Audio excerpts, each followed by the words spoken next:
Oh my god, guys, I'm so sleepy. I'm so sleepy. Okay, wait, I'm there. Okay, I'm there.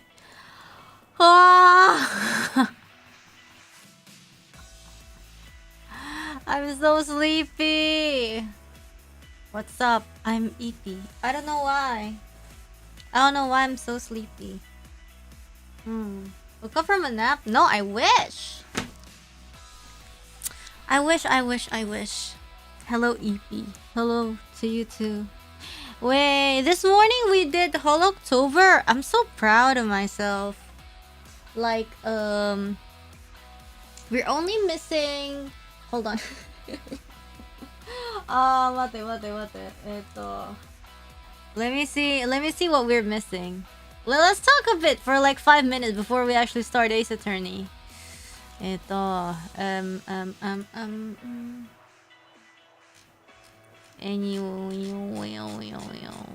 holoCtober. Maybe on... Is it on my media? No, it's not. Because I retweeted it. It's not on my media. Is Yofi still doing daily? Because she used to do daily last time I saw. And it was just like, how could you do it every day? Between that stream and the membership one, there's 10 drawings in 2 days. Ah, she's on break now? Ah, naruhodo ne. Ah, okay. Well, so today we are at day 19. Okay, we are at day 19. So we officially did the first four, which is the supposedly not really GTA, but kind of GTA 4. And then we did Wizard, Winter, Raincoat, Emo, Furry, Driver, Baby, and Sleeping. So that's 12. That's already 12 out of 19. So if next week, for example, 12 out of 19, that means what? We missing 7.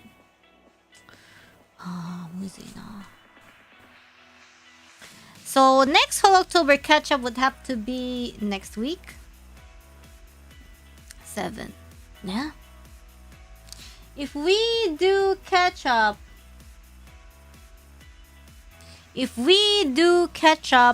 on Tuesday and Wednesday... Tuesday and Wednesday, for example. Tuesday and Wednesday. That would be... Tuesday and Wednesday would be what date? On 22 and 23. 22 and 23. That would mean if it's 5-5, then that means all 7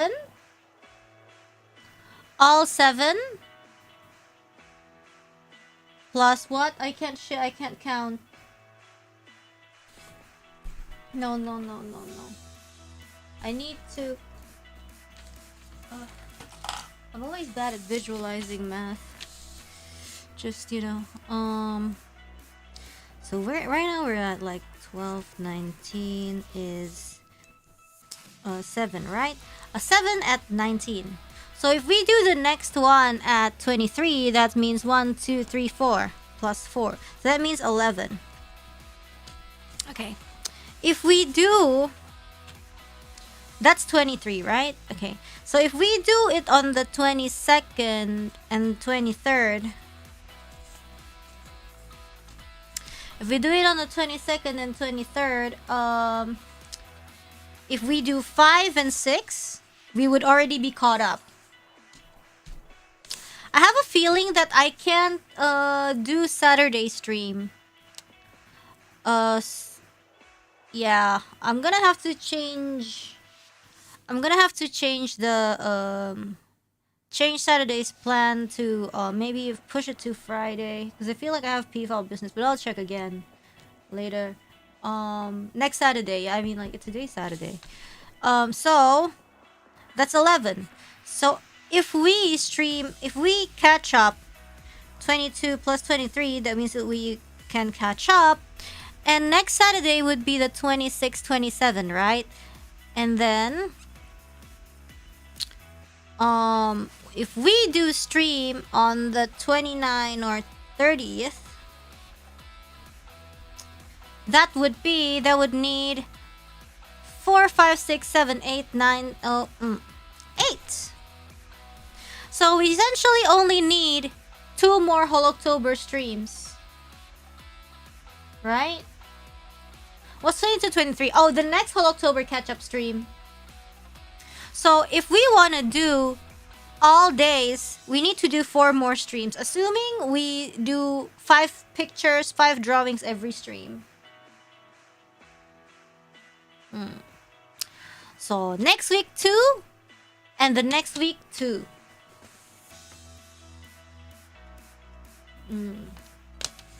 Okay, so yeah, that's a little bit of a calculation. You know. Good luck. Thank you. And okay. And then today we are just gonna start playing. Hold on, give me a second. I wanna make my mic louder. Okay, thank you. Wanna stream Ace Attorney. So let us boot up the game. Apollo Justice. The game's called Apollo Justice Trilogy, but the game's called, well, technically Ace Attorney is the series, but the game's not really called Apollo Justice Duel of Destinies, but it's Ace Attorney, so it kind of confuses me a little bit sometimes. Yes. Just don't overextend and don't get sick. I try. Hold on, give me a second. Yeah, oh my god, I'm so sleepy. Maybe it's because I did a warm bath.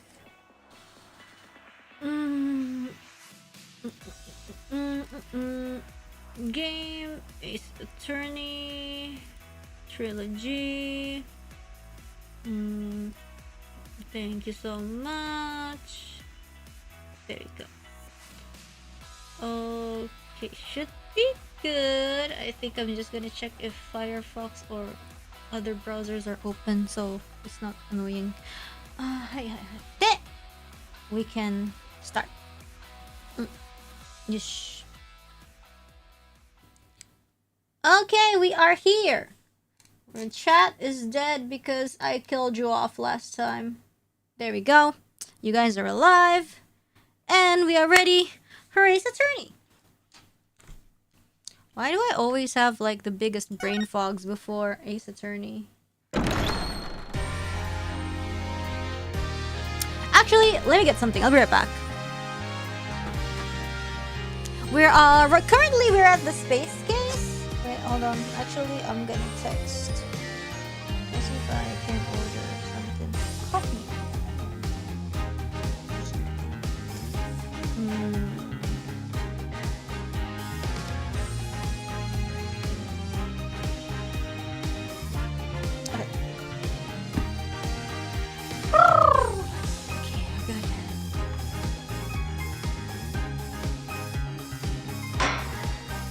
Cosmic Turnabout, which is also called the Space Case.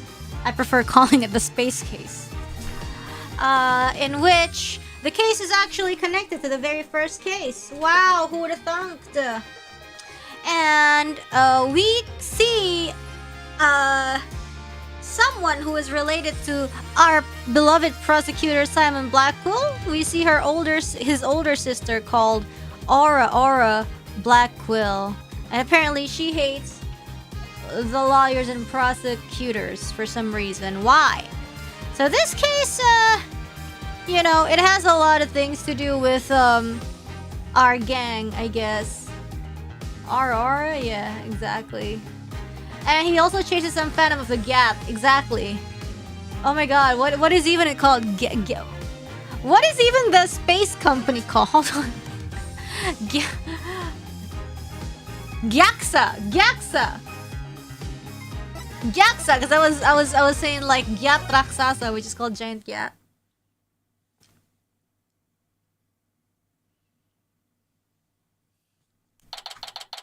Hold on, let me get chat here. I can see you guys. Yeah, okay. That's the TL. Yeah, Gyat Raksasa is giant Gyat.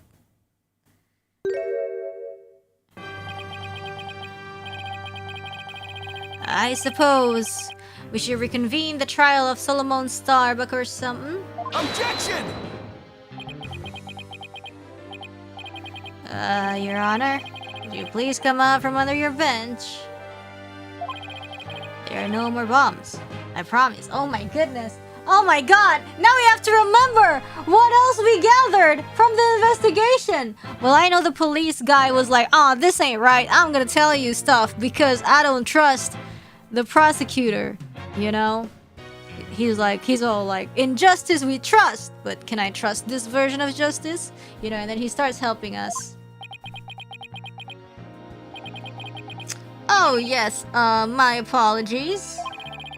I'm still a little jumpy when it comes to trials involving bombs.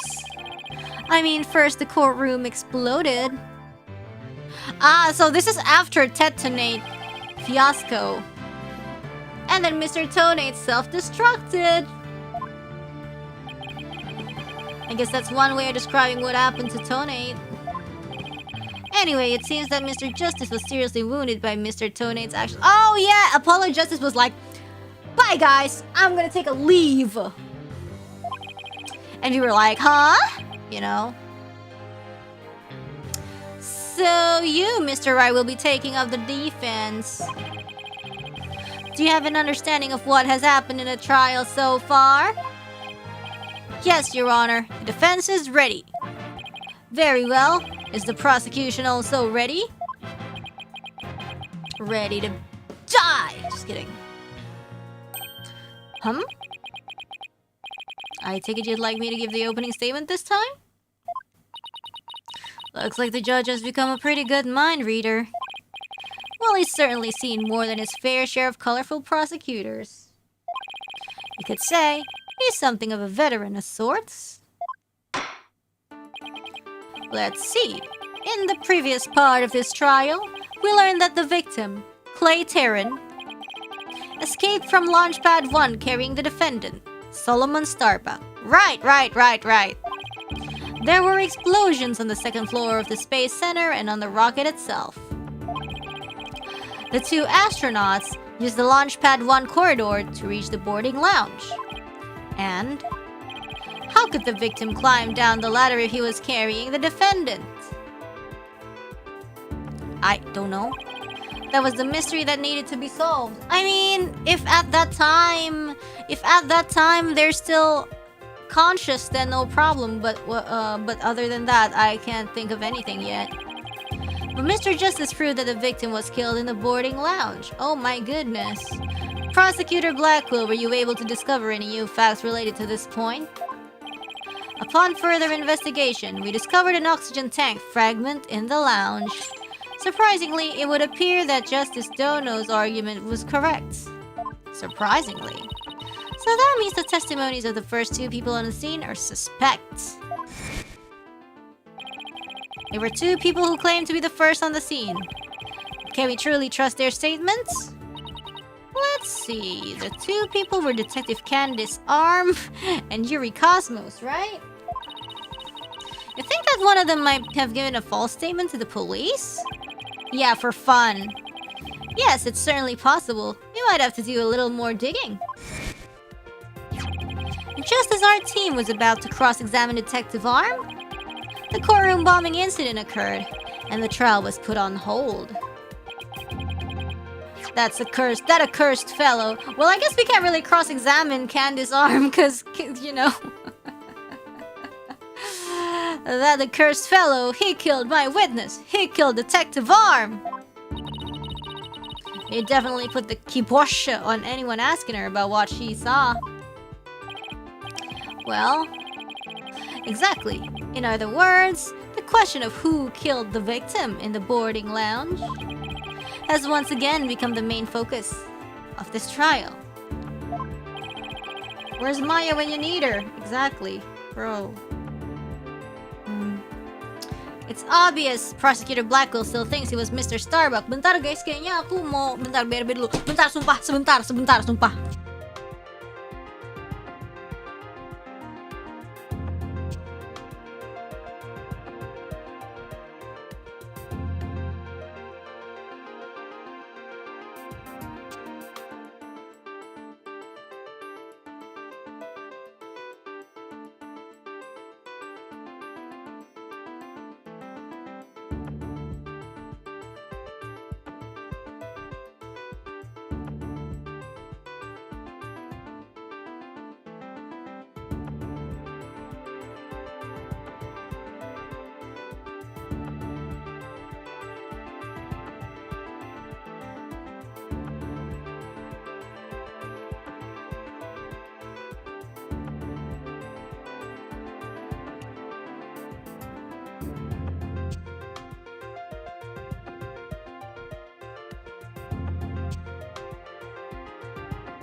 Hello there. We are officially back. Okay, I'm not eating. Hold on. It's obvious Prosecutor Blackwell still thinks he was Mr. Starbucks. Sorry, I was drinking, not eating. Fulbright said that Blackwell has a thing against the astronaut. Nevertheless, the defense argues there was a third person in the lounge and that's who killed the victim. Objection! You're not? No. I ate like an hour ago, so I'm kind of full still. Maybe that's also why I'm sleepy. Huh. To make such reckless claims in a courtroom takes a bold man. Or a stupid one. There was no third person in the boarding lounge. Or have you gotten dotty already? Old man. Objection! We don't do drinking game. What's the phrase? What's the phrase for drinking? Hydration? We'll see who's the dotard after I trounce you with my years of experience, little boy. In any case, Mr. Starbuck claims he saw someone leaving the lounge. Furthermore, a Space Center employee also saw a suspicious figure at the scene. They saw a third person?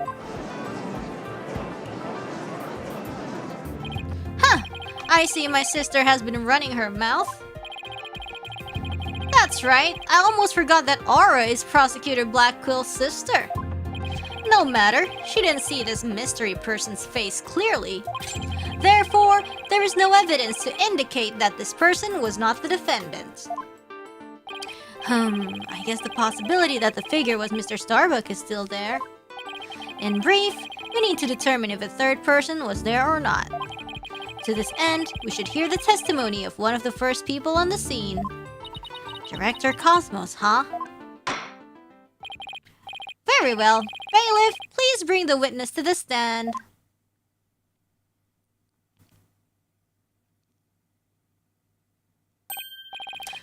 Why, I believe I've seen you before in the newspapers. Of course you have, for I am Yuri Cosmos, director of the Cosmos Space Center, which was of course named after me, Yuri Cosmos. Is it Cosmos or Cosmos or Cosmo? Is it like moldy moss? Or is it like mow the lawn? Don't you have anything you wish to ask me?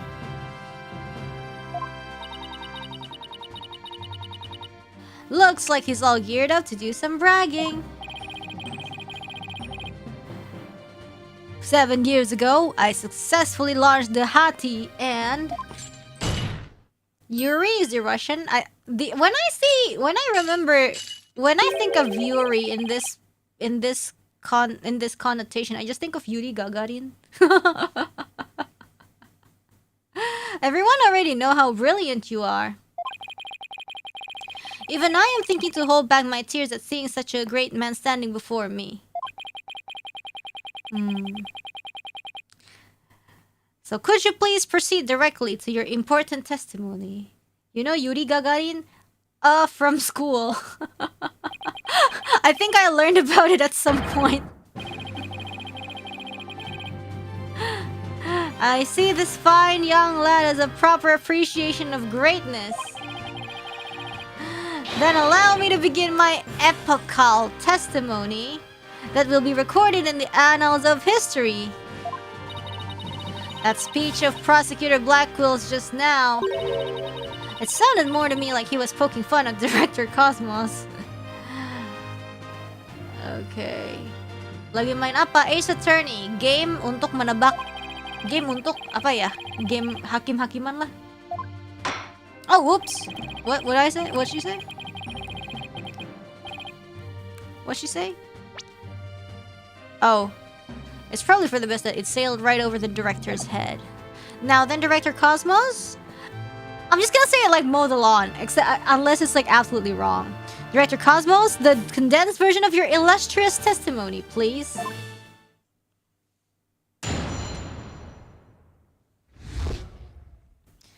What I saw at the scene.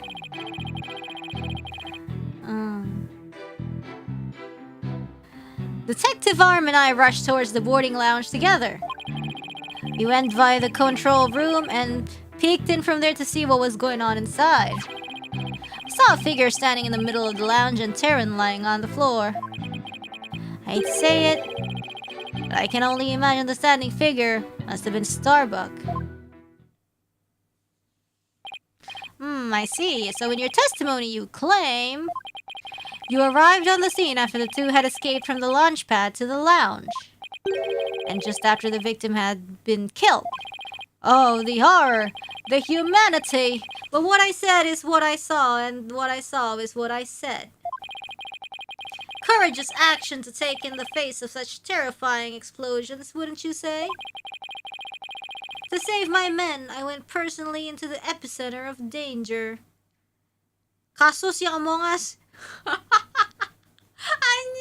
Kasos Among Us? To save my men, I went risking my own life for theirs. Well, what do you know? It sounds like the director really cares about his men, or he's making shit up. Yeah, although it sounds more like he was scared and just had a peek from far away. Is the defense ready to cross-examine the witness?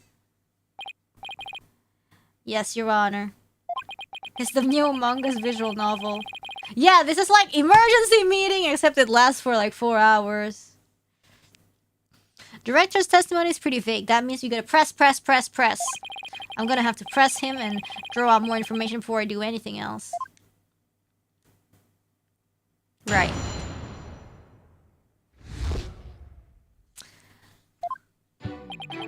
Detective Arm and I rushed towards the boarding lounge together. Through the control room and peeked in from there to see what was going on inside. We saw a figure standing in the middle of the lounge and Terran lying on the floor. I hate to say it, but I can only imagine the standing figure must have been Starbuck. Bodo amat anjing. Hold it! Where were you coming from? The 6th floor. We were making sure any stragglers made their way to the 4th floor. Okay. It was then we heard about Starbuck and Terran, and we hurried into the 3rd floor lounge. On my galactic scooter here, of course. Really? Why do you keep calling it galactic? Does it have something to do with space? Of course! It's specifically designed to be used on galactic battleships. Huh. I see. Then I take it works in 0G too? Sadly, no. With the current state of technology as it is, I'm afraid it would just float about and be galactically useless.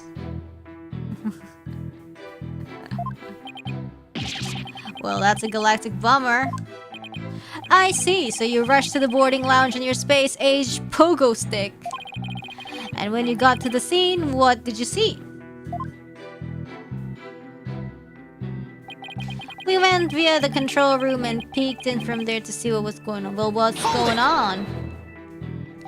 Let's see. According to this diagram, you didn't have to go through the control room to get to the boarding lounge 1. What? Literally? Don't know.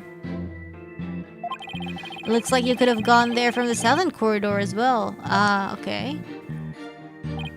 Yes, but in her haste, the detective arm rushed ahead of me towards the control room. All I could do was merely follow behind her. I see. So we peeked into the boarding lounge from the control room door and... we saw a figure standing in the middle of the lounge and Terran on the floor. Well, maybe he was just lying down. Maybe he's not dead. So you couldn't see who that figure was clearly or what they were doing? Sadly, the only thing I could tell was that it was a person standing motionless. The defendant, no doubt, staring aghast at his deed. What other explanation is there? I'm so close. Without evidence, I can prove that person's a third party. ... I don't relish in this, and... Hold it!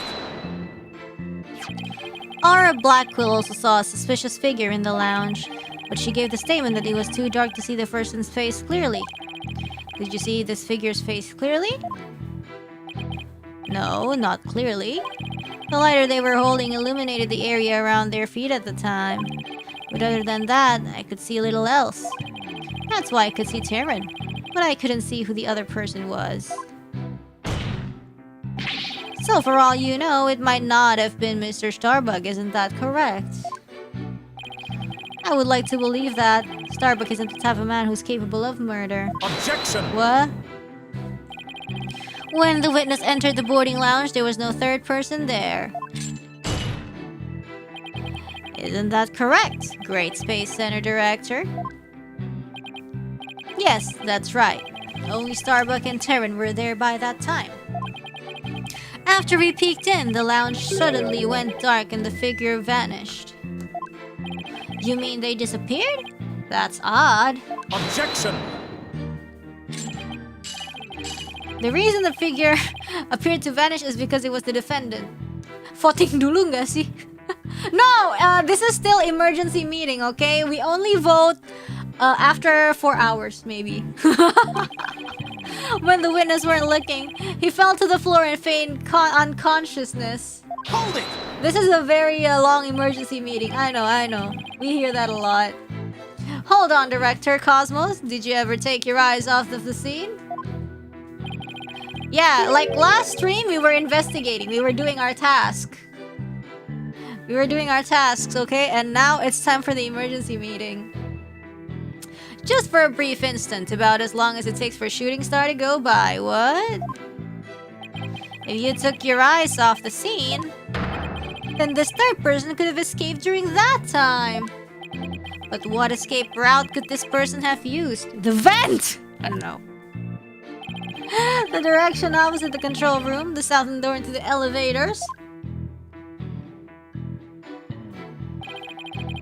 There's no security lock on that door, so it would have been possible to escape that way.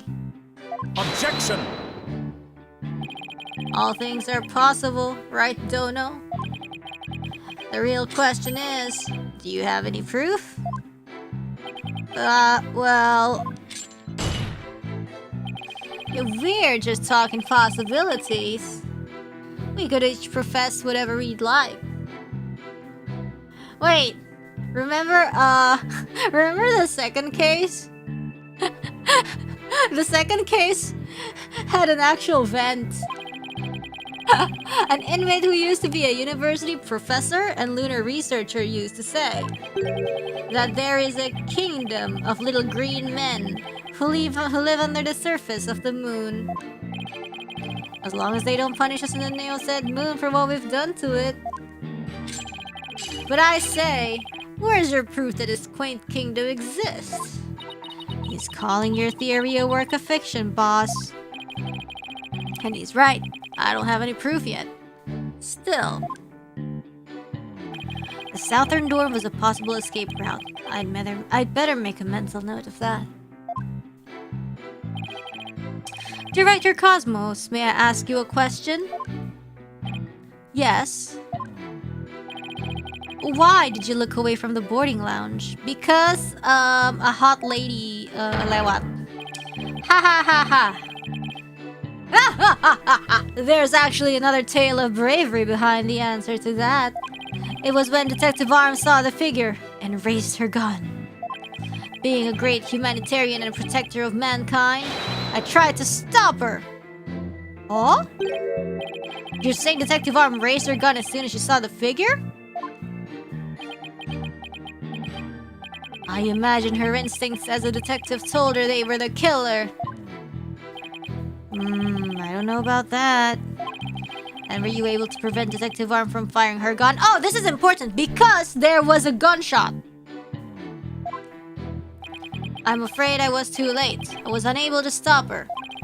She identified herself clearly and then she fired 2 warning shots at the shadowy figure. This information about Detective Arm's actions sounds critically important. Please add it to your testimony. Okay. Fire 2 warning shots at the figure. Hold on. Objection! There was only 1 bullet hole. Yeah. Are you sure you were really paying attention to what Detective Arm was doing? You doubt my words, words that will someday be written down in history books? Somehow, I don't think that those exact words will ever be written down in any history books. Mr. Wright, could you please explain yourself so that we can all understand? Yeah, maybe she's so good. She fired 2 shots, but they all hit the exact same mark. You said warning shots to the chest. One was a warning shot, and 1 bullet went to I don't know. You say the Detective Arm fired 2 warning shots, and yet only 1 bullet hole was ever found at the scene. Well, maybe 1 hit someone. What? Only 1 bullet hole means the gun was only fired once. And yet, Director Cosmos is saying Detective Arm fired 2 shots.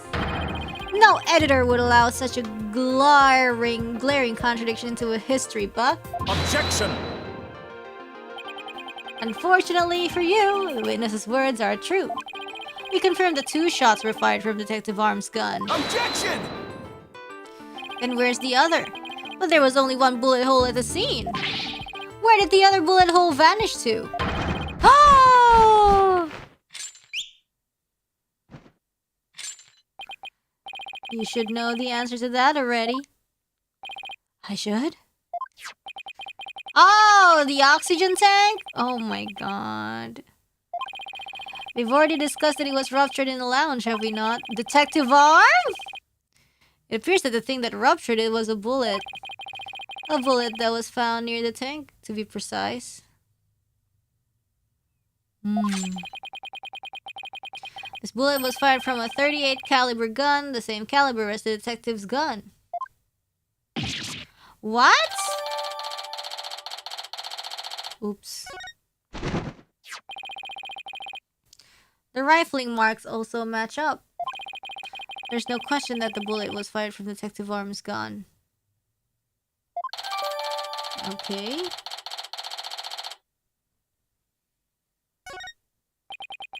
Rifling marks. They're like a gun's fingerprints on a bullet, correct? And examining the rifling marks on a bullet can tell us the gun it was fired from. One of the bullets the detective fired found its way to the holographic image display. The other bullet came to a stop near the victim's oxygen tank. The evidence confirms the director's statement that the detective fired 2 shots. My beautiful contradiction. Gone. All gone. So that bullet hole was from a 38 caliber, huh? I'd better update the record. Okay. So it's a different gun. Very good. Now we know the fate of both of the shots Detective Arm fired. Mr. Wright, does that clear up all of your questions? Detective Arm fired 2 warning shots. One hit the holographic display and the other hit the oxygen tank.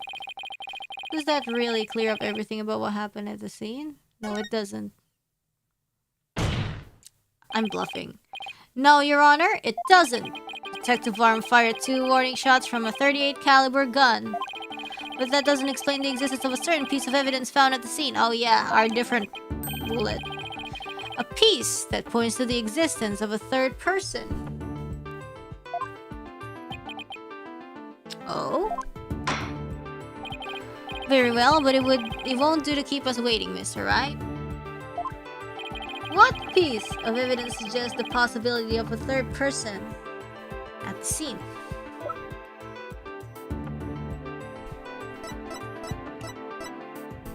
Oh my god, it's so small! Take that!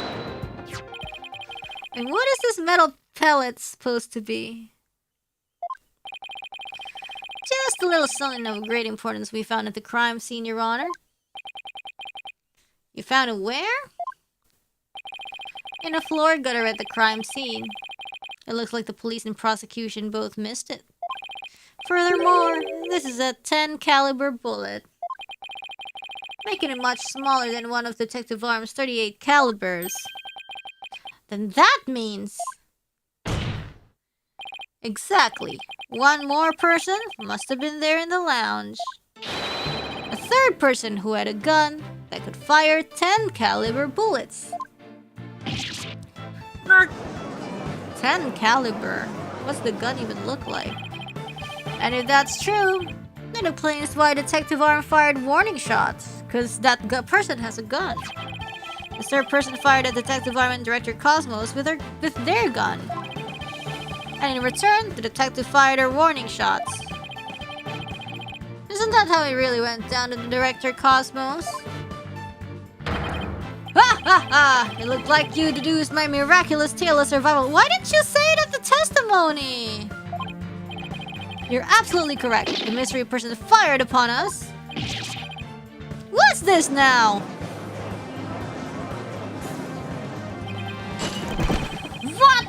You've never breathed a word of any of this to me before. Ha ha ha! Well, all great men have a secret or two, don't you know? Foolish old geezer.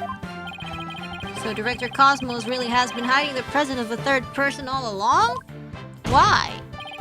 Director Cosmos, I want you to testify to the court about what you really saw. You may be a very great man, but in my courtroom, you are just another witness.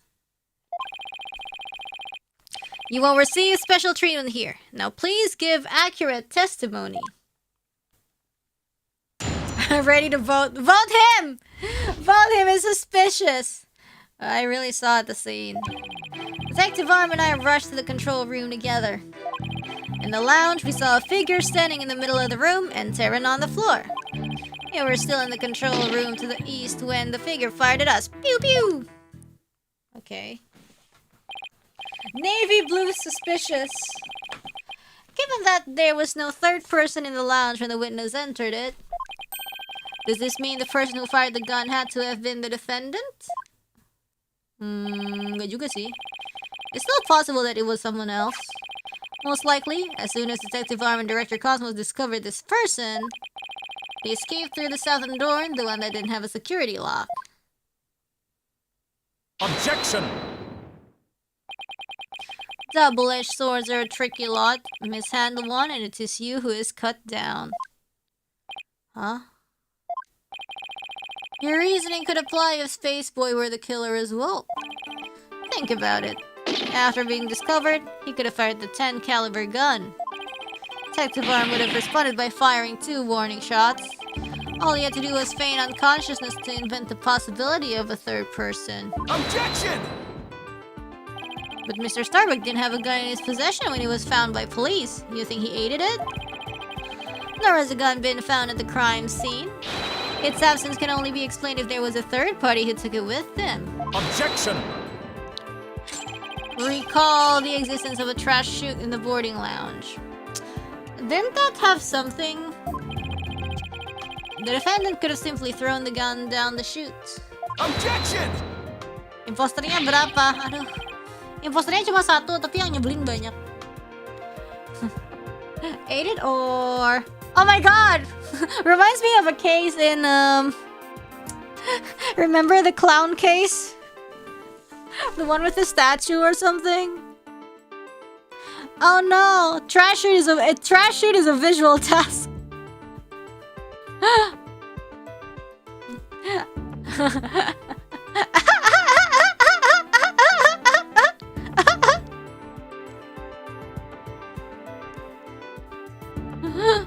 You can't deny the possibility of a third person leaving with the weapon. Objection! It's up to you to prove that possibility. I'm not talking about Modo, I'm talking about the bust. And I trust you haven't forgotten my little piece of decisive evidence.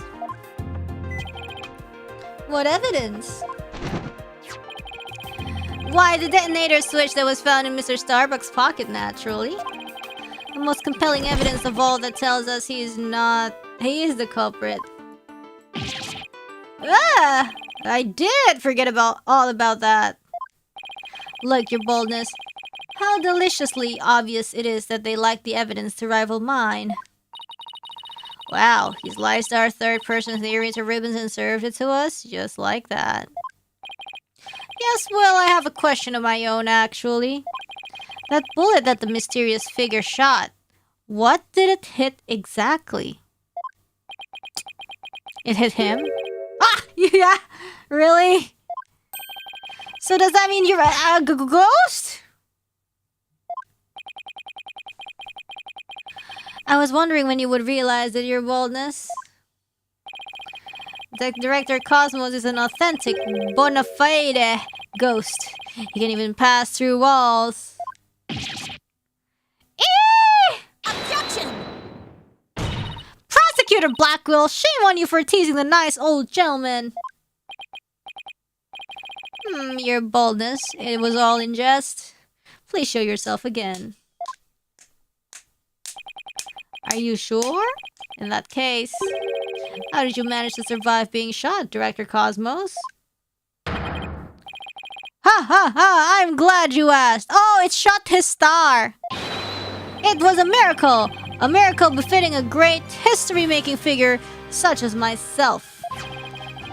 The bullet hit my glorious Medal of Honor, whereby it ricocheted, thus saving my life. What?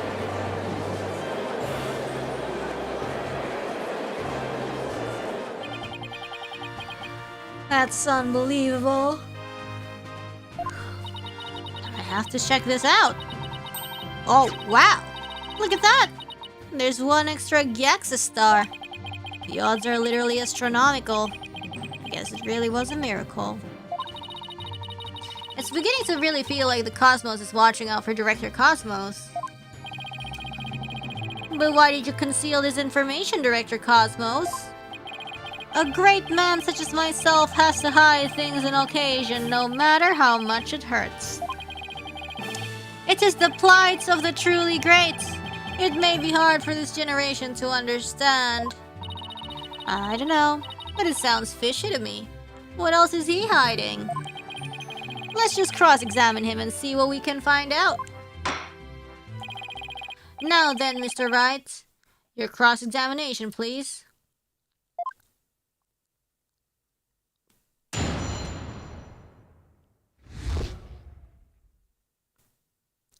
Again? Detective Arm and I rushed to the control room together. In the lounge, we saw a figure standing in the middle of the room and tearing on the floor. We were still in the control room to the east when the figure fired at us. Hold it! You've already heard all about that part. Don't you have any new information? Well, let me see. If you have an hour or two, I could tell you all about the Hati miracle. Hold it!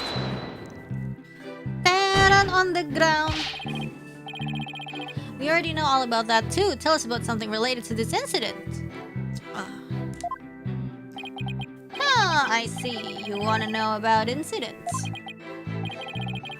Well, I will tell you about the many incidents that made me the man I am today. Yes, if you have the time, I will tell you all about the upbringing of this great man. Hold it! You've told us all about that already as well. What we need now is your testimony. Did I really already tell you all about my upbringing? I don't recall doing so. Director Cosmos, perhaps you could save your boastful tales for later. If I must. Well, we peeked in through the control room door and... in the lounge, we saw a figure standing in the middle of the room and tearing on the floor. Hold it! But it was so dark, you couldn't see this figure's face, isn't that right? Yes, the room was as deep and dark as outer space itself. Speaking of outer space, during the Hati launch 7 years ago... Come on. If it's about that Hati miracle again, you can saw it off and tell it to a stray mutt. Ha ha ha! Excellent idea! No reason why the animal world shouldn't hear of my greatness. And so they shall. But first, your testimony. What happened next? We were still in the control room to the east when the figure fired at us. So it was in the control room to the east.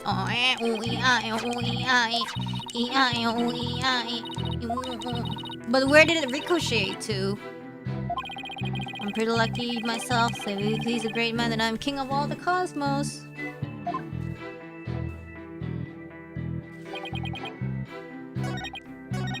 Hold it! So in other words, you were fired at while you were at the control room door. That is correct. There is something not quite right about that. Director Cosmos, the bullet this person fired hit you, isn't that right? Yes, it was a miracle befitting a great history-making figure such as myself. The bullet the figure fired hit me while I was in the control room, but as the Cosmos would have it, the bullet bounced off my glorious Medal of Honor. In that case, the bullet should have wound up somewhere around the control room door. Okay.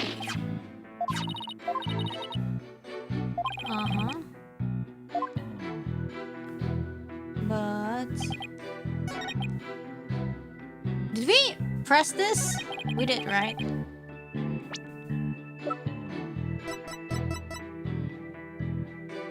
Well...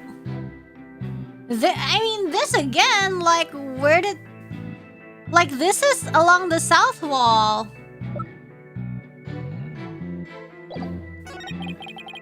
Hold it! Did we press it?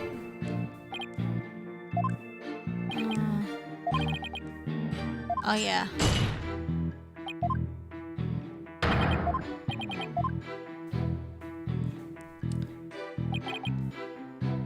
So, I mean, I guess I don't know what else to present other than this.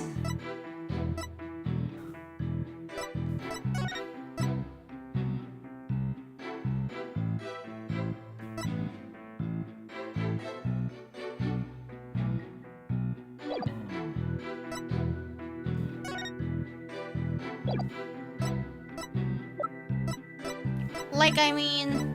oh, shoot. I mean, I could only think of this. Objection! Okay, same evidence? Again? I just thought that, well, maybe they wanted us to do another evidence and we just presented it, but I guess not. Okay.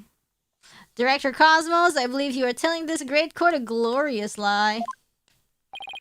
A great man like me tell a lie? Have you ever heard of such a thing in all of history?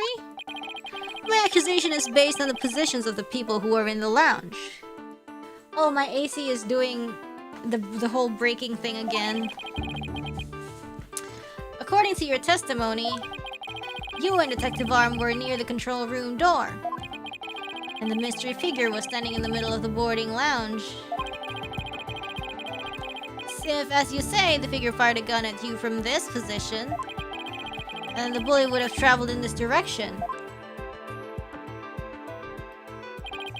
However, we found the 10 caliber bullet here. Oh! This trajectory and where the bullet was actually found contradict each other. Director Cosmos, where were you really when you were being shot at?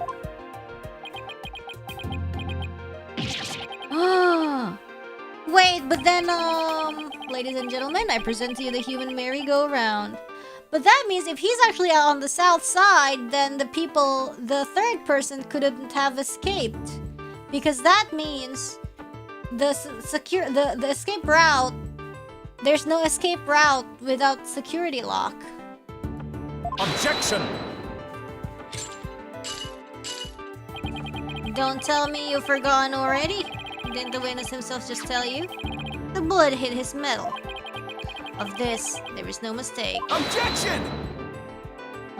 But in that case, the bullet should have been found near the east side of the room. Are you trying to say that you can't explain this inconsistency? Of course. Huh? I didn't think so. What? Oh, great Director Cosmos. Yes? Is there something you'd like me to expound upon? You were in fact not in the control room to the east, were you? You were looking into the lounge from the door to the south, is that not right?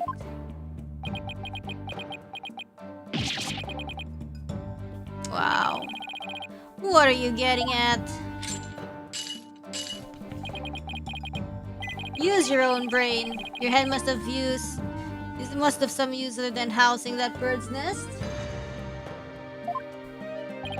Bird's nest? Why does everyone pick on my hair? Director Cosmos and the detective witnessed the scene from the southern door. The killer fired at them there, and that is why the bullet was found in the south. Ah, that makes some sense, actually. Also, the witness being at the southern door is rather favorable for the prosecution. Ouch. I've got a bad feeling about this. Yeah, that means there's no escape route. Oh my god, yeah, it's breaking. Awesome. I don't know. It fixed itself, so I didn't do anything last time, but I feel like I might want to get it checked out, or even like maybe it's time to change it. I don't know. I've got a bad feeling. How about it, Director, if you don't tell the truth this time? If you don't tell the truth this time... Yikes! His handcuffs. How old is that thing? Very, very old.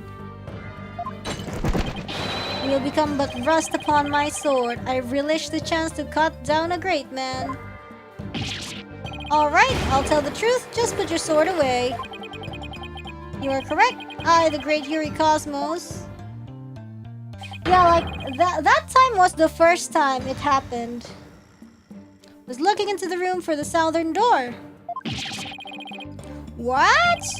That's the complete opposite of all the testimony he's given so far. And now you have lost your possibility that a third person was in the room. I have? How? The director and the detective were near the southern door.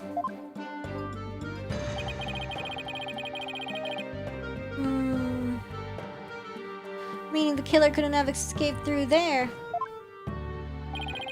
The western door required pretty recognition. The corridor beyond was filled with smoke. The only escape route left was the eastern control room door. And the only way to get through there was with Director Cosmos' fingerprints. Ugh. In short, there would be no escape for any third person had there been one. Ooh. my third person just disappeared, like in one of Trucy's magic tricks.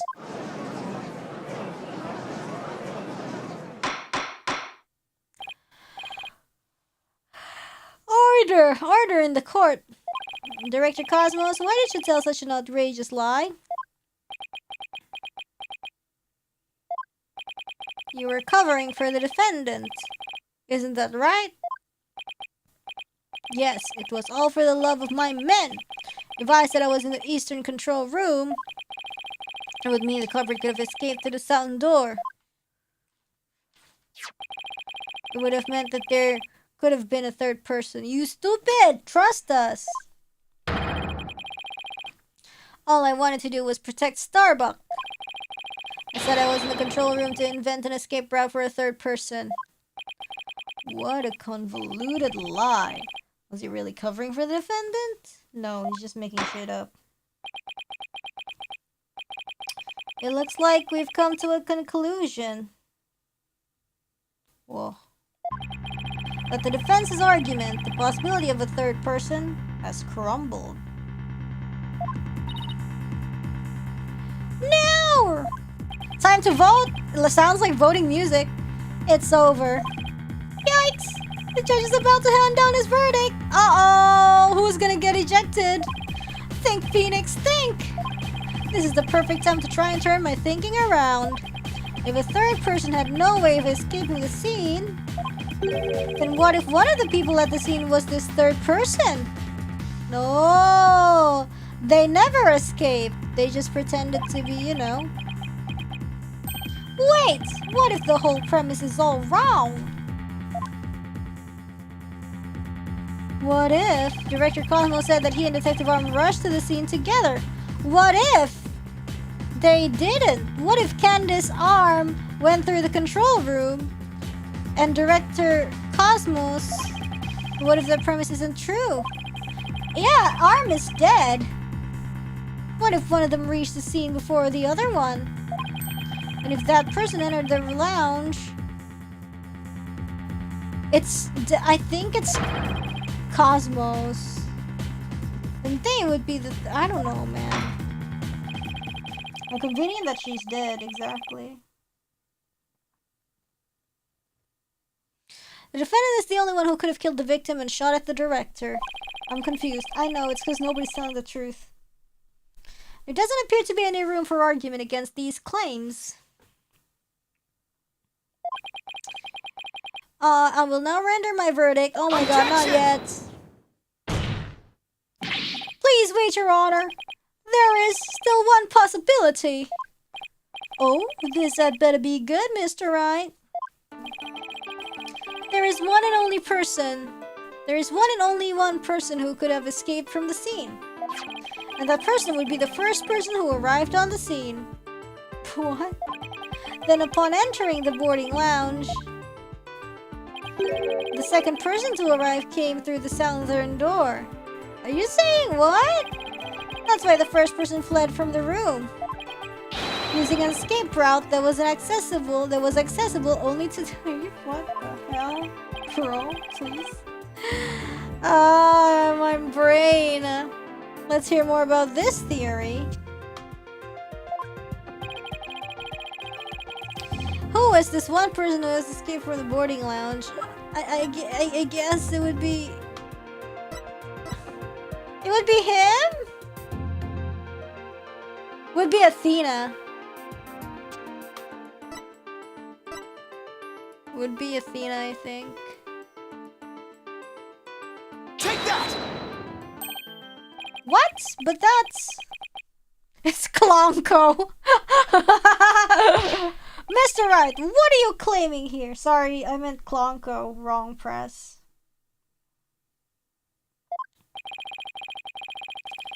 Of all the people who were at the scene, only the witness could have escaped.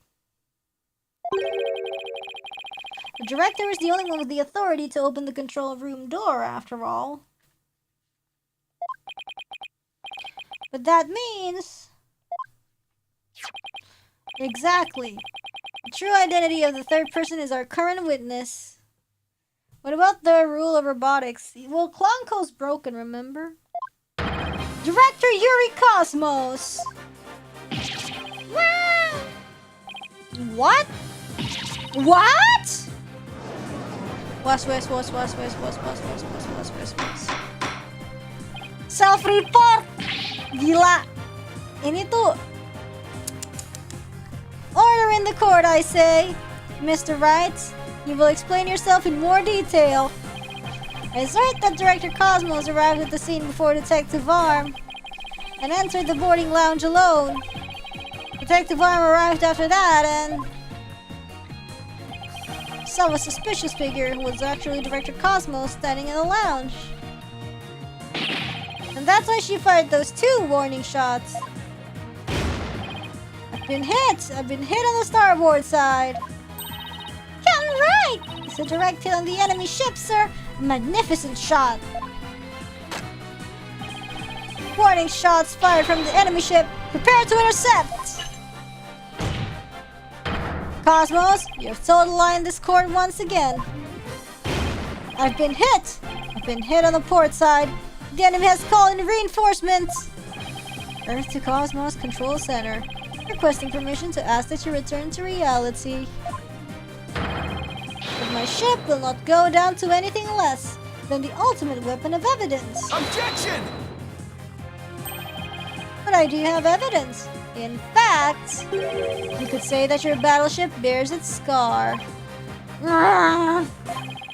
If Director Cosmos is the third person our Black Quill saw, this third person fired at Detective Arm and Director Cosmos with our gun, and in return, the detective fired her warning shots. Isn't that how it really went down, Director Cosmos? Ha ha ha! It looks like you've deduced my miraculous tale of survival. Yes, you're absolutely correct. The mystery person fired upon us. Director Cosmos must have been the one who fired the 10 caliber gun.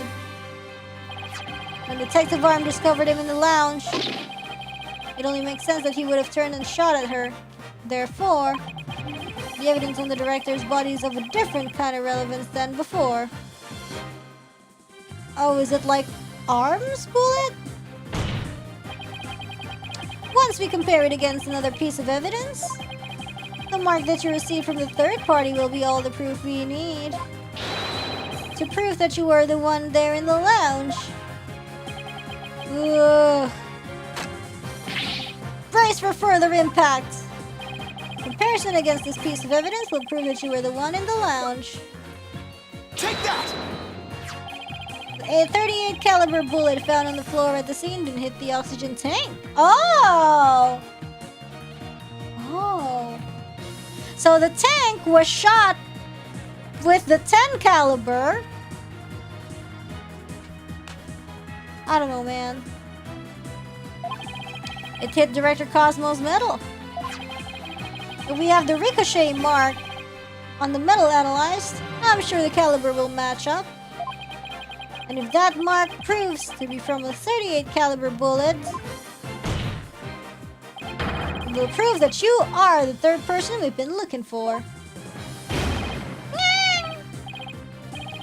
The bridge is destroyed, losing altitude, all hands abandon ship. If that's true, then what about the bullet that hit the oxygen tank? It was the 10 caliber bullet. In other words, it was the bullet fired by Yuri Cosmos. Isn't that right, Director? No, you've got it all wrong! What? The engines have started again? It's a miracle! I'm not going down yet! Witness, stop this at once and confess the truth. If you don't want the history books to say that the great man was a great liar, then accept your fate and tell the truth. Are you giving me orders? Me, the great director of the Cosmos Space Center? Why he keep revving the Segway? But the cosmos revolves around me!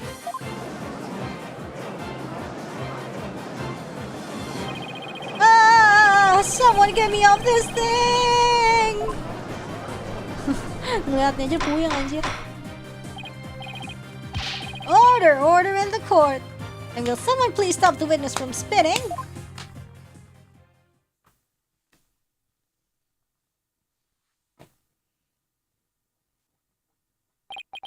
Phew! Thank goodness we were able to stop him from spinning off the face of the earth. While he was twirling, I took the liberty of running an analysis on the mark on the metal. It was made by a 38 caliber bullet, matching it with the size of Detective Arm's firearm. Are you ready to confess the truth, witness? No, you've got it all wrong. This is just a misunderstanding. Is he going to start piling on more lies?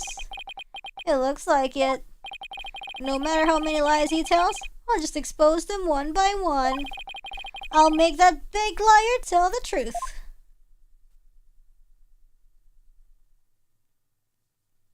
Oh, to be continued? Oh, that was fast. And what do we do now?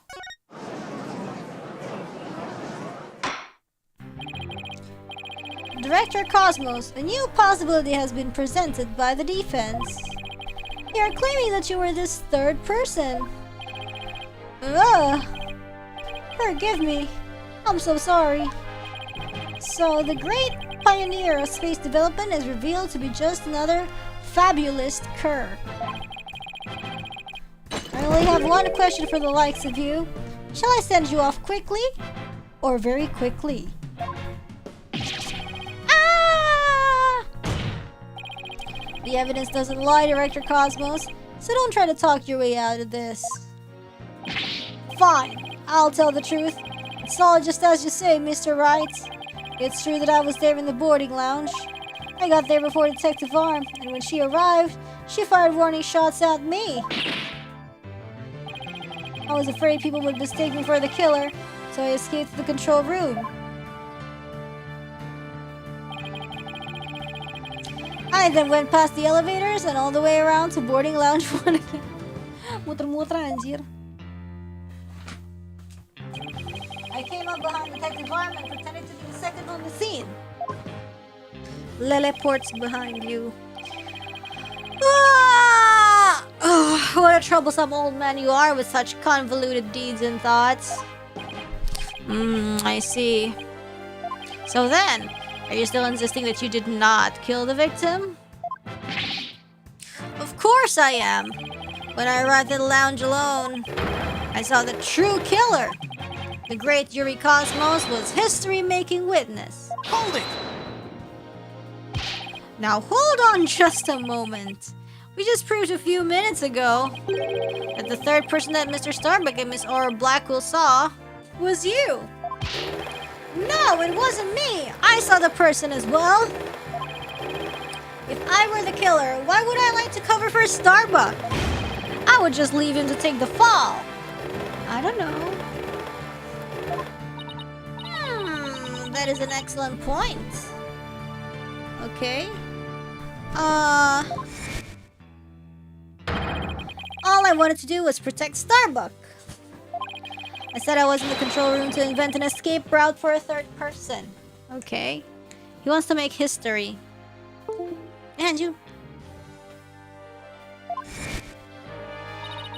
Well, it makes sense if he told those lies to cover for Mr. Starbucks. Still, a lie's a lie, Athena. So Director Cosmos claims he's not the culprit. But where's the proof? Ah, I just remembered. I have an alibi. Miss Blackwell said that she saw the killer at 10 a.m., correct? Yes, and... Yes, and... I was on the 4th floor helping with the evacuation effort. Ask any member of the staff you'd like. They'll corroborate me. The director is not fibbing to the court for once. I confirm that he has an alibi for the time specified. So you're claiming that Miss Blackwell saw the killer commit the crime first at 10 a.m. And that you arrived... Yeah, Mr. Starbucks is the defendant. Starbuck, you know. Starbucks, same thing. And that you arrived at the lounge after that? Yes, and I believe the person I saw is the same person that Miss Blackwell saw. Although it was pitch black, so it was more of a shadowy figure and less of a person. And I couldn't actually see their face, but it was definitely the silhouette of an earthling. As long as he has an alibi. We can't very well claim Director Cosmos was the killer. No, we can't. Then again, maybe we don't need to yet. I wonder if he was really covering for Mr. Starbuck. Your Honor, the defense moves to have the director testify about the person he saw. Very well. Director Cosmos, your testimony, please.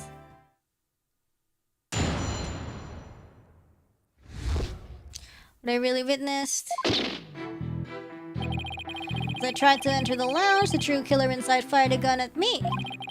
I had to avoid getting shot. But when I tried to get another look, they had vanished into thin air.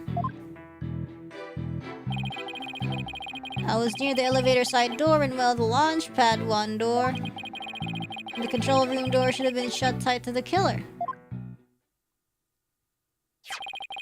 So you were shot at by the killer as well, and then they disappeared. Wow, Siri! Diam! Though luckily, no harm came to my glorious body. Siri trying to listen, bro. What the hell? What? Siri heard I wanted Zero by companion.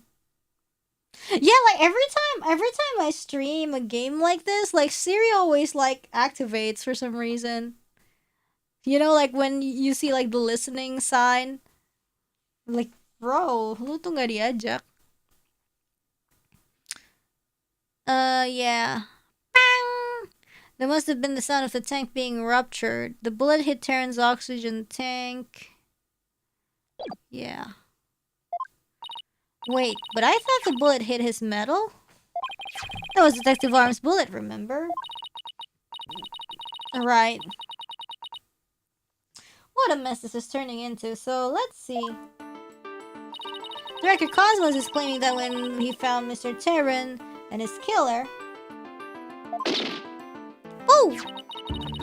The culprit shot a 10 caliber bullet at him. Right? But it actually hit Mr. Terran's oxygen tank and ruptured it. And then the killer disappeared and the director went into the boarding lounge. What the heck?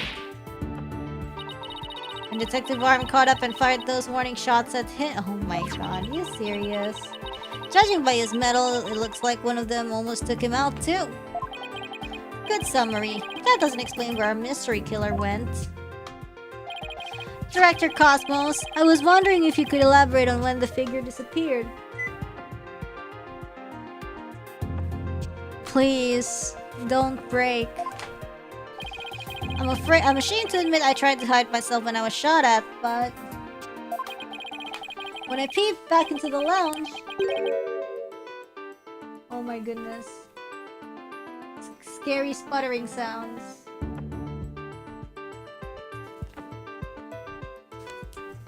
Oh, but at least it's making a sound now. Oh, finally it's making a sound. So hopefully it's working now. Ah, and see, okay, it's working now. Yay. When I peeped back to the lounge, the real killer was gone. I rushed into the lounge straight away to investigate. But what I found was Terran with a knife in his chest and Starbuck out cold on the floor. So we have a culprit who vanished from the scene that had no escape route. Vanished without a trace. It's truly like one of the great mysteries of the cosmos. Silence! A riddle of the ages indeed, but I'd rather know. How a fibbing leech such as you can be lauded as great. A great man is always misunderstood in his own time.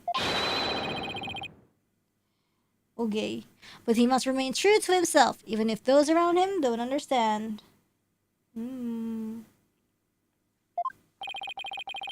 Wow, that might be the first true statement he said all day. But how do you suppose this person managed to vanish so suddenly? Simple, because it was Space Boy himself. Contribution for a new AC unit, thank you. It's always, I don't know, it's always hard to like replace something that's like affixed to the wall, like an AC, you know? When he was spotted by the director and Aura, he quickly feigned unconsciousness. That would certainly take all the mystery out of the idea of a vanishing culprit.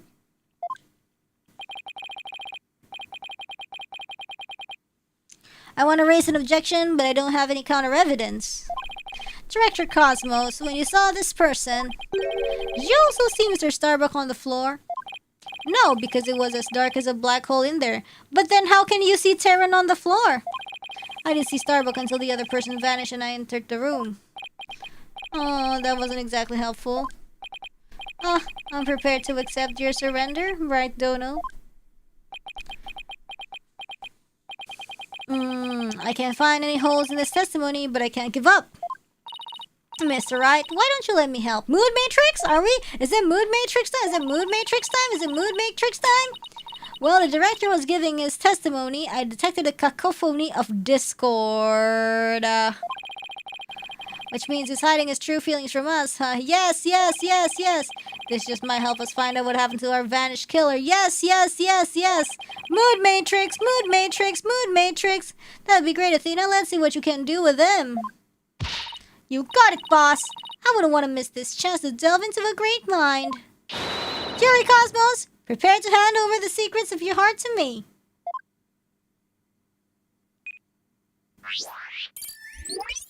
Wink wong.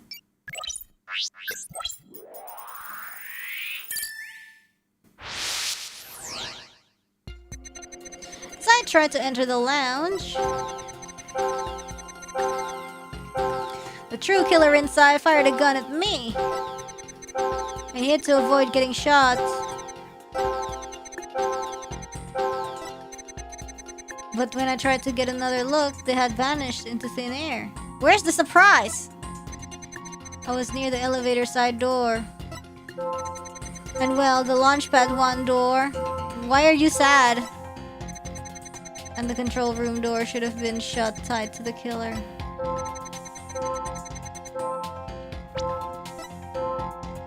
Got it! Correct me if I'm wrong, but you seem to be afraid of the launchpad door. The great Yuri Cosmos? Afraid of a door? And what basis do you have for that outlandish accusation? Whether I have any basis or not, you seem quite distressed by it. I'm most certainly not.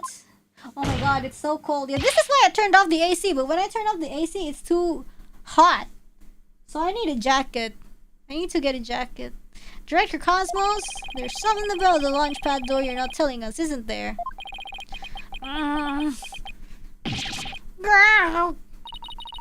Wow, he's speechless. It looks like you hit the nail on the head, boss.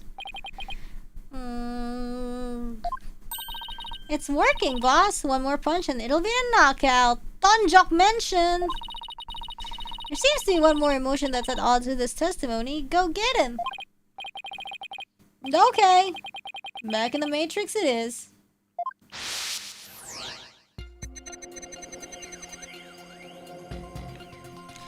As I tried to enter the lounge. Wait, what are we supposed to do again?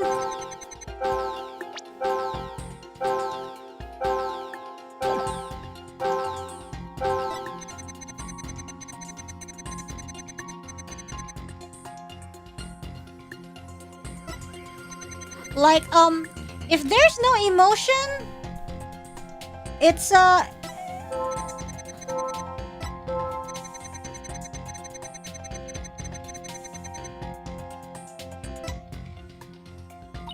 if it's 0 emotions, it doesn't count, right? Or can it be a contradiction? I forgot. Oh, okay. She says emotions that I should be there. Okay, cool, okay. Okay. Yeah. I still...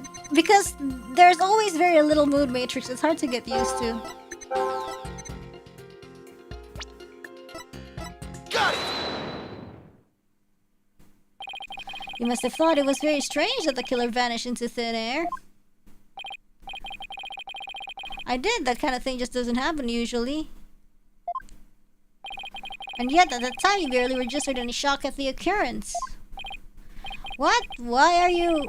I can only think of one reason as to why you weren't surprised by the killer's vanishing act. You must have had a good idea of where they went. Oh, maybe he went to the launch pad door. That's why he's afraid. What? No, of course not. That's preposterous. Only I can enter the control room. And the area beyond the launch pad door was filled with smoke, making it impassable. And as for the southern door, I was standing right there. So there was nowhere for the killer to run to. Maybe or maybe not. You went into the room to check on Mr. Starbuck and Mr. Terran, yes? What if the culprit took that opportunity to silently slip out through the southern door? Oh, okay. I highly doubt it. As you recall, right after I entered the lounge, Detective Arm came rushing towards it herself via the southern hallway. Anyone trying to escape through there would have been caught by her. And yet, the director wasn't surprised the killer vanished. So you're absolutely sure there was no escape route for the culprit to use? I'll just input those 2 pieces of data, and yes, just what I wanted to see. Presto! What, changeo? How do you pronounce that? Less Discord. It looks like we're on the right track. Thanks, Athena. Now that makes sense of what we've learned. Director Cosmos wasn't surprised that the culprit suddenly vanished from the lounge, which points to the possibility that he knew where the killer had escaped to. Furthermore, talking about the door to the launch pad made him uneasy. In other words, he's probably hiding something about the launch pad 1 door. When we put these 2 pieces together, only one solution to this puzzle comes to mind. Director Cosmos, did the real killer escape through here? Take that!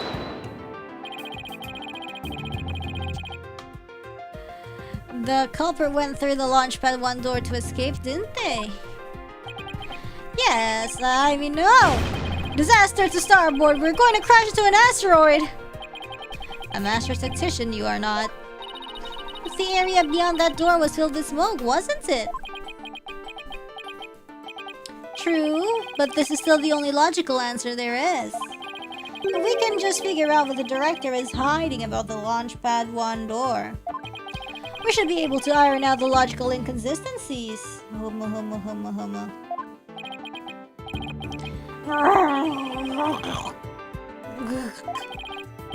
Sorry, wait, what did he say? But the door requires fingerprint recognition. Only Starbuck, Terran, and I have access. So? I don't see how the killer could have opened that security lock. Do you? That's an easy one. The killer was right there in the boarding lounge, meaning... there's a way he could have easily gone past that security lock. Come to think of it, we did examine the prints in the fingerprint recognition device. Oh, I propose that the killer used this person's fingerprints to get past the security lock. Bro, I don't know. Hold on. Whose prints was it? Whose prints was it? Could it be Terran's? Because Terran's like dead?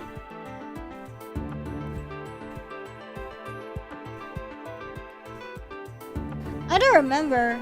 Could be Terran. Because Terran's the unconscious one. Take that!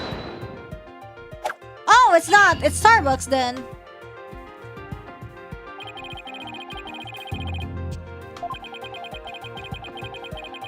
Okay. Wait, or is it? Sorry, what? Hold on. What's the game trying to tell me?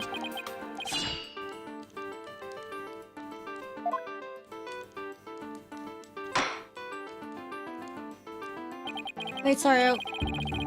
Maybe it's because... is it because I'm spacing out? Hold on.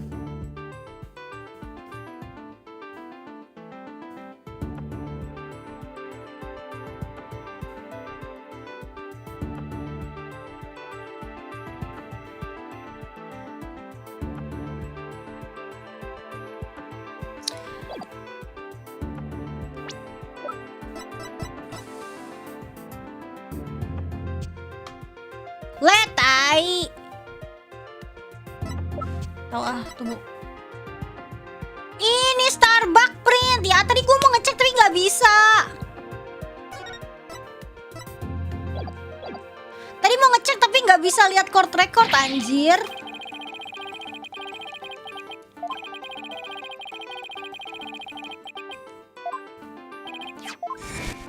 Nih, you can't see. When you choosing, you can't see.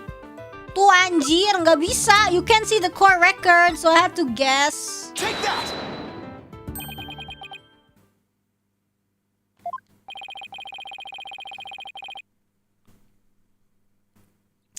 Mr. Starbuck was lying unconscious there in the boarding lounge. Anybody could have easily gone past the security lock by using Mr. Starbuck's prints. Why Reine always swaps to Indo when she needs to swear? I don't know, it's not really a conscious decision. It's not like, oh, I absolutely want to swear at the moment. You know, it's kind of like, I don't know. And actually, Mr. Starbuck's prints are exactly what we found on the device's screen. Yeah, it's like an automatic thing. When I'm conscious, I try not to do it. So when I do it, it's just, it's like, I can't help. You get what I mean? It's kind of like, you know, when there's like people who like purposely make swearing their personality or something like that. Like, they have to like, oh, drop the F-bomb every time they talk or something. I don't like doing that. But there's like this habit for me to like accidentally swear when I get scared or like maybe get, you know, like a reflex thing. Yeah, exactly. It looks like he does have something to hide about the launchpad one door. I censor myself when I'm like conscious about it, I guess.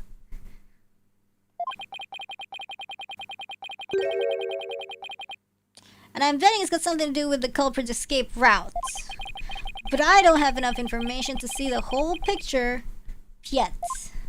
It's called latahan. Iya anjir latah. Serious. Like latah, you know? You know, something just occurred to me. Would you like to hear it? Oh yes, by all means. There's a security camera in boarding lounge 1. Right, the one that recorded the victim and the defendant. What about it, Your Honor? If the true culprit escaped into the Launchpad 1 corridor, then that might be recorded on the security footage as well. It's kind of like, apa ya? Cause I try not to do it, but it's kind of like when you want to unlearn something, it kind of takes a while, you know.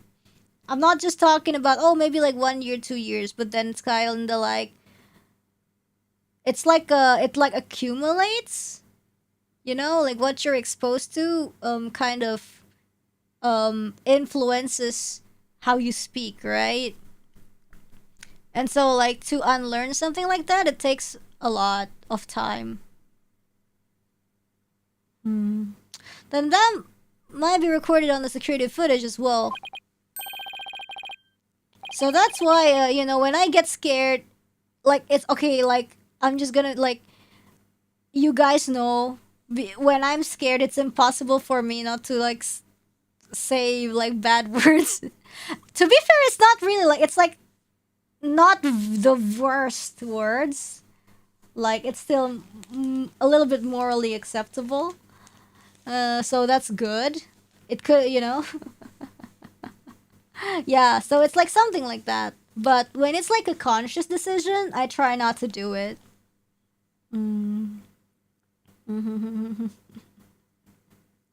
Yes. Right? Then the mystery would be solved. What do you think of my logic?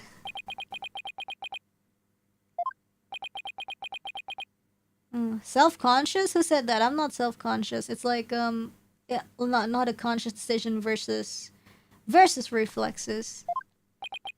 It could have been worse. Exactly. Like my swearing is like the very mild kind of swearing. Actually, it's the one that's still like kind of okay-ish to be streamed.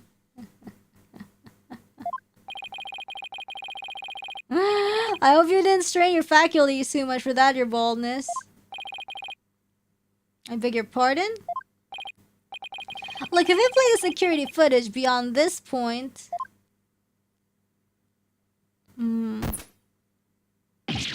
Oh my! The footage cuts off! Yeah! What happens next, huh? Is it tampered? The camera was running on backup power, but apparently the power cables were damaged. Most likely by the after effects of the explosion. There is no footage after this, be it of criminals or space aliens. And I thought it was such a good idea too. Just because your grandchild is watching from the gallery. It doesn't mean you should try to show off too much, Grandpa Boldness. Prosecutor Blackquill, how did you know about my grandchild? I think his grandchild just learned a little about the harshness of the adult world. Setting aside the issue of grandchildren, I'd like to have the witness continue. Director Cosmos, could you tell us more about when you entered the lounge? If I must.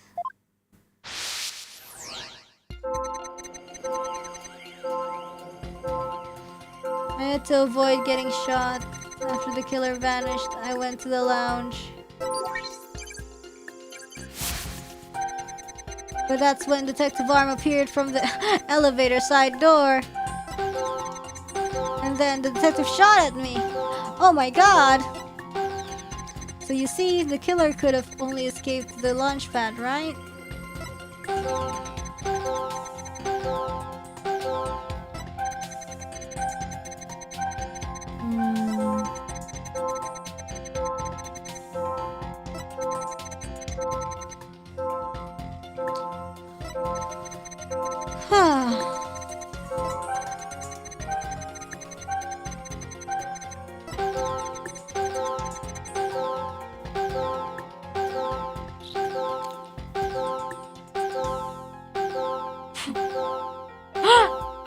What?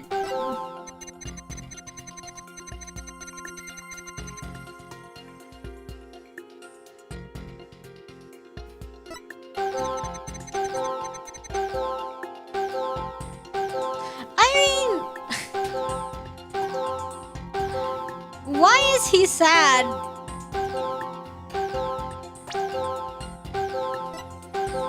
Why is he sad that he's getting shot at? I think angry is... No, it's kind of like, okay, I'd be... No. At that moment, like, I would be angry and surprised. Like, what the hell? Okay, also fear, but then also anger. But then all of this can be correct. That's not odd. Having three at the same... Having all this, like... It's kind of like sad. It's like, ah, you know? And then angry is like, hey, what the hell? And then surprise is like, oh, you know?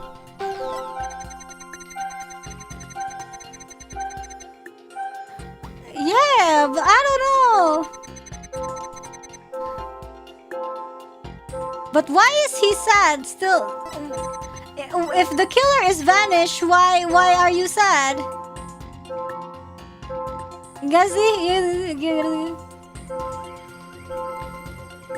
Sad because secret lover. Oh, maybe wrong. Wait a minute, there really isn't anything strange here. What do you mean? It's strange! It's strange! I'm bacot.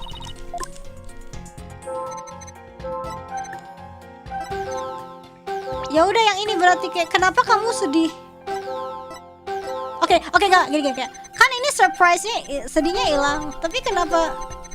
Why is he sad? Why is he afraid? Okay, why angry? Bukan. Anjing. Awas ya kalau sad. Enggak juga. Iya anjir, yang mana?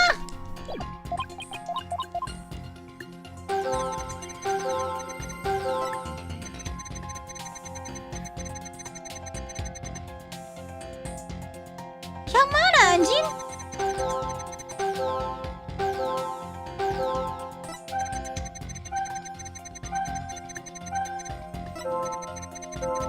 Aduh.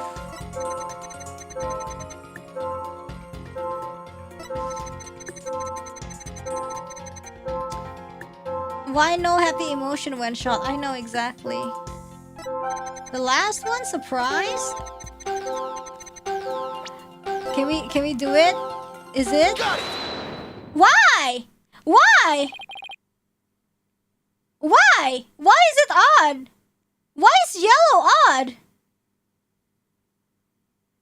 Why is yellow odd?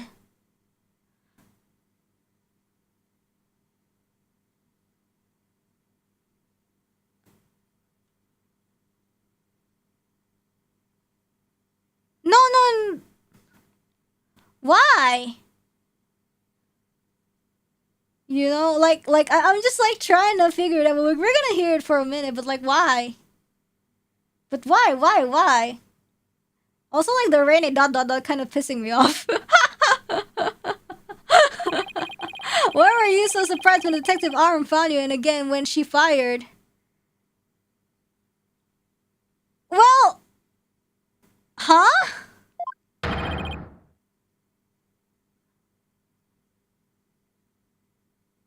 What was the expression of yellow? Yellow is supposed to be surprised. Isn't that a bit unnatural? I mean like if she if Arm was there.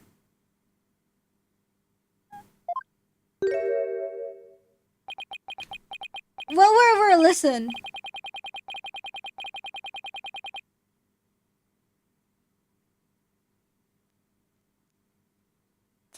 Even great men such as myself have ordinary human feelings.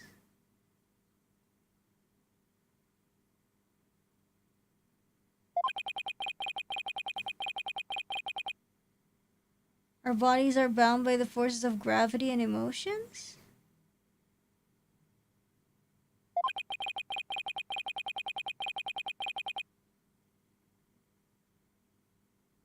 Even a great man such as myself experiences surprise on occasion?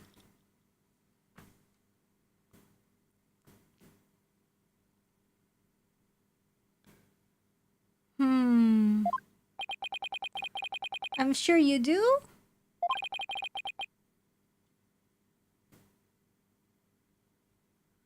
But my real point is not the fact that you were surprised, but rather what we were... How are we supposed to know? Okay, so it's kind of like he did not expect Arm to be there.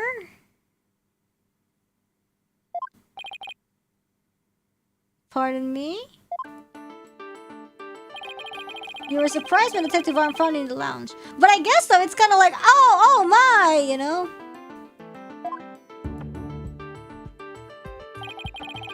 Just after that, you were of course again surprised when he shot at you. I guess if we frame it that way, if the previous mood matrix, if the previous one was correct also, like he's surprised with Arm appearing, that would be okay. But like, that's the thing. That's I don't know.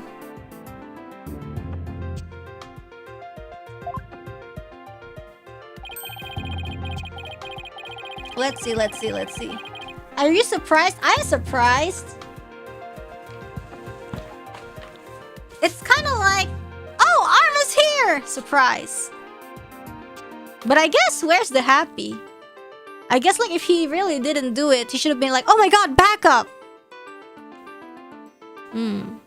So maybe I kinda understand. Sort of. There was more surprise when he showed up than when she shot? No. There wasn't. But considering what you were surprised about, a strange phenomenon occurs here. So it's kinda like surprise, but because of what? But then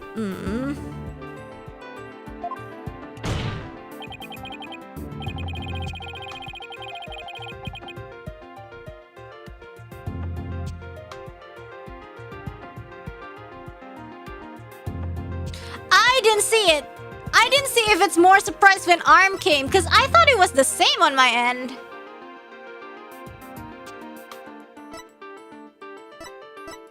Because I didn't really notice that it was bigger.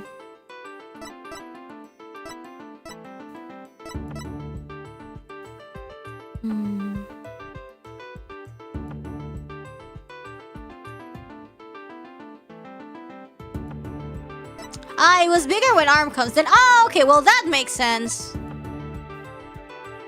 If it was more surprised when arm shoots, that's better. It's kind of like, oh, small surprise, like, oh, arm here, but then like, oh my god, where arm oh, okay, I gotcha.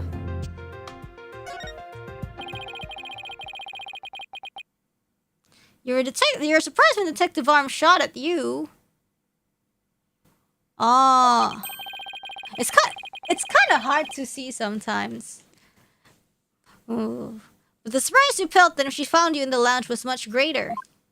The fact that you were more surprised by simply being found than being shot at suggests to me that you were conflicted about whatever it was you were doing there. The enemy has acquired a new weapon. Commence. So it's kind of like, I think, and back in that mood matrix, 2 answers would be correct. That one and the thing after that, I guess.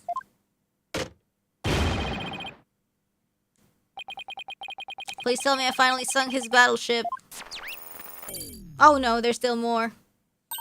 Boss, I'm getting less Discord now. He really is hiding something about that launchpad door. Whatever he's hiding most likely has something to do with the killer escape. I wonder what it could be. Oh, Chad didn't see the yellow corner. Oh, sorry, because it's because I'm like kind of like blocking it. I mean, to be fair, then where should I be? You know, but I did see it. It's like the same thing in you know. I wonder what it could be. If he was doing something suspicious around that door. Maybe we can spot some change between before he came to the room and after. If Oldman is culprit again, I will not be too amused. Rainy should be center of screen. That's so stupid. But also, this is like kind of the same thing as like when I'm playing an exploration game like yesterday, like, you know, playing the pew pew pew game, and it's like people are just like, oh my god, Rainy is there, Rainy, like, oh, Rainy's colorblind. It's kind of like, there's, I don't know, I guess it's like my eyes are tired, and it's kind of like, I guess if, I don't know, it's just like, it's harder to see things sometimes when you're like actually focusing on so many things at once. And it's kind of like, sometimes, like, can we not do that, you know? It gets a little bit annoying, you know? Like, can we be nice for a bit? Detective Fulbright gave us a photo taken after the crime. Let's run a comparison. Let's see, this is footage of the door before Director Cosmos arrived. This is how the door looked after the director entered the lounge. And look at that. There is a change. Something's definitely different. Director Cosmos. What is it? What have you two been up to over there? Finding the answer to what you were doing when Detective Arm found you, that's what. And that answer lies clearly in this footage. All we have to do is compare it to the photo that was taken during the investigation. Don't be ridiculous. If you really do have an answer, you'd have pointed it out already. This is what happened last time. This is what we noticed last time, actually. We have already noticed this back then. See, like because during investigation, we were like, oh, what's this button for? It's for the rotating thing, right? It's the rotating thing, to rotate the blah and the blah. The center thing. Something like that. The answer is this knob. Your Honor, please take a look at this footage. Let's see. Take a look at the knob next to the launch pad door. As you can see, it's horizontal. Yes, it is, isn't it? However, when we investigated the scene of the crime yesterday, the knob was vertical. Oh. Yeah. And what does that mean? It means that sometime between before the director arrives and after, someone turned this knob. Ah! Do you have a keyboard with a knob? Yes. After the scene was discovered, you were the only one who could have turned the knob. Come on now, Director Cosmos, let's hear what you have to say. What were you trying to do by turning that knob by the door? Fine, I admit it. You're right, I did turn that knob. The knob is a safety lock meant to keep the launch pad in place. I was afraid there would be more explosions, so I wanted to move the launch pad away. No? You wanted to do what? Hey, didn't Ponko tell us something about how they prepare for a launch? Yeah, they rotate the thingies. He said that once the launch pad's fully assembled, move to the launch site, so instead of escaping to the safety lock in the boarding lounge has to be disengaged first. I guess that clears up what that knob is for. Oh, so if the killer escaped to the launch pad one corridor, maybe they were transported along with the launch pad to the launch site? I don't think so. The launch pad one corridor was filled with smoke. I don't think they could have escaped through that corridor. So then where did the killer escape to? I guess there are still some things we have to uncover. Director Cosmos, I request that you tell us about moving the launch pad in more detail. Fine, but listen carefully, for I'm about to give history-making oh, really? Really now? Okay, come on. Okay, eyes on the mood, eyes on the face. I had no choice. Why is he happy? I fear there might be more explosions, so I had to cut the launch pad loose. Surely the only escape the killer had was through Why is he what? Wait, there is so many things wrong with this.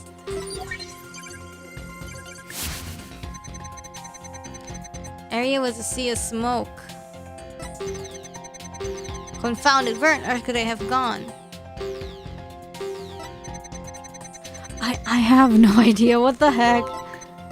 I am so bad at this. Why are you happy? Why are you happy? This is so... Because I get to turn the knob! Yay! Like, it's not often I can do it. Whee! You know? I had no choice but to disengage the safety lock. You could sound like you were reluctant to do so. But why are you happy secretly? And yet when you did it, you felt some joy, as if you were very pleased with yourself. Okay. How do you do it? How do you know everything as if you were there? Well, because we have technology. Pretty impressive, isn't it? This is the power of analytical psychology. So, care to explain why you felt joy when you disengaged the safety lock? When I think back on the facts we've discovered up to this point, I have to believe that you were trying to fulfill some hidden agenda. Agenda? Ah, how do you know about that too? What do you mean about that? Because I'm more or less a pro at guessing. But you have no proof that I had a hidden agenda. And even if I did, I would never ever tell you, so there! I know they say people regress as they grow older, but you, sir, take the cake. I was happy that I finished all these tasks after entering the code. And how could you doubt a man with such great intensity, intelligence, and integrity? What do you mean integrity? You've been spewing like... Silence! Oh, man. You, a man of integrity? Don't make me laugh. Prosecutor Blackwell? What came over him all of a sudden? You've spouted nothing but falsity since you stepped up to the stand. You're not the kind of man that will be glorified in the annals of history. Not for greatness, anyway. Unless you consider greatest barefaced liar an honor. Liar! His words bite harder than his blade.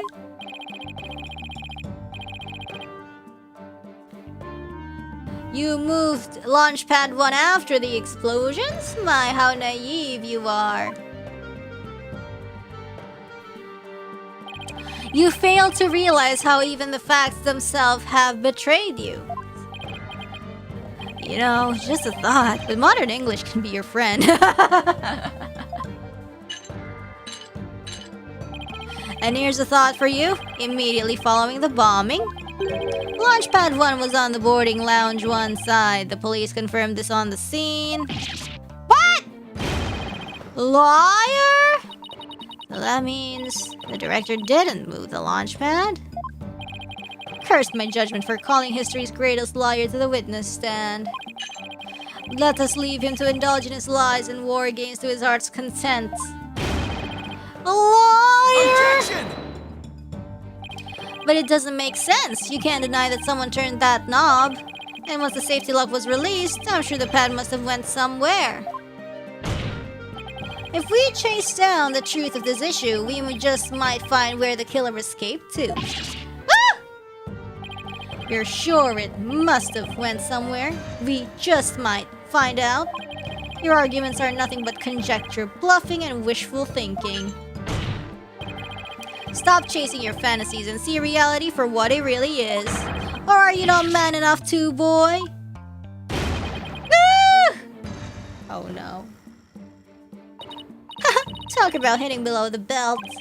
Young ones these days. I don't understand it. I'm sure Director Cosmos must have moved the launch pad. The knob was definitely turned after he came to the lounge. But the launch pad is right where it's supposed to be.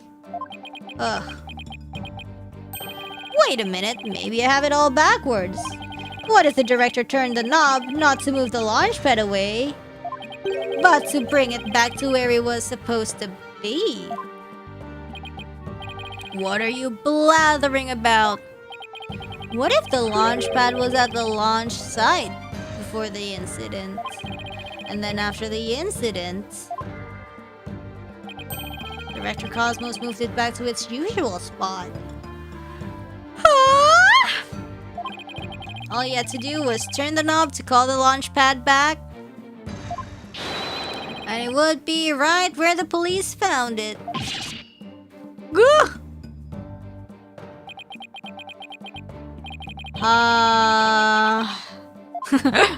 You made him sound like Mr. Starbuck.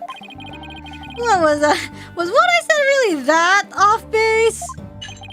It pains me to have to explain how wrong your own logic is to you, however. Our great liar turned the knob only after he discovered the crime scene. Indeed, the pad existed beyond the lounge when our Astro Wanderers made their escape. A fact that has been recorded for posterity on filmless film. Oh, right.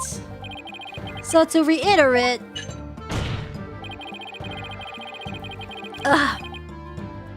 Stop chasing your fantasies and see reality for what it really is, boy. Ah! Get a grip, Mr. Wright, and focus. We know the launch pad must have been moved, but our deductions and the actual facts of the case are in direct contradiction with each other.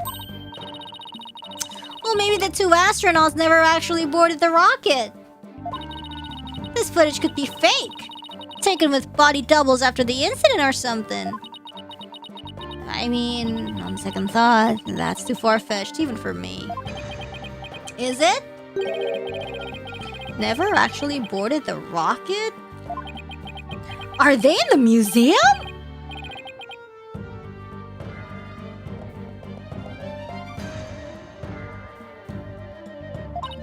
Huh?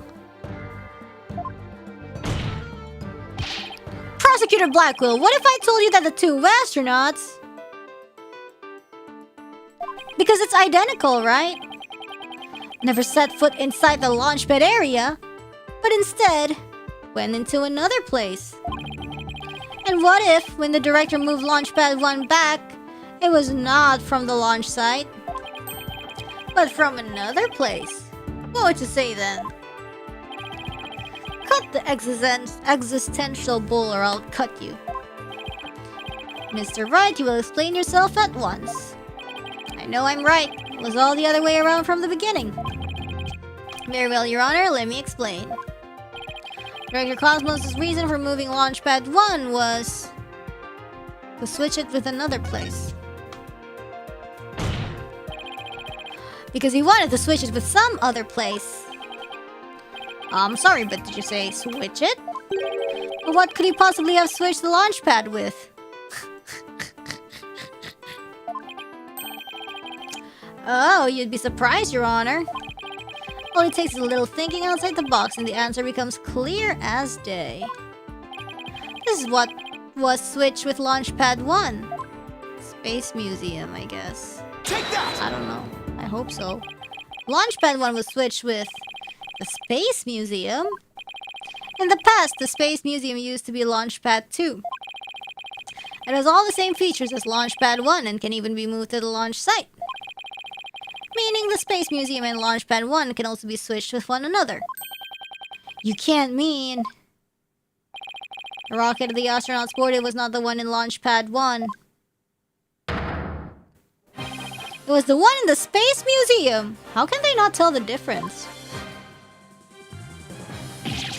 What? Balderdash!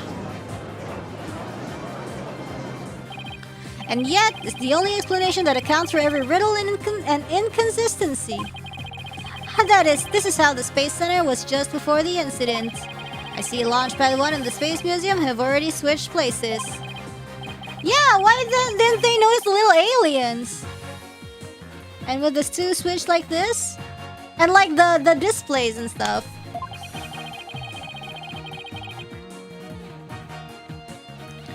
The astronauts entered the Space Museum from boarding Lounge 1. This allowed the true killer to enter Launchpad 1 from boarding Lounge 2. Oh my god, please. And set the bomb on the rocket. Come to think of it, the door to the Space Museum from boarding Lounge 2. Oh no, is it time? Is it time to be robots? Welcome! Welcome! The Space Museum is open to the public every day of the year from 9 a.m. to 7 p.m.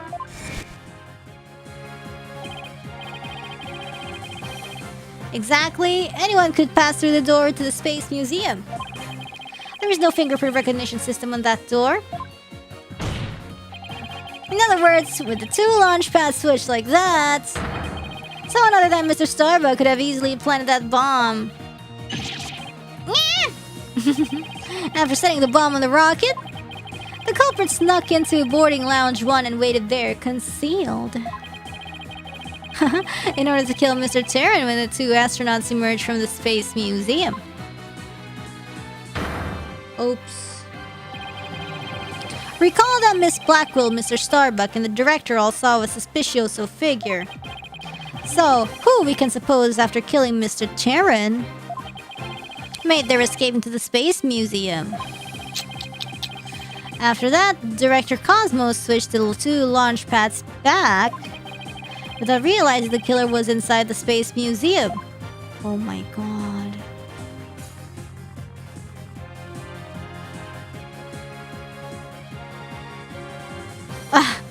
Really?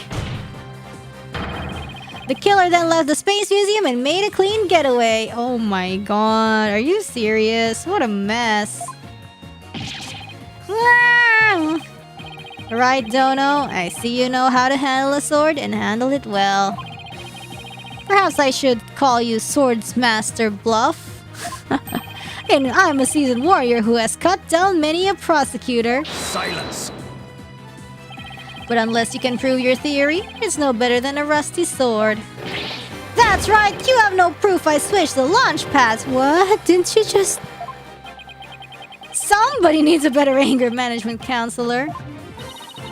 If the launch pads really were switched, there might be a record of it somewhere. At this point, Launchpad 1 and the Space Museum were switched with each other. So the corridor beyond the door should be the one that belongs to the Space Museum. Doesn't it say 2 over there?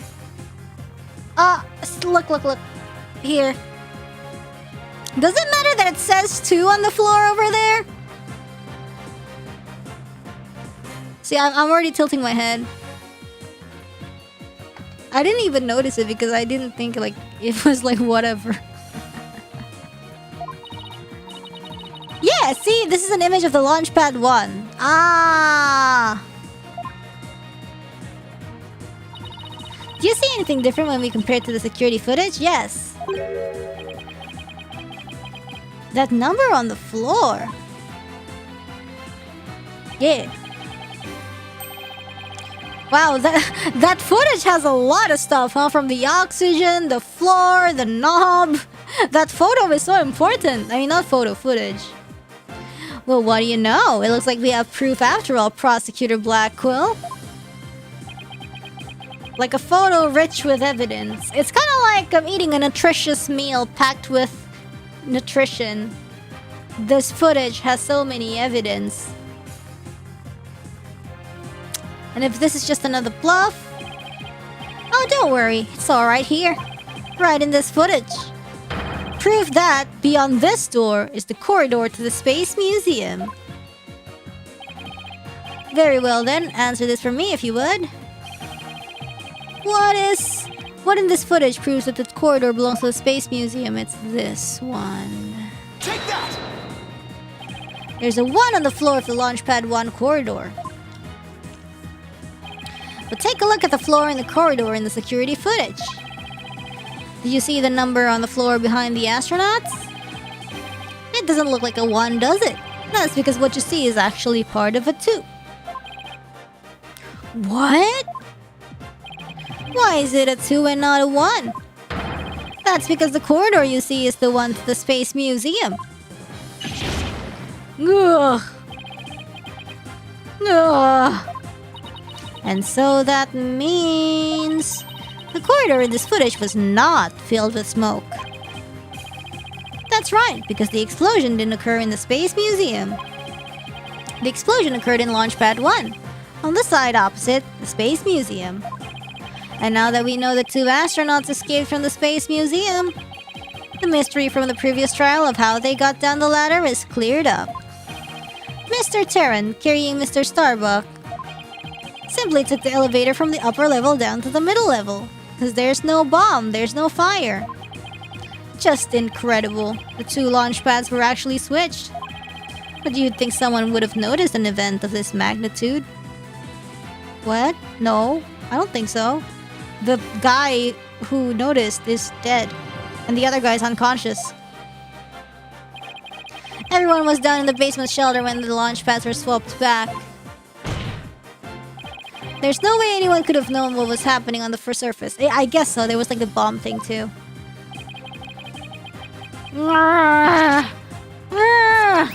Oh yes, 0 finally. Bye-bye! No smoke. It's Space Museum time with little aliens.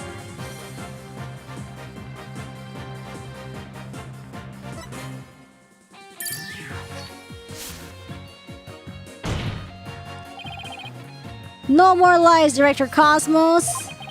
It's high time you told us the truth. Nice. Gah!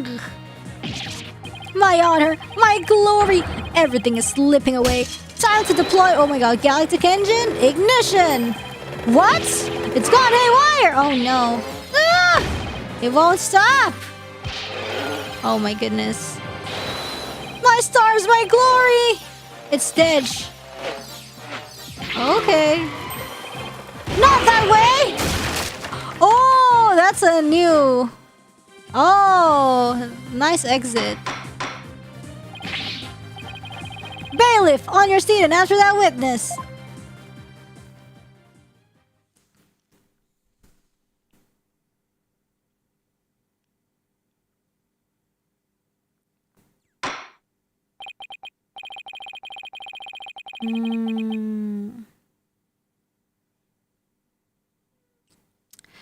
I see we managed to retrieve you before you came to any bodily harm. Director Cosmos, do you admit you switched the launch pads? We still haven't found who did it, by the way.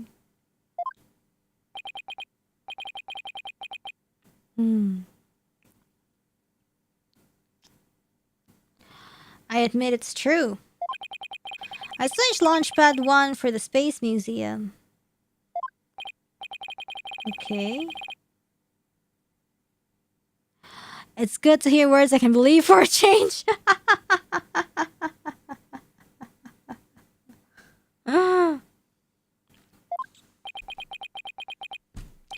Before you do, Your Honor, two things. First, we don't know if Mr. Terran had prior knowledge of the switch. As for Mr. Starbuck, he was unaware of his surroundings thanks to his medication. Yeah. We don't know if Mr. Terran had prior knowledge because he's dead. Either way, Mr. Terran would have realized the instant he stepped into the Space Museum that it had been switched with the Launchpad 1. So my first question is, if the Space Museum was perfectly fine, why did Mr. Terran feel the need to put on such a dramatic display?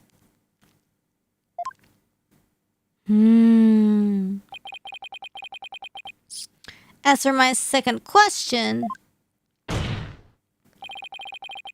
I'd like Director Cosmos to tell us why he switched the two launch pads to begin with.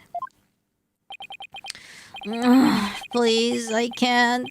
I exercise my right to remain silent. Oh, what's going on? But I will say, my hands were tied. I was only doing what I could to keep my men from getting caught in that blast.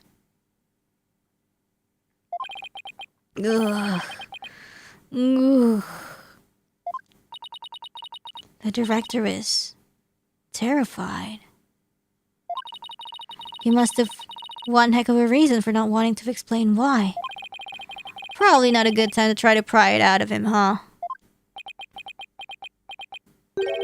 Excuse me. Would you mind if I picked up my stars? Without my badge of rank, I'm nothing. I don't see why not. Bailiff, help the director retrieve his stars. Oh, he's back. It appears the possibility of a culprit of other than a defendant has presented itself. Mr. Starbuck, is there anything you wish to say? I don't get it. Don't get it? What don't you get? Director, why did you do all that? From the very beginning, you never meant for the launch to go ahead, did you? You tricked us! Mr. Starbuck?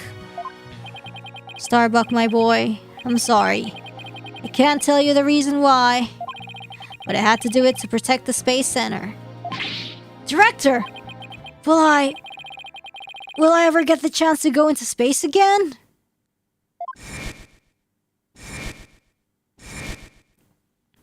We haven't seen the girl on the right, the rightmost girl. Yes, of course. I won't rest until it happens. And I don't know why Ponko's all beat up, but okay. The yellow girl? Yeah. The yellow girl with the kimono. I will get you into space again, my boy. And the dream is still alive. Silence. He's like, silence. Okay, nobody's allowed to dream, huh? All right.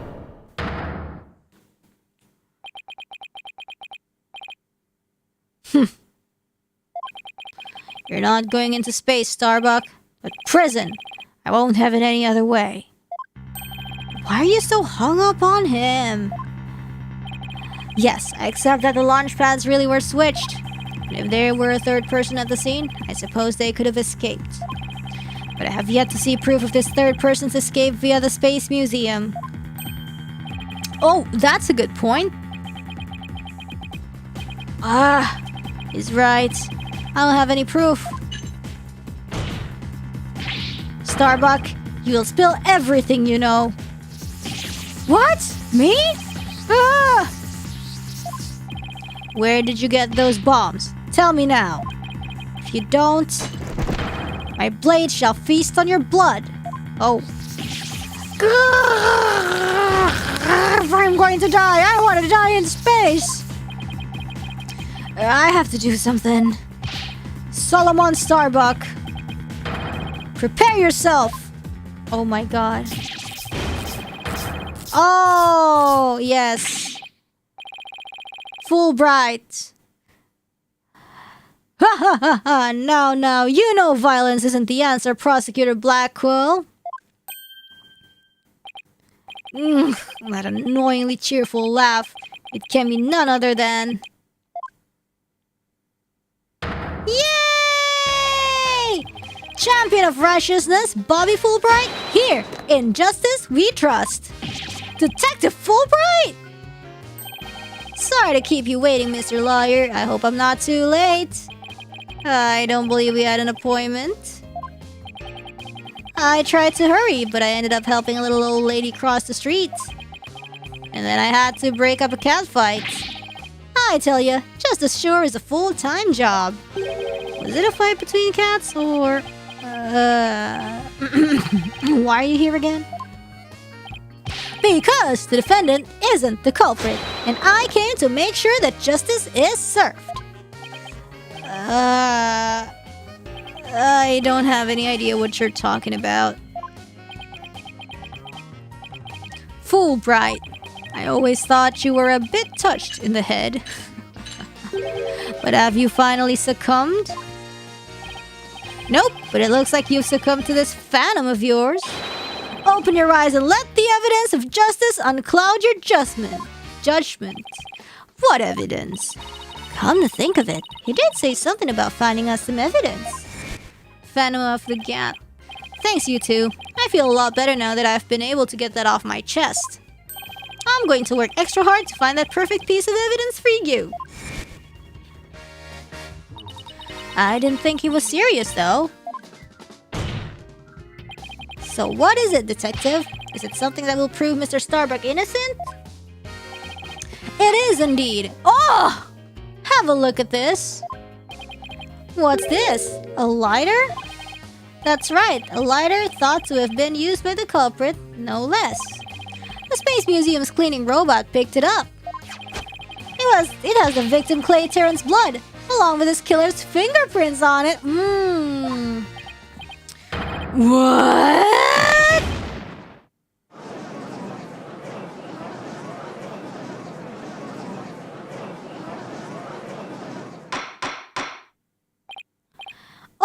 Order! Detective Fulbright, can I assume that the fingerprints don't belong to the defendant? You bet, Mr. Starbuck is totally innocent. This is just what I needed. Nice. Then where is it? Where's the analysis? Your Honor, this is decisive evidence that supports the defense's earlier claim. Wait, where's the fingerprints? Whose is it? Explain yourself, Mr. Ray. What if it's like made up evidence? What if it's planted? What if it's fabricated? With pleasure, Your Honor. Recall where this lighter was found. Based on that, we can extrapolate that after the killer murdered Mr. Terran, they escaped with lighter in hand into the Space Museum. Where they dropped it? You don't trust Fulbright? No. I'm just saying somebody might have like purposely dropped it, and Fulbright picked it up thinking it wasn't fabricated, but it was fabricated. You know, you get what I mean? Where they dropped it. The switching of the two launch pad occurred. And finally, the killer left through boarding lounge 2 and made their escape. Cause we haven't really had a dark age of the law moment. Clonko does seem the type to frame someone, I know. Like planted evidence, that's what I'm saying, I guess. Meanwhile, Mr. Starbuck was found in boarding lounge 1 after the murder, a fact that Director Cosmos has testified to. Therefore, ergo, Mr. Starbuck couldn't have possibly been the one to drop the lighter there. Silence. But the defendant had free reign of the area until Director Cosmos appeared. Could he not have dropped the lighter in the Space Museum during that span of time? Objection! You'd like that to be true, wouldn't you? But Director Cosmos testified that right after he saw the mysterious figure with a lighter, he went into the lounge and found the unconscious Mr. Starbuck. In other words, Mr. Starbuck wouldn't have had the time to double back to the museum. No, Prosecutor Blackwell, this lighter could only have been dropped by the real killer. Most importantly, Mr. Starbuck's fingerprints were nowhere to be found on this lighter. I think you understand what this means, don't you? This piece of evidence unequivocally proves that Mr. Starbuck wasn't the culprit. This does indeed appear to be decisive evidence that proves the defense's claims. As for the remote search that was found in Mr. Starbuck's pocket, we can assume it was planted by the killer on the unconscious Mr. Starbuck. No! There must be some mistake. Frankly, Prosecutor Blackwell, I've been worried about you. We've been chasing this phantom for 7 whole years. 7 years. I understand your urgency because tomorrow... Oh! Silence. What's tomorrow? Fulbright, you promised never to speak of that. Huh? Tomorrow? What about tomorrow? Given the body of evidence, I think it's safe to say the defendant is innocent. In light of the fact that it was impossible for him to have committed the crime. A few unanswered questions remain, so I look forward to seeing what you two uncover. But for now, if this court finds the defendant, Solomon Starbuck, oh my god, not guilty? And, so okay, I guess the next case will be like a sort of continuation of this. Thumbs up! Everybody thumbs up now! Very nice, let's go!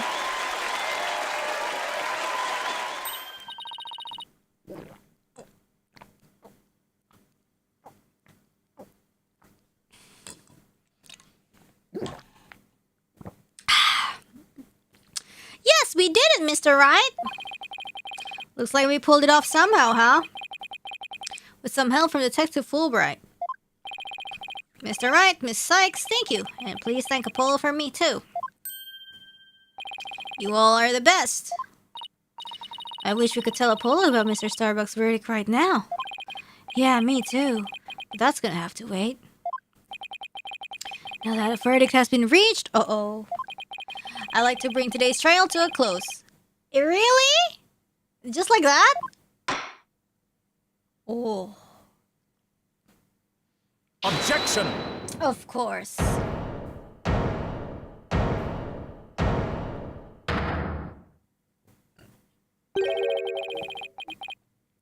It's too late to object, isn't it? It simply isn't possible. Something's wrong. Prosecutor Blackwell, are you dissatisfied with the verdict? Fulbright, what were the results of the fingerprint analysis for the lighter? Huh?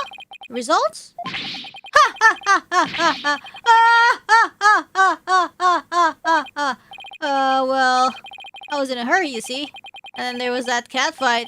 And then, well, oh...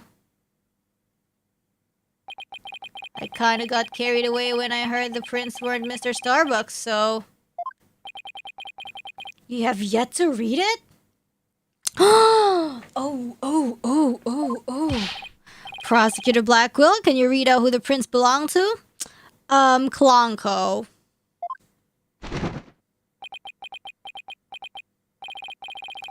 Upon thorough analysis, the fingerprints belong to Klonko.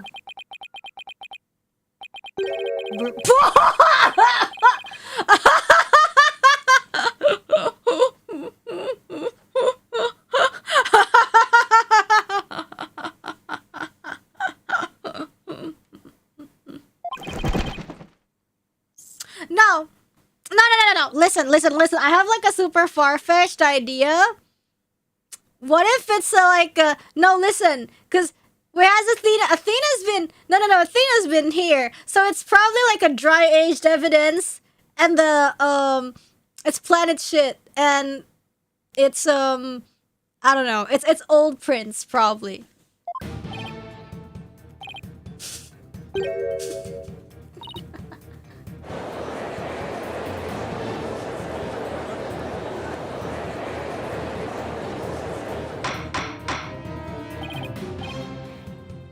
The only time I'm like, yeah.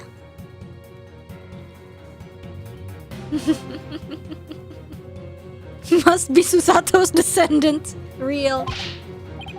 Miss Sykes, tell me you have an explanation for this. We're like, huh? We just finished proving that this lighter could only belong to the killer. So finding your prints on it can only lead us to one grave conclusion. I'm like, huh? I don't know what they got on there, but I know I'm not the culprit.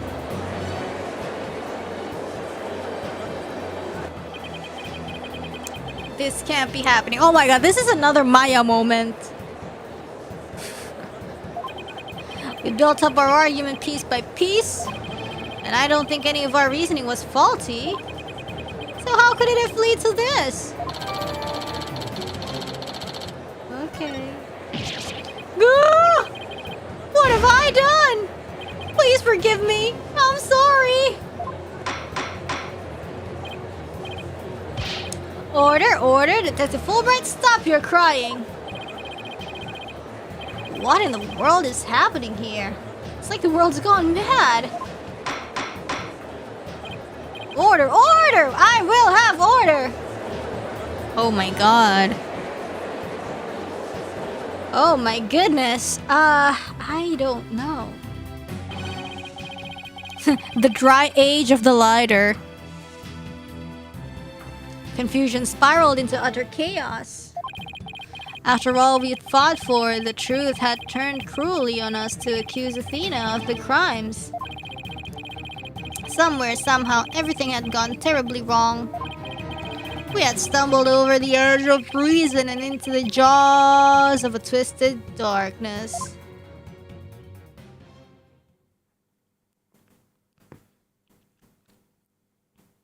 Yeah. So next case would be how we finish everything. There we go. Okay, we are gonna continue, but I want to take a little bit of a break to get some coffee or something. 2 minutes, okay? 2 minutes. We start after this. We are back.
Okay, we are back. I got some chocolate.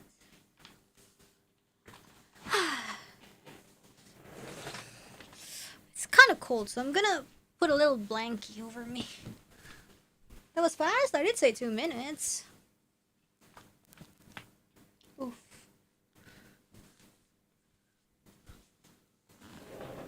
Okay. Did you make instant coffee? Or did I? No. I got distracted, but whatever. Okay, so we're continuing to the next episode because it's still early, actually. But anyways, I hope. Did you guys get your snacks? We're starting a new case, so yeah.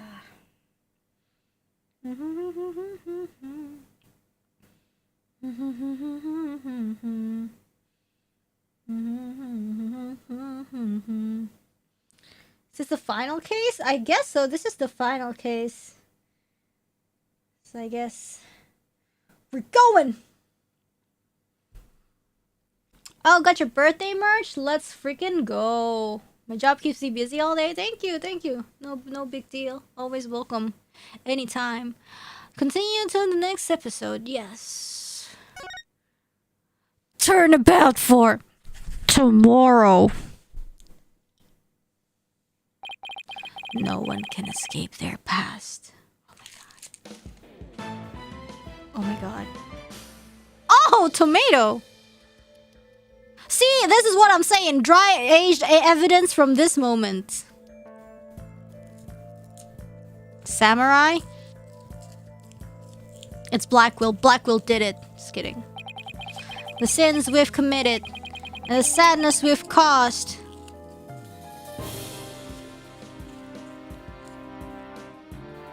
Oh, did he really do it? No! I hope not.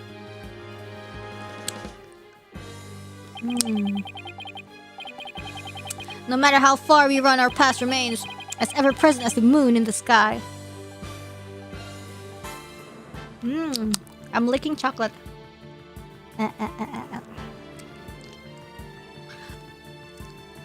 Okay, boy.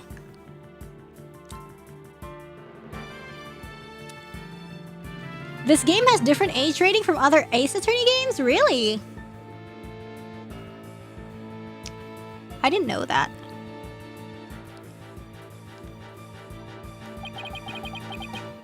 It looms in wait for the day, and we are forced to face it.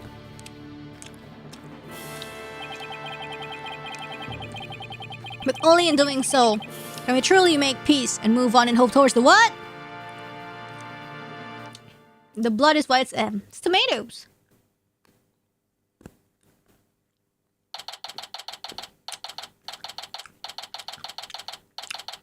It's a really dark... Okay, no spoilers!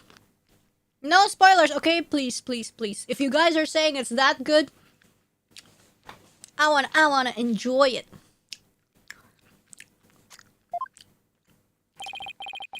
They took Athena from the courtroom. Straight to the station.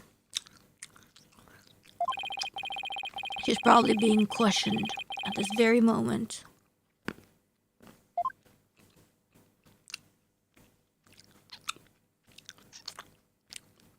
Damn, we're alone now, huh?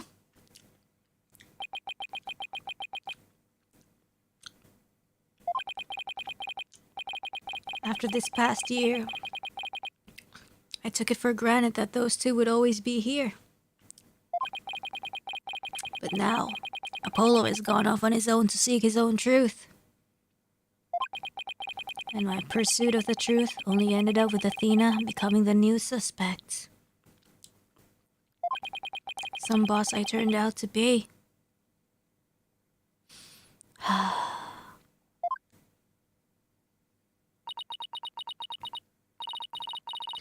It's even quieter in here than usual. Yeah, it seems so empty too. I just don't get it, Daddy. All of your reasoning during the trial seemed perfectly solid. Yeah, and I still believe it was. At least, based on what we know. Hold on.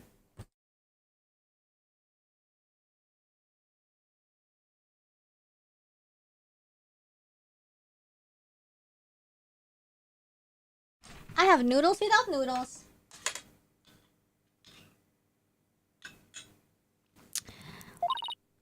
But now, Athena is the one who's being accused.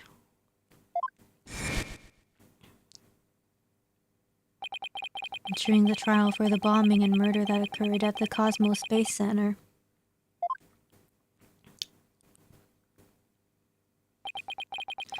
the lighter used by the real culprit was found.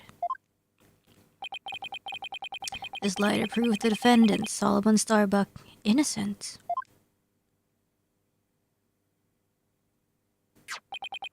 But Athena's prints were found on it instead.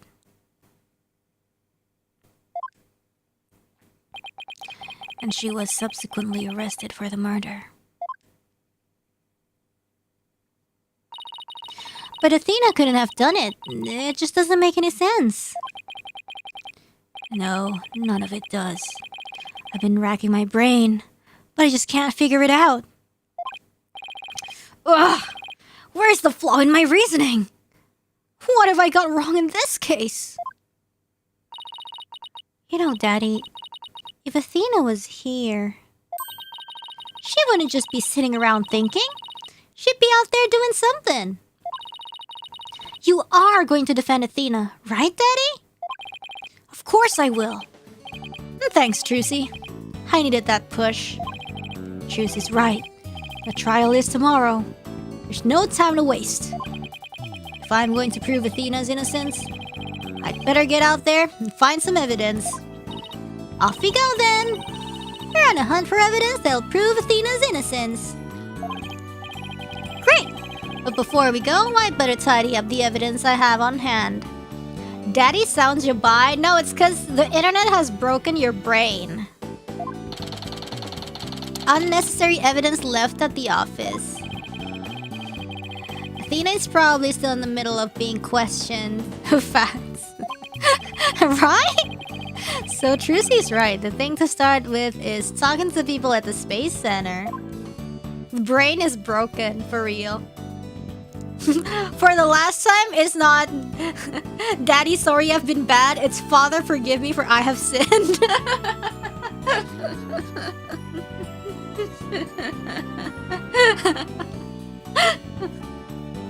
Hold on. Hold on. I'm gonna have a taste of this noodle-less noodle. Is this the same day as the trial? I'm still not sure. Probably the same day of the trial. Oh god, it's spicy.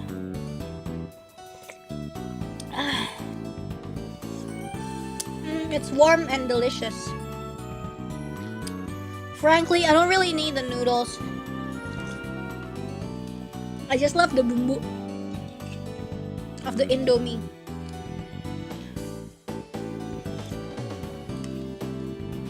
Noodles and chocolate, not at the same time.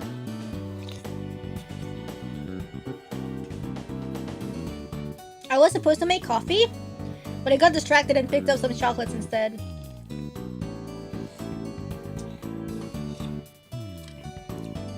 My brain just feels like The Sims sometimes. You want to do something and then you forget.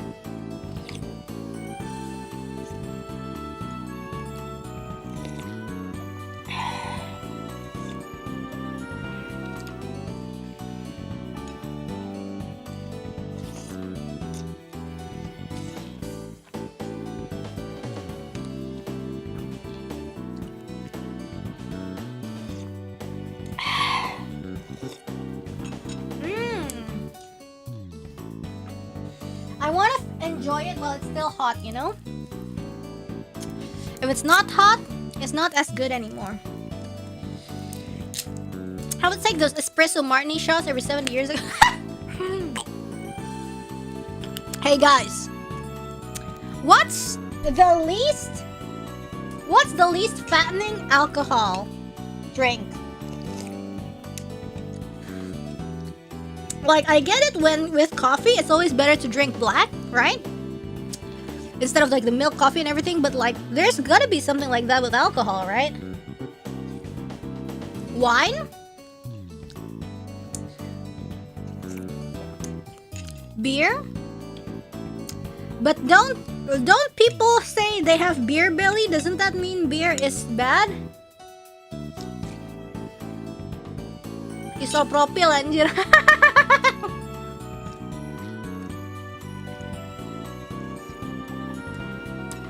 Gin and vodka, but not like the super sweet ones.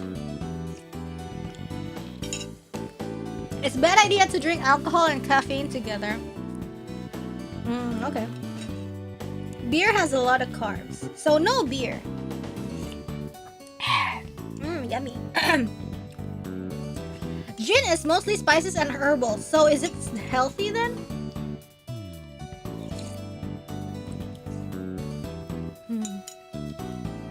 Any highball doesn't taste alcohol at all. No, I'm not talking about taste, but like calorie-wise. Yeah. Okay. Jaeger bomb is fast track to getting diabetes. Gin and tonic is low calorie cocktail. Tawa? Absinthe is like 70%, will make you fat, but your liver will be fatty liver.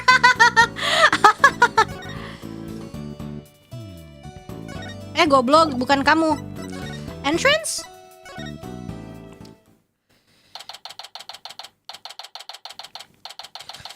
Alcohol contains more calories than sugar, so no. Okay, then no alcohol.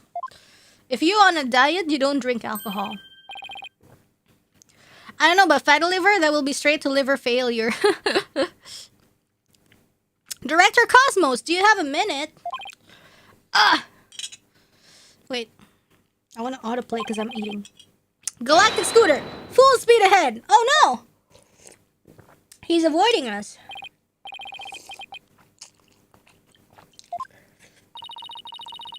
His expression changed the instant he saw you, Daddy. I dragged his name through the mud pretty good at the trial earlier today. He has scooted away. You can make alcohol-free gin with vegetal glycerin, but you have to be accurate with the cooking temperature. It may look like hot wine. So it's like alcohol-free gin. I see. Yummy. Sorry, I'm gonna finish this just a little bit more.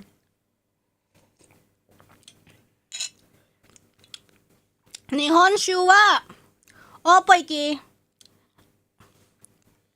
rice wine yo.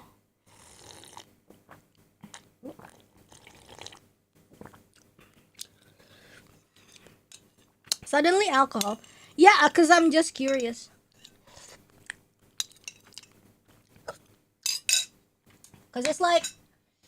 Because I don't like alcohol. And also because it does nothing good for my body.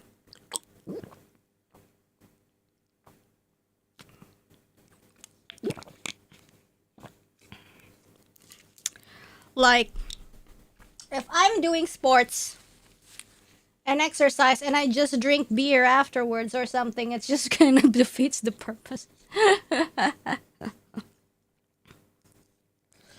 Yeah. That's what I'm saying, you know?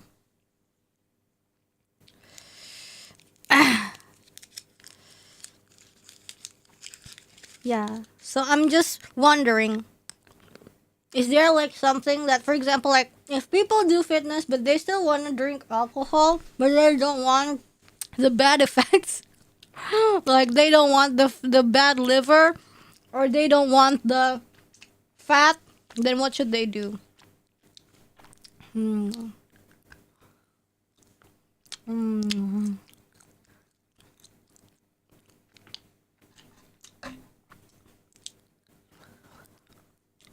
Do you get flush when you drink?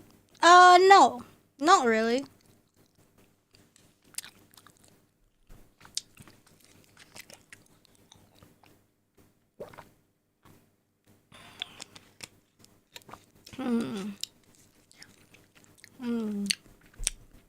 Low sugar. Glass of low sugar wine. So wine seems to be the safe consensus.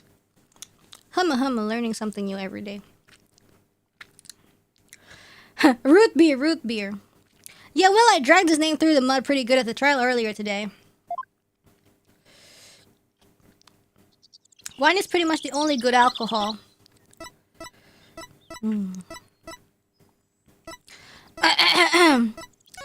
Yeah.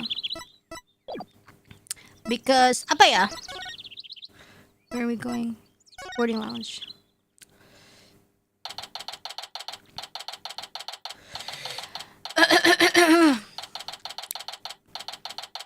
Because like, I don't know, sometimes I don't drink, but then like my friends are like, "Oh, okay, well, let's go here." And it's like, "Oh, this place has drinks." And I'm like, "No, I don't know." I'm just like, "Do I keep turning down their invitation or something, or is there like something I can probably do?"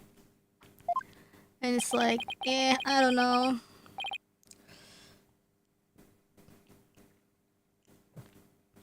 Have you ever tried consistently drinking a glass of wine during dinner? It allegedly helps with digestion. No, I don't have alcohol at home. I don't have any alcohol at home.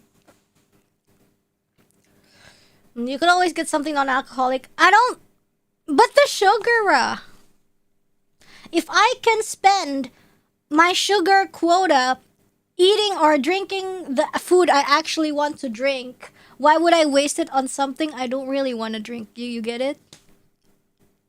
It's kind of like, but at the same time, it's like, have I been missing out? I'm sorry, guys. Like, can we hang out somewhere else? Like today, I ate the pondering. We were here only yesterday. Oh, hey! Hence your question on the least ABV on sugar drink. What's ABV?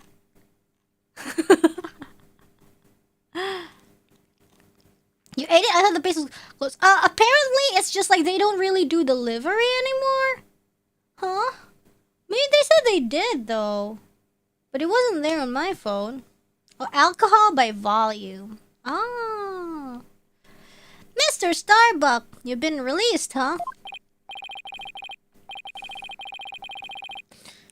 And I came straight here. This is all thanks to you and your team, Mr. Wright. You've given me a strong second chance to fly into space again. I can thank you enough. Except...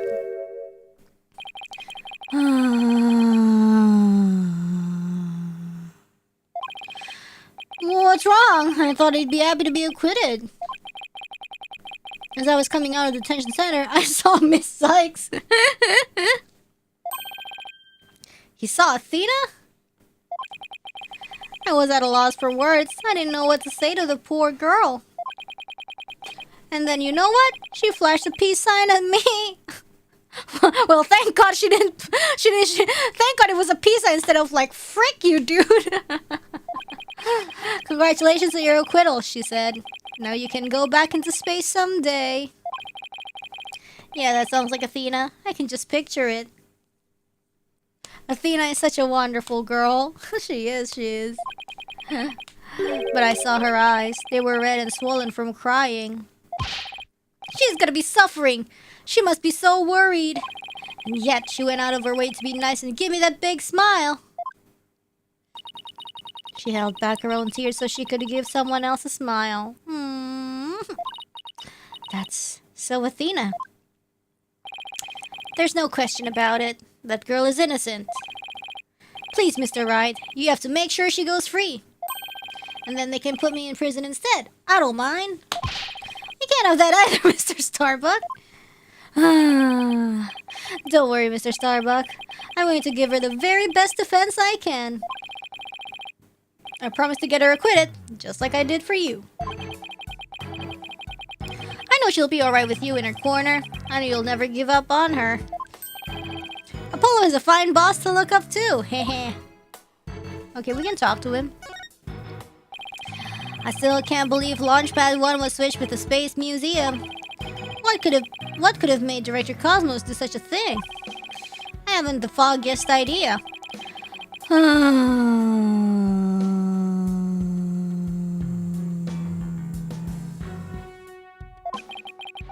So there never was gonna be a launch that day, not from the very beginning. I wonder if Clay knew.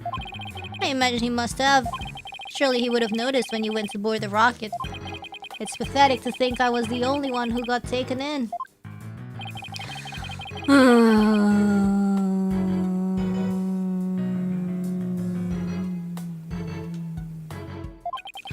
But I guess that's about how it goes when you're worth less than space debris. Is he going to be alright, Daddy? His expression looks as dark as a black hole. Well, that's just how he is. The murderer. Mr. Starbuck, do you remember anything about the murderer? Not really. I only saw his shadowy figure in the dark after all. Yeah, I guess that was a little too much to hope for. Hey, I heard something from the police, though. They said they never did find 10 caliber gun down that trash chute. Yeah, BSing. They said I thought the culprit must have carried it away with them when they escaped. So, was the person you saw holding a gun Mr. Starbuck? I couldn't really tell. But it wasn't Athena, right? Could you tell if the person was male or female, tall or short? I can't even tell you that much. Man, I'm useless. When the culprit opened the door and some light came in, I should have been able to see. But the door. Huh, yes. As I recall, they opened this door here as they made their escape. The door to Launchpad 1, right? Yeah, except right now, the door leads to the Space Museum. You mean the Launchpad and the Space Museum are switched right now? Yeah, they're trying to investigate the theory you came up with in court. Oh, okay. So they're recreating the conditions, huh? Ugh, hold on. It's cold. I like to see what's beyond that door now. Ugh. Mr. Starbuck, could you open this door for us? Sure, just let me have my print scanned here. Whoa, it goes to the museum indeed. Switching the launch pads. Do the launch pads get switched back and forth a lot? Well, back when the Space Museum was Launchpad 2, they used to switch the pads around at times. But these days, Launchpad 2 is only used as a tourist attraction, right? Right, because quite frankly, the Space Center needs the money. I hear you. Times sure are tough. Daddy, let's go check out what's beyond that door. Sure, let's go. Hey, why don't I come along? I can show you around. I mean, yeah, sure, why not? Anjir. Kukira anjir. Kukira na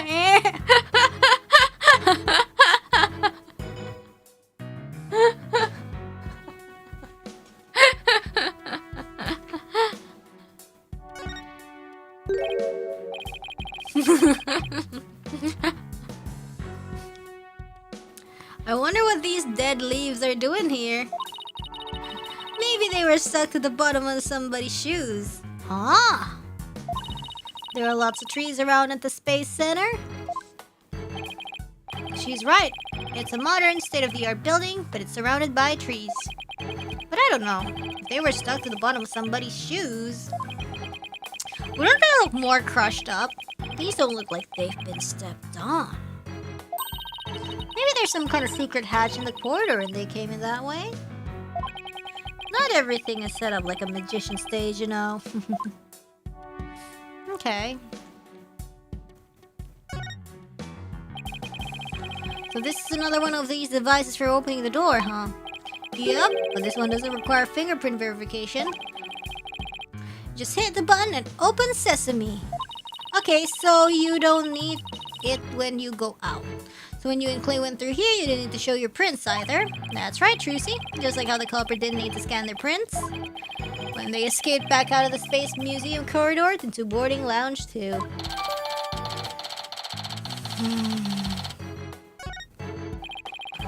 Well, I don't see anything else that jumps out at me, and I imagine this corridor is built exactly like Launchpad 1 corridor.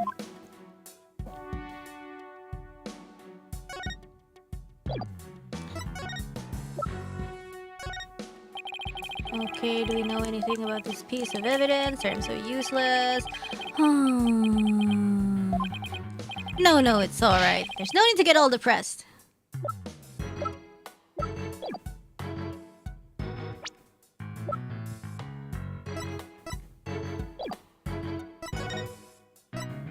Guess we need to talk to Space Center staff.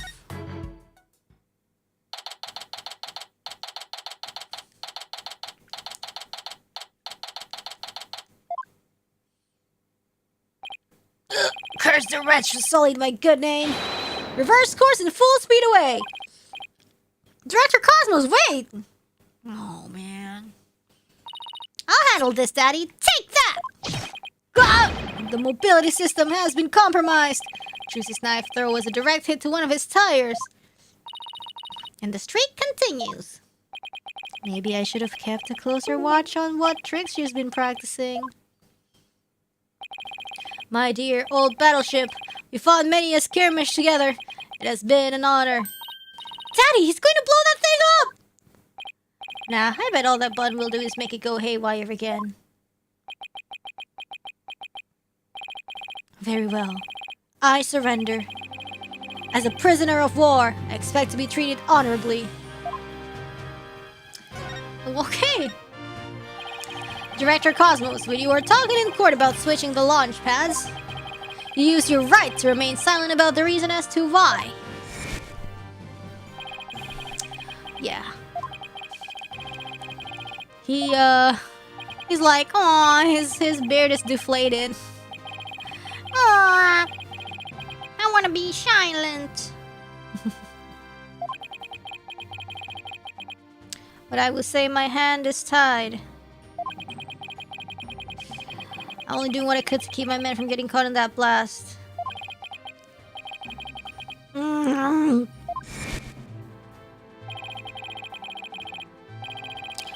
Center of the cosmos is shrouded in mystery, but I don't have any secrets left. Now that my battleship has been destroyed, I've been taken prisoner. Magatama time? No secrets left, huh? I beg to differ.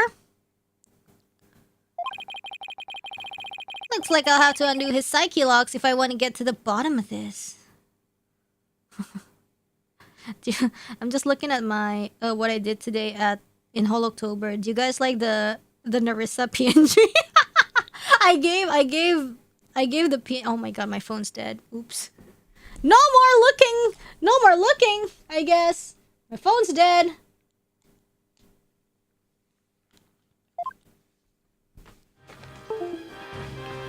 Anyways, it's Magatama time. Take that!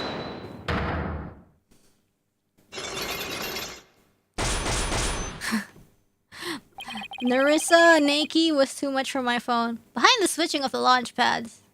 Did you send the CSP to Narissa? I didn't, but the PNG is there. Can you clarify if Narissa can freely use this PNG in our own streams? Basically us girls, as long as you tag, using the stream tag is it's like a little bit of unspoken. I used to say it outright, but if you use the tag, that means you kind of like consent for us to like use it in the streams. And because I tagged it, that means I allow her to do it. But it's kind of like if you don't tag it, generally I will steer clear of it and not use it.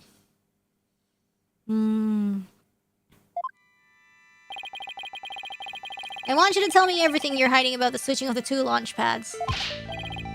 I refuse. You can't make me. I can hold it longer than anyone. I hope I never get like this when I'm older. Now let's see where to start. This is how you explain your motive for switching the launch pads. You did it to save the astronauts. I guess. Since you switching the launch pad, the astronauts escaped injury from the blast. Instead, they safely boarded the museum's rocket far away from the actual explosion. My astronauts were ready to go out on an authentic adventure in space. How do you propose I had them board a fake rocket without them noticing? Is that wrong? I agree you couldn't have done it without help. Well, I think he's still a good guy. He's just like, he had no choice. For one, they would have figured it out the instant they stepped into the Space Museum. You figured you could fool Mr. Starbuck once he'd been drugged with his medication, but maybe Clay was the one drugging him. Without the help of this person, it would have been impossible to pull your plan off. Take that! You must have gotten Mr. Terran to help you. Ugh! He stole the tranquilizers from his mentor's locker and slipped them into him. And then, with Mr. Starbuck in a daze, they boarded the replica rocket in the museum. Ah! Someone help this poor prisoner of war! How is he able to spin around like that? Ugh. If you really wanted to save the astronauts' lives, shouldn't you have just called off the launch? If I could have done that, do you think I would have gone to all that trouble? I guess he must have had a compelling reason why he couldn't call it off. But how did you know to switch the path in advance of the bombing incident? Well, that's because I was warned in advance. Once I received that warning, it was my duty to ensure my astronaut's safety. But it was just a warning. It could even have been a prank. Why did you believe in it so completely? Because I went to one of those mediums that everyone's talking about these days, Misty Faye. I didn't realize channeling was back in vogue. Besides, I thought it was you yourself that got the warning via telephone. Yes, that's right. The bomber contacted me personally. My battleship is equipped with a special advanced communication system, you see? AKA a regular old telephone. It's been a while. Planning another launch? I see you haven't learned. So what happened in Hati? Is that the same guy who sabotaged? I'll never forget the terror I felt when I received that call. The bomber said it's been a while? And that was enough to make you take the threat seriously? Perhaps Director Cosmos took the threat so seriously because the Space Center had been involved in a bombing once before? Or maybe the culprit in the current case is the same person who was involved in this incident?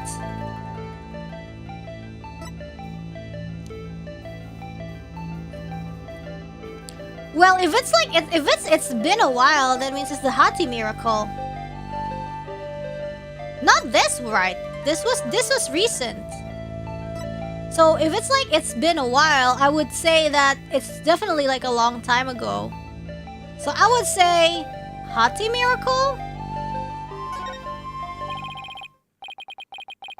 The Hati miracle, that epic story of survival. People across the nation know it now as a heroic tale of bravery, but in truth, it was an act of sabotage perpetrated by our current killer, wasn't it? Very few knew about the previous plot, so when the caller said, "It's been a while," you knew beyond a shadow of a doubt that the danger was real, and it wasn't a prank. Gah! Didn't anyone tell you to go easy on an ex-serviceman? Yes, the Hati miracle was really a desperate battle against an act of sabotage. I even lost the life of one of my staff members in a fight. Oh my god, is it the rightmost girl? Sabotage, murder. So this is the ugly truth behind the Hati miracle. I let my guard down. I thought the saboteur had been caught, and that the case was closed. Huh? Wait a minute. The murder at the Space Center 7 years ago? This must be the person Director Cosmos thought was the culprit. Chotto.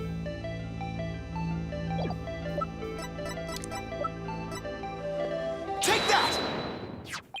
Simon Blackwell, the murder suspect in a case that happened here 7 years ago.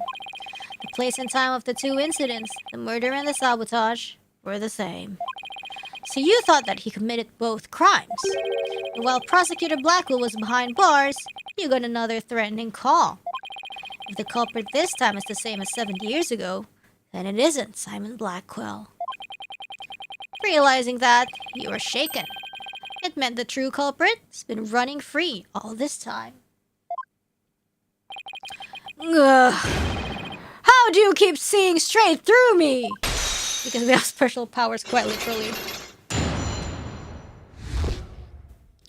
Let's go.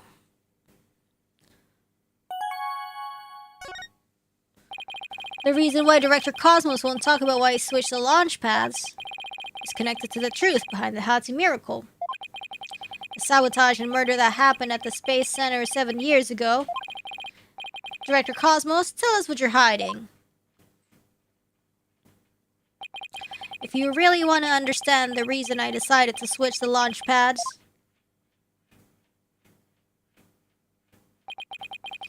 we'll have to start with the story of that horrible nightmare from 7 years ago. 7 years ago, you mean the so-called Hati miracle? The launch went smoothly, but once the ship entered outer space, then the troubles began. It was all the handiwork of a certain person and their evil scheme. So Mr. Starbuck's traumatic experience wasn't accidental? Not only that, but before the launch, a very valuable piece of moon rock was stolen.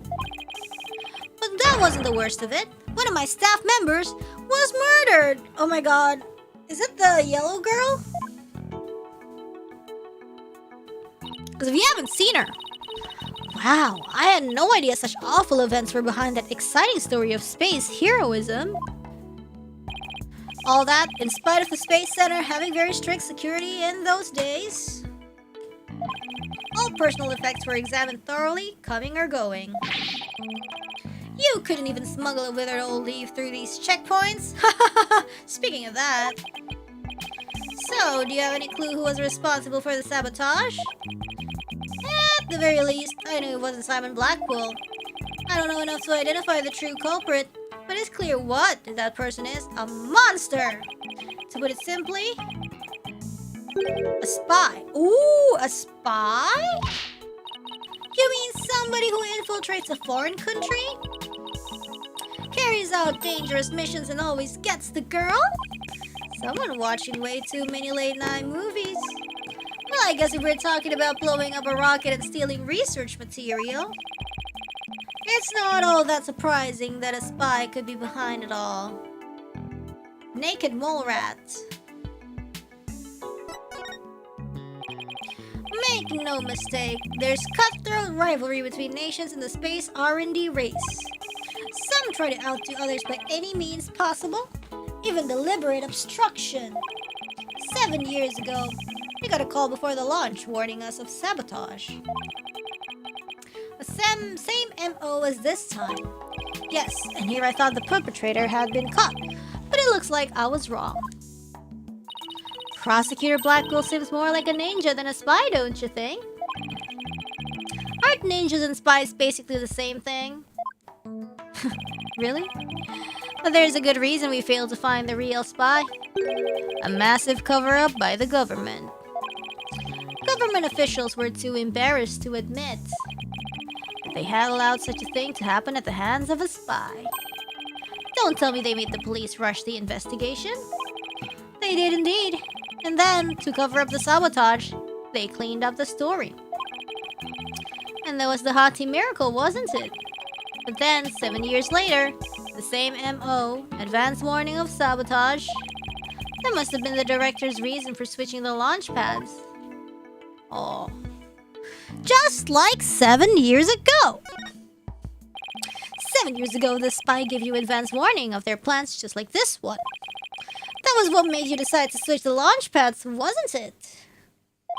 That's right, the caller knew the facts of the case 7 years ago despite the cover-up. They knew about the sabotage, the moon rock, the murder, and they said, "You don't want things to go like they did 7 years ago, do you?" They immediately thought of calling off the launch, but the government wouldn't let me. "We don't give in to the likes of terrorists. We must proceed for our country's honor." It was quite a moving speech, actually. Moving? Really? Maybe if you're easily inspired by political talking points. But I knew the truth. We had been warned, which meant that the danger was very real. Yeah. Oops, didn't. And I knew there was no way to stop the spy. No matter what I did, they would find a way. That's why I switched the launch pads and staged the moving rescue scene. First, I snuck into the center the night before and switched the launch pads. That way, the astronauts would go from boarding lounge 1 to the Space Museum. Then, I put a close for repair sign at the door to launch pad 1 in boarding launch 2. You did that so normal visitors wouldn't enter, right? What else did you do?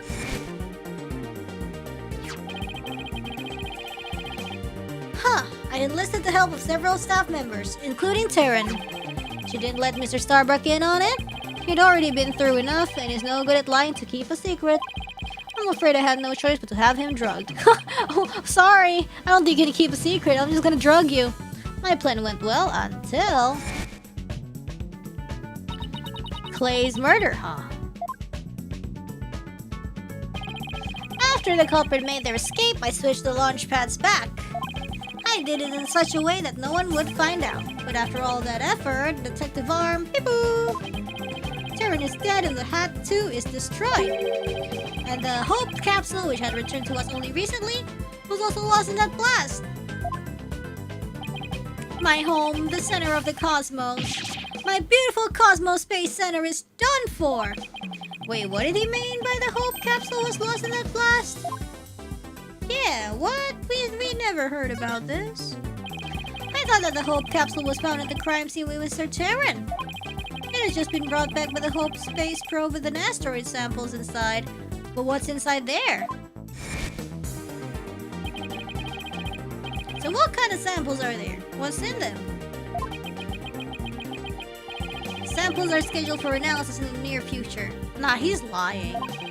We haven't had time since they just came back the day before Terran's murder. The capsule was being held in the safe in launch pad 1. But I gave it to Terran before the incident so it wouldn't be destroyed in the explosion. The idea was that, with it safely in Terran's possession, he could make it look like he rescued it during the staged miraculous escape. But our precious research materials ended up lost to that explosion anyways. But I thought Clay was supposed to keep it safe? You misunderstand. The launch pad explosion wasn't the one the capsule was lost to. But it was lost after the police confiscated it as evidence. Oh? Ah! Gosh! Dang it! It was the courtroom bombing from the other day. The capsule was there in the courtroom as evidence and was blown into smithereens.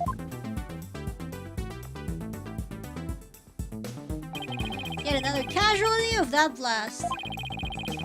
Ultimately, I think the culprit may have known about the switching of the launch pads. What? How? The police found a wiretapping device during their investigation today. A bug aboard my battleship, a tap on my advanced communication system. A wire on that phone? Yes, a wire on this very phone. I used this phone to give instructions to my staff about the launch pad switch. Just to the few select members who knew about the plan.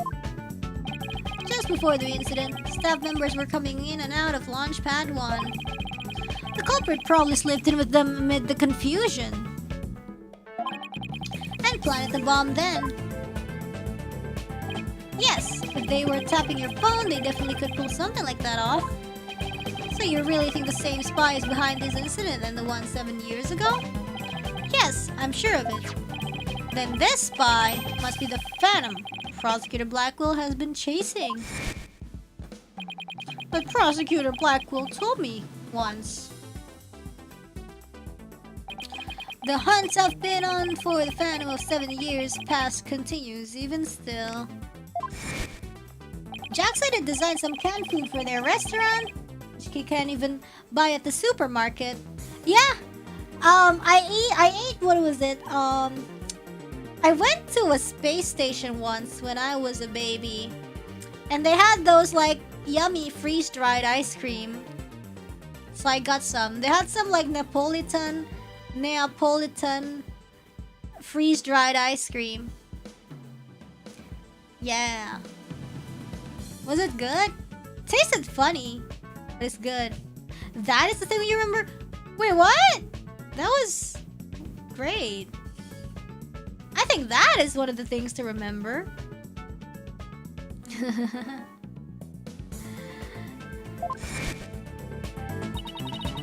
So if we can find this phantom, it's not like Dippin' Dots and stuff like that. It's like vacuum dried, so it's not even cold, you know? Would you eat it again? I would, because it's been a long time since I last had it. Back then I didn't like it because of course I expected something more ice creamy. But yeah, I would eat it.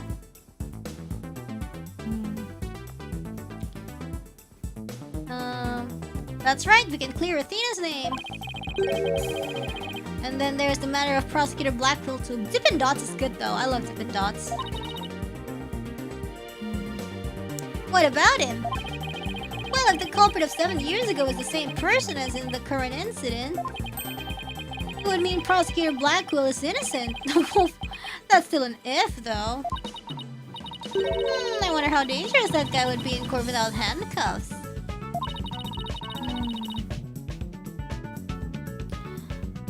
But if we're going on a ghost hunt, count me in.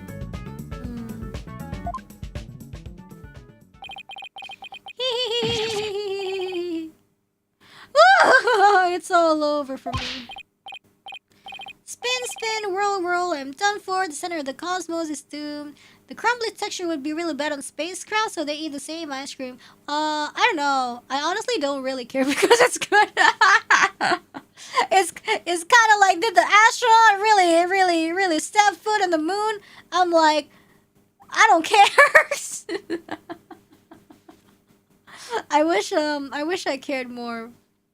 Now I'm like, oh, okay, you know, you're gonna, I'm supposed to take that as the truth? Yes, of course, I will, you know. It's kind of like, oh, this is the ice cream that the astronauts eat? Oh, of course. The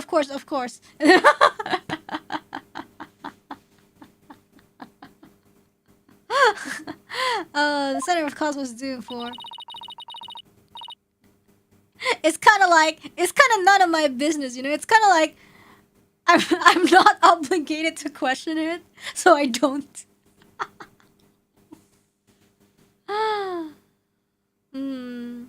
Yeah, I feel bad for Director Cosmos. He just wants the best for his crew. I feel like, you know, he just had very little choice. Yeah, it's like, what happens in space? None of my business. Do you think it's gonna be alright, Daddy? At least he'll be in good company. There must be planets out there he can spin with. Which reminds me, I'd like to delve a little deeper into the Hati mission too. If you want to learn more, start with the Space Museum. Would you become astronaut if their ice cream was yummier? I don't think so. I feel like even in land, I already get like car sick. There's a Hat 1 exhibit there. Oh my god, stop spinning. Don't mind me, I'll just keep spinning here and see how the cosmos unfolds. And I don't think I don't think I'm cut out for that, for space exploration or something like that. I feel like you have to be like super fit and super blah blah blah, and like I don't think it's for me. It's like he achieved spiritual enlightenment or something. I'm sure he'll stop when he gets dizzy. Let's go visit the Space Museum. Need to like roller coasters? I mean, I do, but roller coasters aren't really, you know. You only go on the roller coaster for like 2 minutes.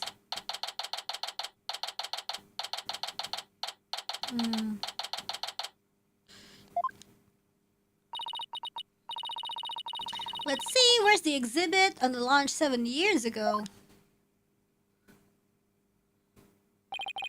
There, that's the Hati exhibit. Why is that jacket got a scar on there? Oh wow, look at that photo of the team. Does roller coaster make you nauseous? Not really. But it kind of stops being fun unless it kind of stops being fun because my eyes are bad. But I guess grew bad, I guess, as time passes. I used to love it when I was a baby, but I guess as long as I'm wearing contacts, it's better. But I feel like I'm bored of roller coasters already. I used to write so many of them.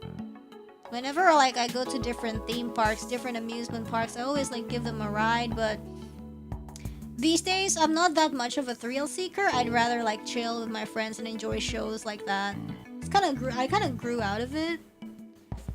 Like I'm still okay with it, but it's just like not as much enthusiasm. There's Clay and Mr. Starbuck, Director Cosmos, Aura Blackwell, and even Ponko.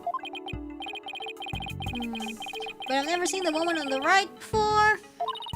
Everybody looks so happy. Well, except for Director Cosmos. He looks happy. He has his thumbs up. Let's check out the newspaper article too. Someone died. Oh, wait. There, why is there that mask? Hati launch imminent, and there's a photo of the Hope space probe. I guess it's only natural it doesn't talk about the murder of the sabotage. They really were keeping it a secret, just like the director said. Daddy, take a look at that jacket! It must be that Hati team uniform jacket. Why is there a sword? Raiden mask. It must be the Hati team's uniform jacket. You know what I liked about Disneyland is like the Tower of Terror, and they had like, I don't know, it's kind of like when they have like the crossover merch with like the characters that you like, you know. For example, like maybe you like, I like I don't know, maybe like Stitch, and then you have like a Stitch, but then you have a Stitch shirt or something, but it's like collabing with like a ride or something. It's the same design as the one Apollo was wearing, the one that belonged to Clay. Actual jacket worn by a Hati team member, it says. And where's this Hati team member right now? Not a replica, huh? I wonder if it was Mr. Starbucks. Where's this member, huh? Hello? Hello? Oh, why are you here? Oh, Miss Woods, what brings you here? I heard Dina got arrested, so I've been looking for you, Mr. Wright. I thought you might be here, at the scene. You must be so worried, but rest assured, I'm going to do my best to defend her. Dina's going through such a hard time. I hope she doesn't lose heart. Even just coming back to this place must have been really difficult for her. Huh? You mean the Cosmos Space Center? Oh, spill the deets! Spill the tea, girl! What? You didn't know? She used to live here, when she was a little girl. Wait, like live here? I thought she was just... I thought she was just like visiting a lot. She did? No, I didn't know. No wonder she knew so much. Miss Woods, could you tell me more in detail? Man, I want to eat yakitori. Can I order yakitori? Aduh, BM banget hari ini, tau nggak? I'm so BM. You know what? BM is banyak mau, which is wants a lot of things. I want yakitori. Please. Can I order?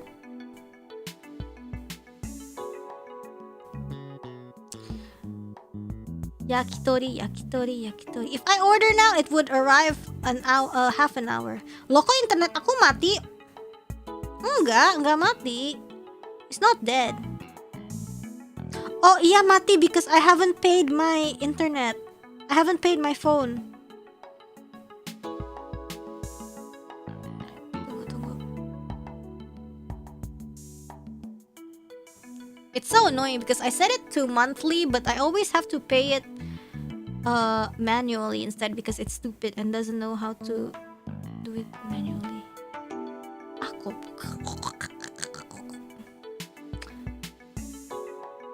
Loh, kok no internet connection? You little bit on ya?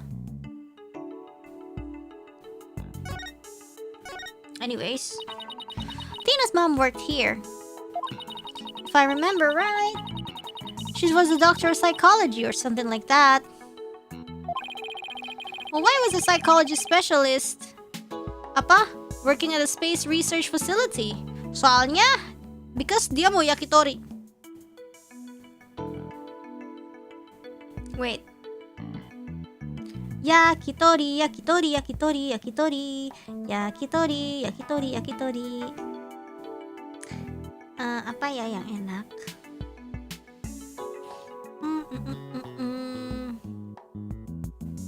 Ini apa? Ini enak gak? Ini aja coba. Enak gak nih? Let's try, let's say. Kok gak ada yakitorinya? Gak ada yakitori.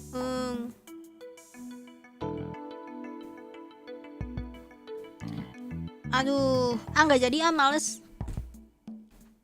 But why is a psychology specialist working at a space research facility? I don't really know. But I do know that she lived and worked here, so Athena lived here too. So it was far from Athena's first time here. Iya, emang. I wonder why she didn't mention it. Soalnya malas karena aku trauma. She probably didn't want to talk about it. This place is connected to a very sad memory. Oh my god, did her mom get killed here? Wait! Okay, never mind. What if Yellow Girl is Athena mom? I don't know.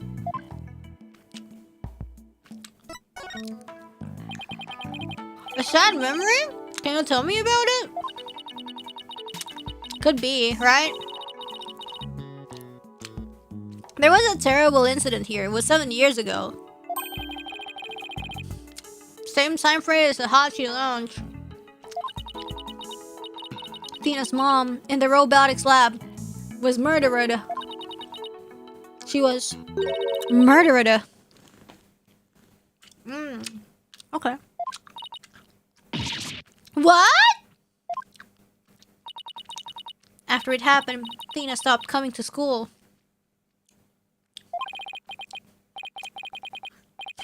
Every rainy A streams a pseudo waterboarding experience. Hey, it's your choice. Never let on at all. I was so worried about her. I came here so many times, hoping to see her.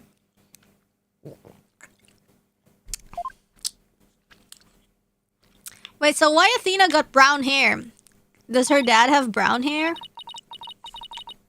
But I never saw her again. Oh, so sad. That's why I want to be a judge! After a while, we started exchanging letters. But I didn't get to see her face to face for 7 long years. And so the first time you'd seen her in 7 years was during Professor Court's case? That's right, and I was so surprised. She was like a completely different person. So cheerful and happy. Maybe because she been, you know, burying her feelings.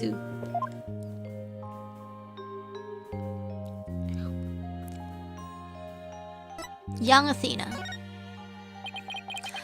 What was Athena like as a child? She was very sensitive and kind. She didn't talk very much. She liked to draw and paint at home. That's completely different from the Athena we know now. Can't even picture it.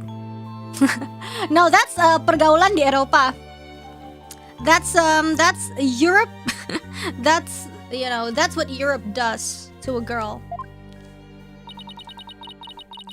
She never left the Space Center much because she was very sensitive to other people's emotions. Ah! She could sense, like, you know, maybe mind reading isn't the best thing you could have. When she went to crowded places, she'd get dizzy from all the emotions flying around. Like, you can't leave Europe unless you're 100% happy.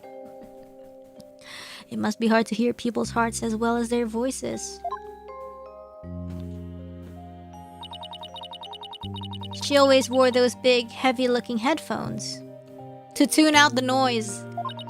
She said her mother made them for her as part of her research.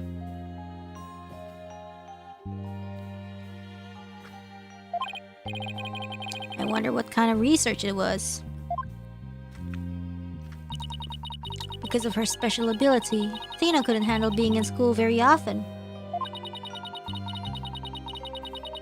And I was always out sick because of my weak constitution. Maybe that's why we became such good friends. We used to play together here at the Space Center a lot. It brings back memories. Sounds like Athena's mother played a big role here at the Space Center. Ooh, Daddy! Show her that picture! Yeah, a girl. Good idea. What picture? I know. This. Miss Woods, could you take a look at this for me? Is Athena's mom the one on the rightmost? Oh, look! There's Tina's mom! Tina's mom, the one in the center! The woman on the far right, the one in the kimono. That's Dr. Metis Sykes. Metis? Metis mentioned!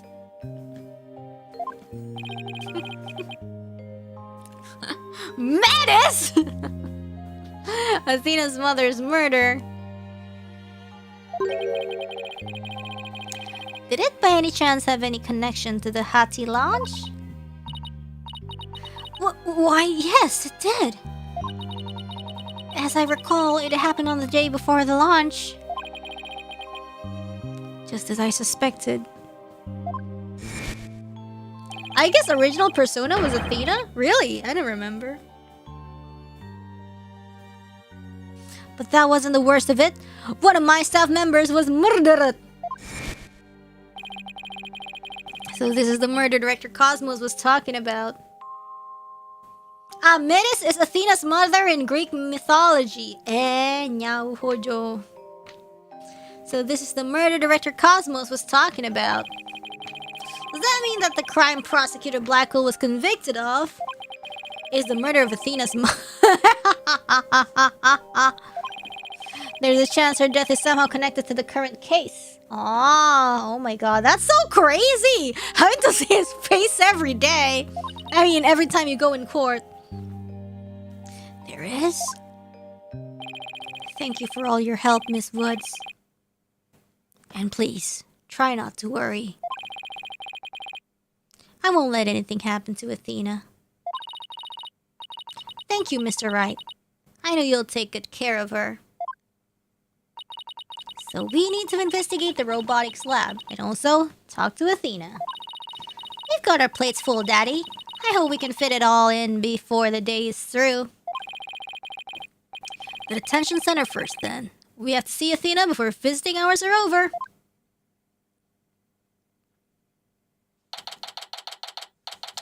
Ow! Ow!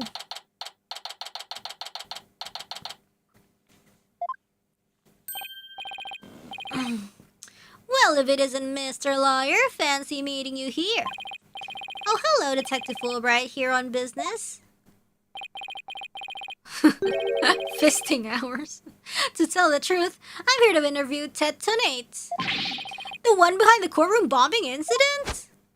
He suddenly said he's ready to tell the truth about that case. And what he was saying was so incredible, I just had to come right over to hear more. Incredible? What was he saying? Why don't you hang around and hear it for yourself? Really? Us? Are you sure? I give you my special permission.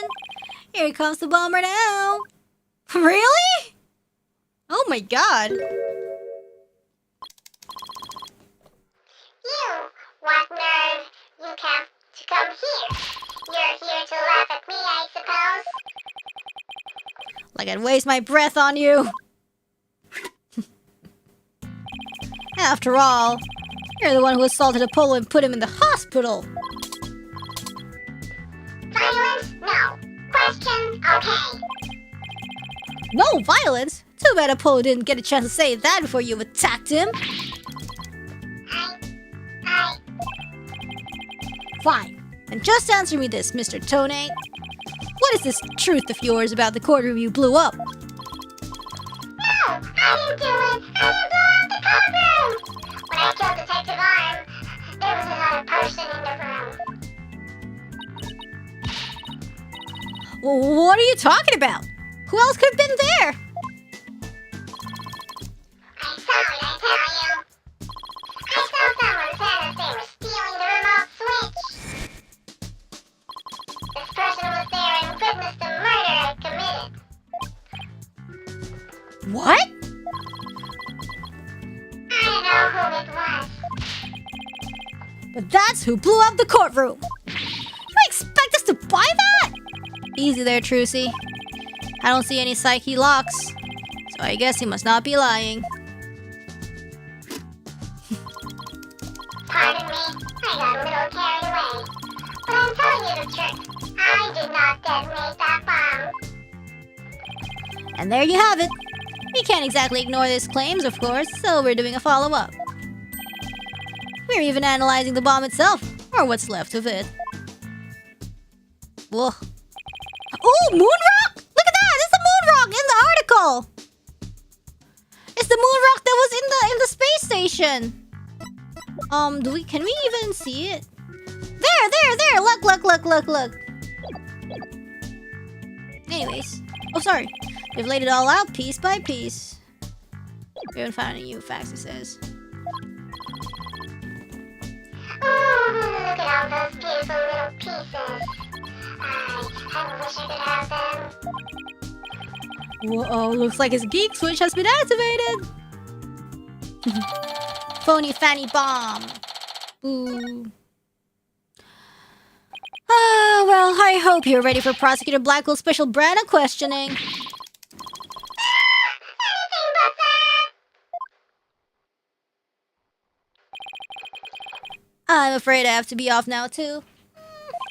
I was just about to question Miss Sykes. You're going to see Athena now? That's right. No, did you folks come to see her? Sorry for the trouble, but could you come back later? Well, off I go. What bad timing. Looks like we'll have to wait until after her questioning is over to see her. And after we came all this way too? Well, I guess it's back to the Space Center. Let's go check out the robotics lab, Daddy. Alright, sounds like a plan. Okay, let's go to the robotics lab. Judgetron 02. Judgetron 01. Wait, does that mean Metis is... isn't Aura the robot girl? Then that means Metis used to be working together with Aura, right? Spicy. What? So this is the robotics lab, huh? Looks like it's exactly one floor above the boarding lounge. What age is Metis? No! It only says the C! It doesn't say the age! God damn it. Okay. So this is the robotics lab, huh? Looks like it's exactly one floor above the board. I just wanted to check. Looks like it's exactly one floor above the boarding lounge. How old is Aura? No, listen, Aura is 37. So I'm just thinking, like, how old is Metis? Like, what, you know, yeah. I know it's probably 37. Because even, like, I mean, Athena is, like, 18. So, I don't know. Do you expect them to be the same age? I don't know. That's why I wanted to check. Yeah.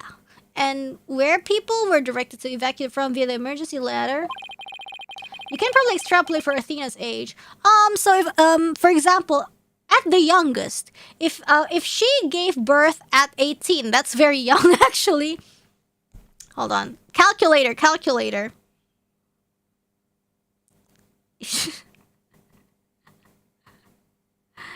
Hold on. Calculator.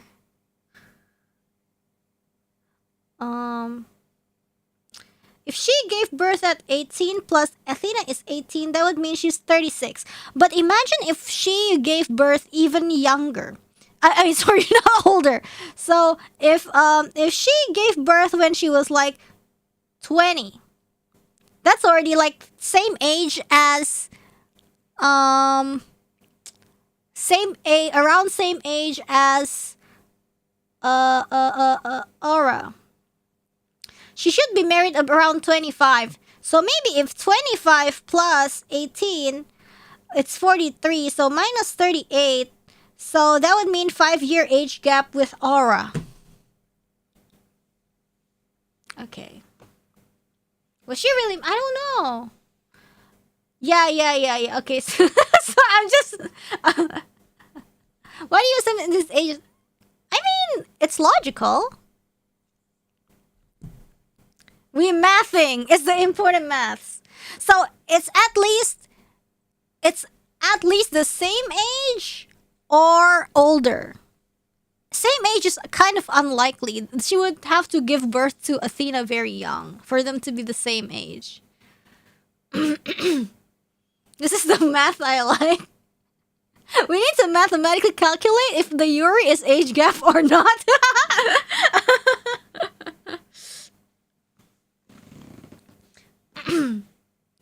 Yeah. Athena is 18. Yes, Athena is 18. Exactly. That's why I was checking Athena's age. So, right? Yeah. It can't be younger. The youngest it would be ethical to give birth for her would be same age, and that's even like the very, very bare minimum, which I kind of doubt it's not. Which I kind of doubt it is, I mean. So, I feel like I'm kind of leaning towards probably like most likely older with a little bit of age gap. Yes. Kind of like maybe 5 years age gap or something. I don't know. She had a daughter. Is the Yuri even required? Listen, where's her dad? Where's the dad? Where's Athena's dad? So that's what I thought. You know? This is where Athena's mother was killed 7 years ago. Ethically sourced Yuri. 33 as Metis' age.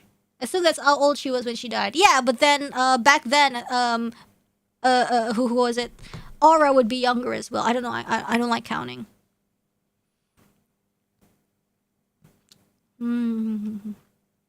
This is where Athena's mother was killed 7 years ago. No, it's kind of like, yeah, if the dad is somehow out of the picture, well, maybe the dad had contribution in creating Athena, but maybe like he's not in the picture anymore, and that just means it's fair game for Metis to like not into her dad. Klonko was the dad. Speaking of someone who works with robots. Daddy, look, over there. Oh my god, Apollo! So they plan to use this bag to carry the capsule, is that right? Yeah, more or less. I don't remember who Klonko is. Klonko is that dude on the screen right now. Not Apollo, but yeah. Say, why don't we stop talking about the case and have a nice cup of tea instead? Apollo and Aura Blackwell? I wonder what they're talking about. Oh, well, come to spoil our fun. Just when I was enjoying our alone time. Trucy and Mr. Wright.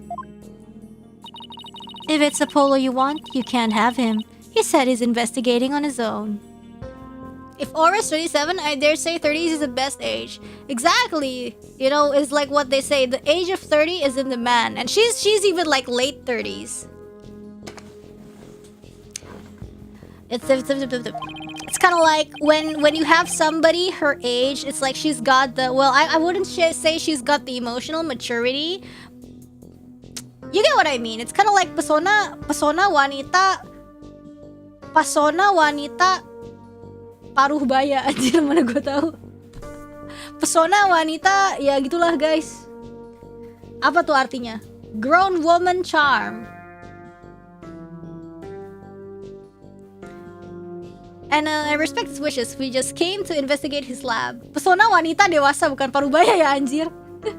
Pesona wanita dewasa. It's like, yeah, something like that. It's kind of like a little bit less than, a little bit older than One-san age. Because One-san, you would kind of be like, oh, maybe One-san is 20-something, 20, 25. But then this is like 37. So it's kind of like even better. Yes. It's like, it's not a girl charm, but a woman charm. You get it? Exactly. And I respect his wishes. We just came to investigate this lab. Well, this is my lab, so you'll need my permission if you want to do any snooping. Anjir banget si Klongko, kasihan.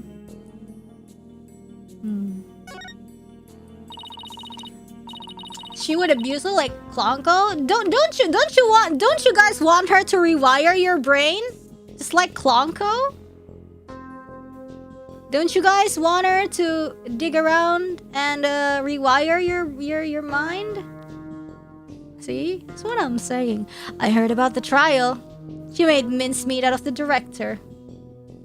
It should have been me. Lobotomy by a hot woman? She has a picture of Metis on her desk? Where? Wait, are you fooling? Oh, she does! No. That's actually probably Metis' table. See, listen, I have my limits. Okay, I would be like, hey, that's probably Metis' desk. But she's dead anyways, like, why bother? Interesting. We'll get why would Metis keep a picture? I don't know! Hold on. Listen. Okay, listen, you guys don't... come on. I heard about the trial. You made mincemeat out of the director. You guys are making me hope. Get it? Like the hope probe. And suddenly Starbuck was out and your little subordinate, the princess, was in. Case closed. They all lived happily ever after.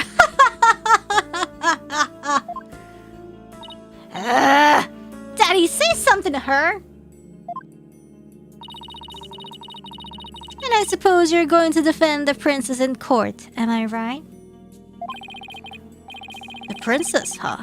Guess she's talking about Athena. Yeah, I guess they would know each other. Of course, Athena is innocent. Oh my, such loyalty and trust. She seems pretty suspicious to me, though. The emotionally unstable princess. There's your culprit for you. Don't you agree, Apollo? I don't know yet. Apollo, how could you? What's wrong with saying I don't know if it's true? It's a very scientific approach. Your subordinate is more level-headed than you. Or should I say, former subordinate?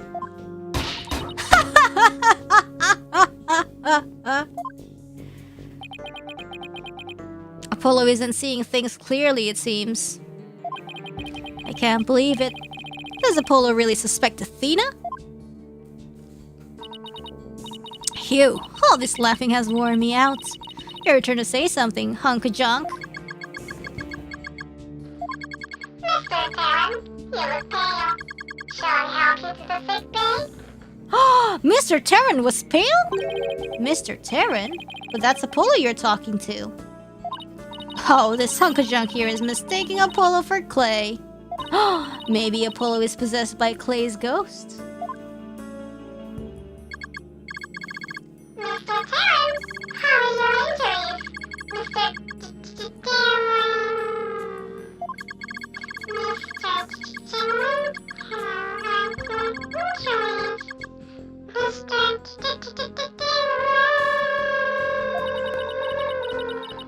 I guess Clay intends to hang around and haunt the princess that murdered him. Oh, and to haunt the lawyer that defends her too, of course. A robot that can see ghosts? Yeah, right. And I'm a spirit medium. Spirit large. Sorry, but apparently scientists just don't tell very frightening ghost stories. I intend to defend Athena, no matter what you have to say about it. How perfectly foolish. That kind of blind beliefs makes people lose sight of the truth. Just like 7 years ago. Yeah, Meta's photo, huh? Interesting. 7 years ago. There's an emergency ladder back there, too. Could you tell me about the incident 7 years ago? Why? Do you enjoy trampling on people's feelings and rubbing salt in their wounds? Or do you just want me to talk? In that case, what should I ask for in return? I'd like to hear about that incident too. It would help me understand the current case better. Huh? Apollo knows about that case too? Well, if you're the one who's asking, Apollo. Come on, hunk of junk. You tell the story. But Miss Aura, that's private information. If you won't talk, I'll just have to make you talk. Oh. Yes,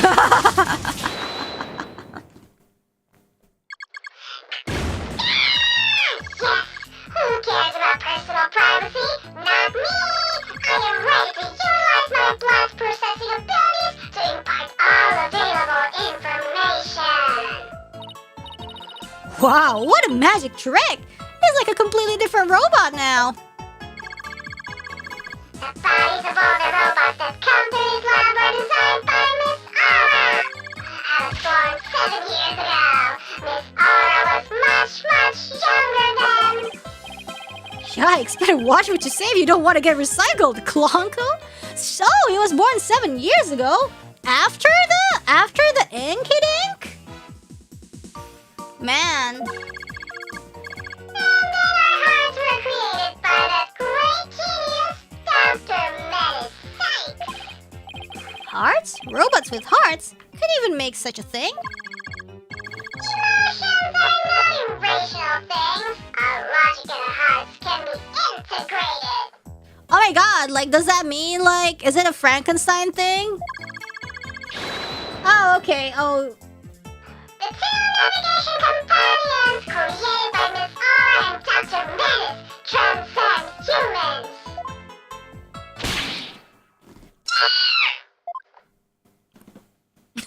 He's back. Metis. Huh? She just glanced over at her desk. Oh! We're looking at the photo now! Yeah! Nobody could continue Metis' research. She and her work were truly one of a kind. And now the two navigation companions are all that are left of Metis here on Earth. Doomed Yuri, sob! Yo, I was just talking to my friend last night or 2 nights ago about, oh my god, I love Doomed Yuri so much. And then she was like, she misheard me, and I thought I said, like, what? Dumb Yuri? Like Yuri for dummies? And I'm like, no, stupid. What's Doomed Yuri? Doomed Yuri is like Yuri, but the storyline is tragic. And it's, yeah, basically that.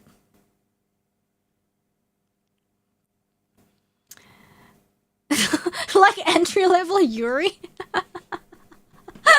Yuri for dummies, like that book.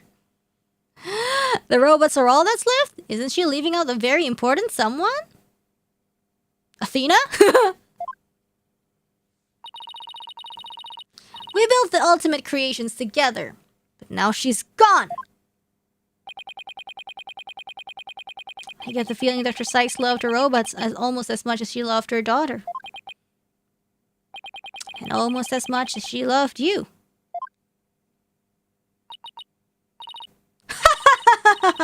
What are you talking about? Don't make me laugh.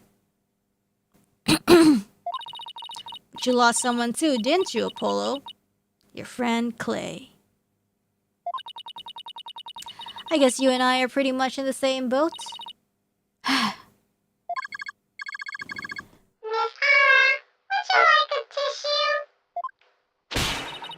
your trap shot, hunk of junk. Clonko and Bonko!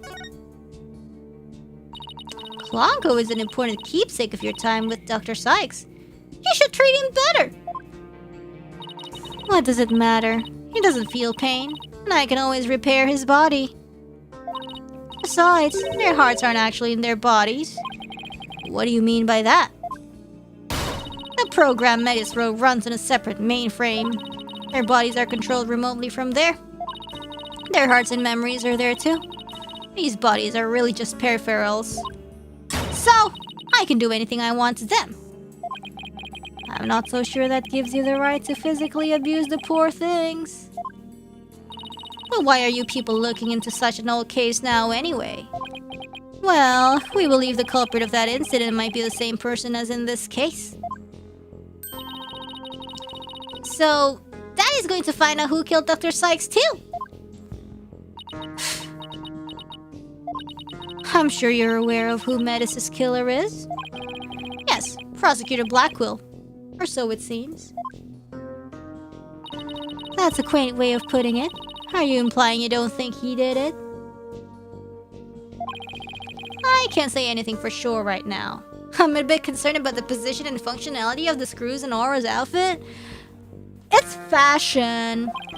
It's fashion, but also if she needs one, she can like, bloop, take it out. But that's exactly why I'd like to hear your side of it, to help me be sure. Dr. Sykes, oh, I thought it was gonna be like Dr. Sykes and Aura. I was the one who introduced Simon to Metis, you know? He wanted to learn psychology, he said, to give himself an edge in court. Oh my god, what if Simon Blackquill is Athena's dad? Okay, just kidding, I don't know. Oh, Prosecutor Blackwill's forte. His infamous power of suggestion technique. Exactly. How old is he? Wait, hold on. Wait. Oh, okay, no. Oh, okay, no. Nah. No. He was too young back then. Cause 28 minus 18, 28 minus 18, that would be 10 years old. No. There's no way. Exactly. And he was oddly serious about it. Rather than a teacher-student relationship, he treated her more like how a loyal samurai would treat his sovereign. Aw, that's sweet. Huh, he seems more like a lost soul than a dignified samurai to me. He even got along well with that miserable little princess. Why do you call Athena the princess anyway? Well, she is Metis' daughter after all. She's the princess because Metis is my queen. Although she's nothing like her. Besides, doesn't the selfish little princess always have lots of white knights hanging around? Now I think I see why Athena didn't say anything when we ran into Aura yesterday. Ah, it all makes sense now. Ow! So the culprit behind the two cases could be the same, huh? That settles it then. What does it settle? None of your business. Just forget you heard anything.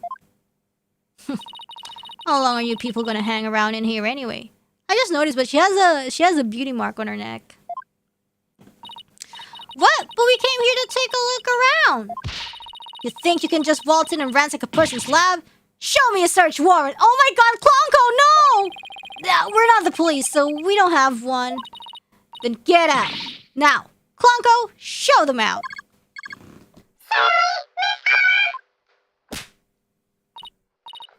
Ouch! Don't push!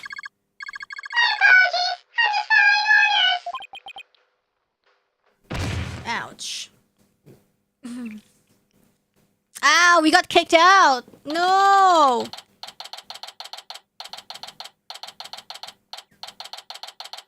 She's afraid we're gonna try to psyche lock her out of, you know, and pry her love life or something. What a way to get shown out. The nerve of that woman! What's with that horrible attitude? I guess that's just how she is. And why was Apollo going along with her? I guess it's because they have something in common. They're both nasty! Apollo lost Clay, just like how Aura lost Dr. Sykes. I'm really worried about him. He's not himself at all. He's usually not all cool and dark and mysterious like that. I guess that's true. Does she mean he's usually silly and dorky? I'm going to go keep an eye on him. Doomed Yaoi and Doomed Yuri in a chapter? Hey, wait, Trucy, come back! She's gone. What should I do now? Detective Fulbright is probably still questioning Athena. Guess I'll go back to the office. Alone. There we go. Let's go to the Wright oops. Let's go to the Wright Anything Agency.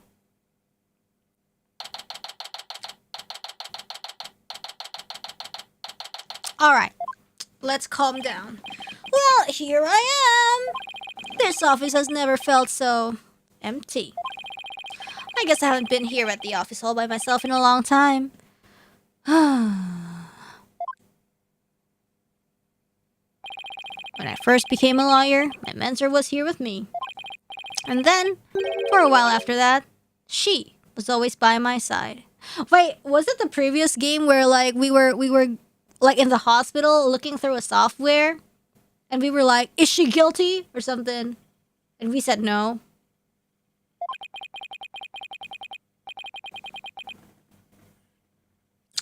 Now I'm getting all sentimental. I must be tired. Huh? Yeah. There's something on the floor. What's the letter doing here? Yeah, the virtual case. That was pretty cool. I liked it.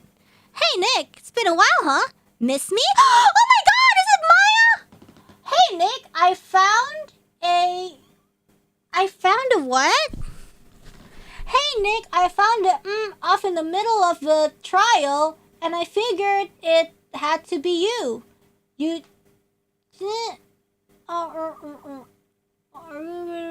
Yeah. Yes.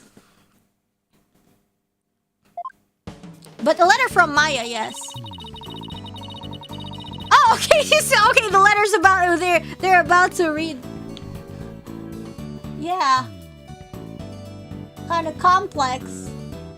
Watch. No. Better for lifting the spirit. Hope the Maya. Okay, you know what? I'm just gonna read it. I read somewhere that you were holding a trial in the middle of an exploding courtroom. That must have really been something. Although weird is par for the course with you. I think she, or whatever paper she's reading, is a little off on the details. I'd love to come visit, but I'm right in the middle of a difficult part of my training. So instead, think of me as you watch those Steel Samurai videos I sent. Please, can't you come here? I'm sure they'll cheer you right up. Oh, hope to see you soon, it says Maya Faye. No, it says hope to see you soon. It says hope to see you soon. Wait, the letter is different from what he's reading.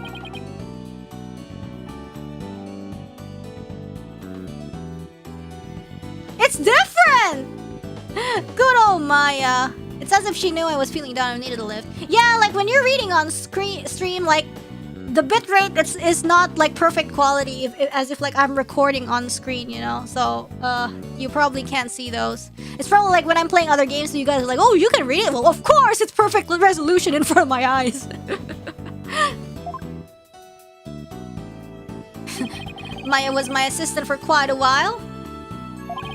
Believe it or not, but she's a spirit medium. This Magatama I use on the Psyche locks, Maya is the one who gave it to me. I like it that the game constantly reminds us, even though we know. But I wonder how this letter got here. Yeah. Mr. Nick? Ah! Oh, Pearl! Oh my god, wait, Pearl looks older. That's cute. Oh, it's you, Pearls. Aww! She looks, more grown up. Oh my god, hi, Pearl! she looks cute. She looks like 13 or something, probably. Not there yet. She looks probably like 13. She doesn't look 16 yet. Or is it because of her childish hair? I think she looks like 13 or 14. How have you been, Mr. Nick? 13, I'm thinking. 3D Ohirome. This is Pearl Faye. Though I call her Pearls. I feel like her the top part of her hair is what makes her look childish, and as well as the This is Pearl Faye, though I call her Pearls. She's Maya's cousin, who is also a spirit medium. That means like Maya's pretty much an adult, huh, right now. A very talented one at that. I've known her since she was 8 years old. But Apollo and Athena only met her a few months ago. Let's see how old she is. You didn't come all this way just to bring me a letter, did you? Aww, she was so small. I apologize for barging in. The door was unlocked. But I can't believe there was a big explosion here. Your office doesn't look any different. She's even further off on the details than Maya. I wish I could take you out to eat or something, Pearls, but there's a lot going on. Aw, she's so cute! Oh, I knew that. I didn't come here for a social visit, you know, Mr. Nick. Pearl's errand. Did you read the postscript on the letter? Not yet. There's more? Oh, yeah, here it is. P.S. Since you've been too busy, you've been neglecting your office, but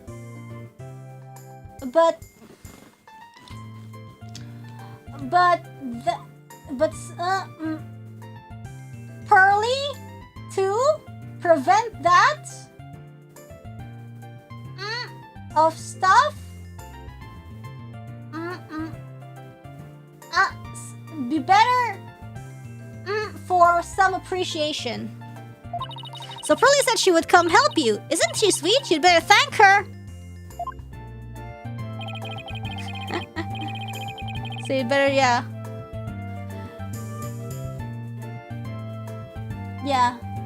She'd better show her some appreciation. Yeah. So that's what you're doing here. That's awfully nice of you, Pearls. Yeah, I guess like if they stuck to the actual contents of the letter, it's gonna be too long. Maya and Pearls, thanks to these two, I'm starting to feel a little better. Thank you, girls. Now that I'm here, I'm going to whip this place into shape. You just concentrate on your work and don't mind me at all. I'll need to talk to Prosecutor Blackwell if I want to learn more about his case. With the trial still going on, they must be holding him down at the detention center.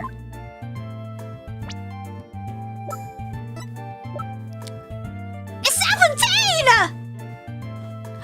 Oh, so cute! Her 2D portrait is so cute too. Yeah, I guess so. Okay, wait, let me try to cover. Well, I guess she looks a little bit. I don't know.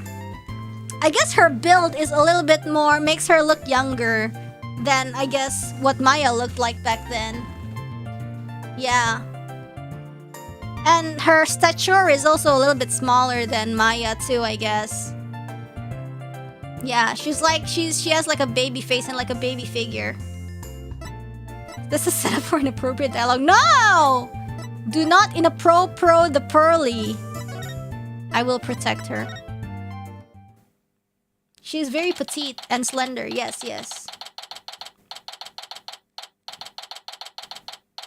She's legal. I think it's one more year until legal. Well, look who's here. I wonder what they're talking about. All this time and you haven't said a word. It's even turning your hair gray. I don't have anything to say, Aura. Why don't you go home and play with your dolls? Depends on the country. I guess so. But I guess normally, like, it's commonly like that. 18. Prosecutor Blackquill. Even if you don't, I have plenty, you jerk! In Indo, you get your IC at 17. I guess so, and that's why our 18 stuff is called 17 ke atas, as in like 17 plus. I guess so. I guess I'm just too used to like the international standard. Yes. So just like standardizing or something. ID is like 17. Miss Black Quill, don't you think that's enough for today? Enough for today? Today is all there is when there's no tomorrow. But there is also like, there's 18 and then there's 21. You know? There's 18 and there's like 21. It's kind of like two phases of legal. You get what I mean? Enough for today. Today's all there is when there's no tomorrow. 21 in JP? In Japan, I'm pretty sure it's like 18. And 18 is for something, but then 20 is when you can start drinking alcohol. It's 20, not 21. And in Indonesia, I guess, is 21 for drinking in Indo? I'm not sure. 18 for everything else and 21 for drinking. Naruhodo. What's ID's drinking age? I don't know. I would believe 21 or something, or 18 or 2. I don't know. 20? I don't know. Enough for today. Today is all there is when there's no tomorrow. When there's no tomorrow? What is she talking about? We have company, Aura. Please try to calm down. Alright, fine. I see you're just not going to listen, no matter what I say. UK drinking age is 18. Oh, I've had it. If that's the way you're going to be, I'll have another plan up my sleeve. I hope you're happy, Simon, because I'm done. Do as you please. See if I care. Good thing we can all agree that Aura is legal anywhere. Ugh. Wow. I could cut the tension with a katana. Germany is 16 for beer and wine. Oh. So I guess I noticed Europe has a little bit of a lax limit for like alcohol or something. Right, Dono. It looks like Fulbright saved your case in court this morning. Don't you guys have like Oktoberfest or something? Oh, it's October now. Oktoberfest in like some like European countries where you have like, oh my god, like drinking and stuff. It looks like Fulbright saved your case in court this morning. What? Oh?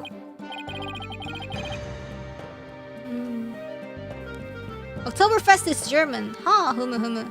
Oh yeah, she did. He bounced back to business quick. Prosecutor Blackwell, forgive me, but it was the just thing to do. But as a result, Sykes Dono was arrested. Was that the just thing to do too? Mr. Lawyer, I'm sorry, but it was evidence. What else could I do? Don't worry about it. I plan to defend her and prove her innocence. I wouldn't take things so lightly if I were you. Right, Dono? This is blade-proof glass, right? 7 years ago. Prosecutor Blackwell, we're looking into the case from 7 years ago. You're looking for somebody you called the Phantom of 7 years past, aren't you? You villain! Where did you hear about that? This glass is absolutely, positively blade-proof, right? No, it wasn't me! I didn't say a single... Oops. Ouch. At least it wasn't my fault. Could you tell me who this Phantom is? And also, you didn't really kill Dr. Sykes, did you? Guard! The guest is leaving. Prosecutor Blackwell, please listen to me. The culprit in the current case might be the same as the one in the case 7 years ago. If you would cooperate, we could probably solve both cases. I suppose I could talk. The one who killed my mentor was, without question, me. I stole Sykes Dono's mother away from her. I destroyed her life. Prosecutor Blackquill. Guard, where are you? Stop dragging your feet, I tell you. Well, Well, he was expressing it a little vaguely, I guess. There he goes.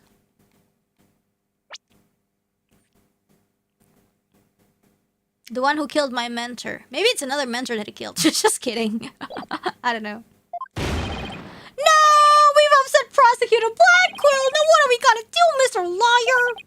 There isn't much we can do. Detective Fulbright, do you mind if I ask you just a little more about that old case? Well, I guess it won't make any difference now. What would you like to know?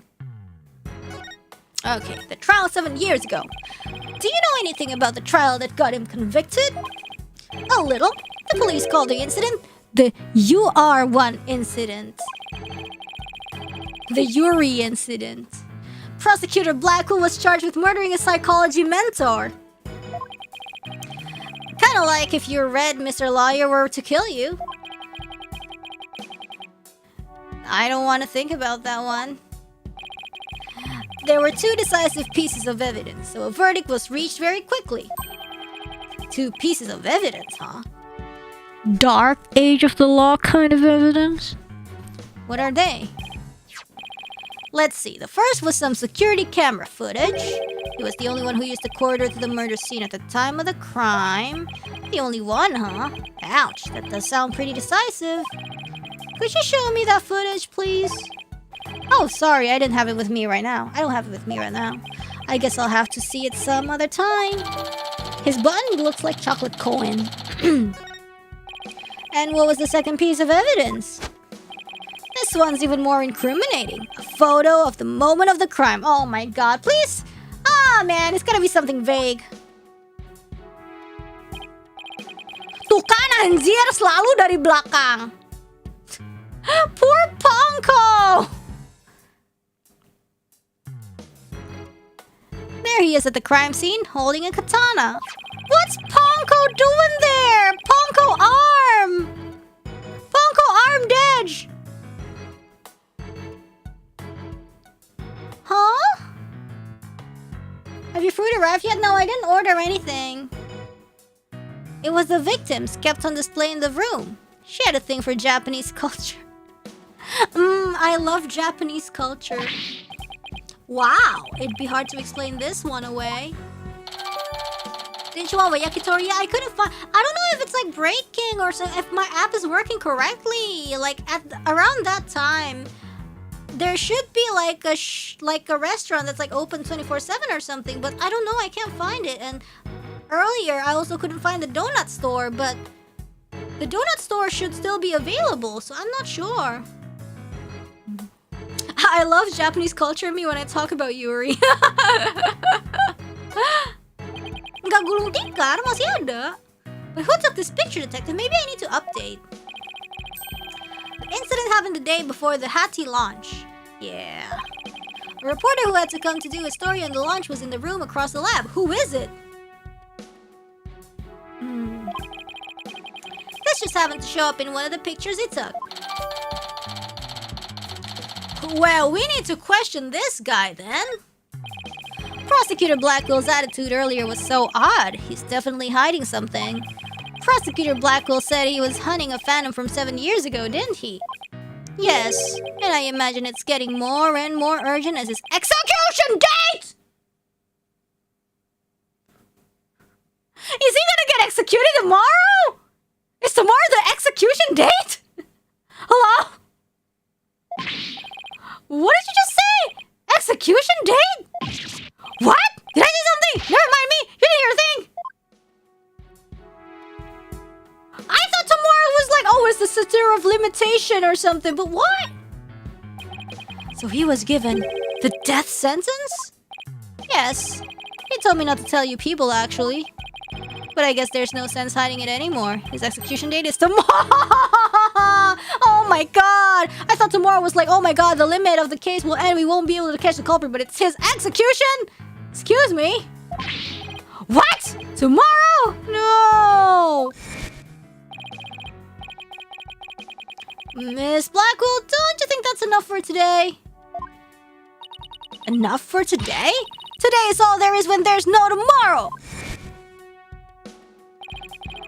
But what if the culprit of the current case is the same as the one from 7 years ago?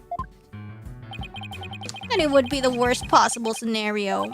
Prosecutor Blackwell would be executed tomorrow under a false charge. But that would be unthinkable! We have to do something right now! I want to do something. But... You're a lawyer. You know how hard it is to overturn a decision? I know, but why? Why isn't Prosecutor Blackwell putting up any kind of fight? You saw how he was, right? He's been like that ever since his conviction. Totally uncooperative. Not even his own sister could persuade him. Uncooperative? When he's about to be executed for a crime he didn't commit? This isn't right. I can't let it happen. I have to stop it somehow. Oh, pardon me. It looks like I have a phone call. Fulbright here. What? What's happening? You've got to be kidding! That's quite a reaction. I bet he's making some big show of it right now. Mr. Lawyer, the robots! The robots are... Oh my god, are they protesting? Detective Fulbright? Get a hold of yourself. Some kind of robot malfunction? No, not a malfunction! They're staging revolt! Oh my god. Japanifornia become human? The machines are rebelling against humans! They've holed himself up in the Space Center and taken the visitor as hostages! They did what?! No! Trucy! You have to get right over there. This is going to be one heck of a battle.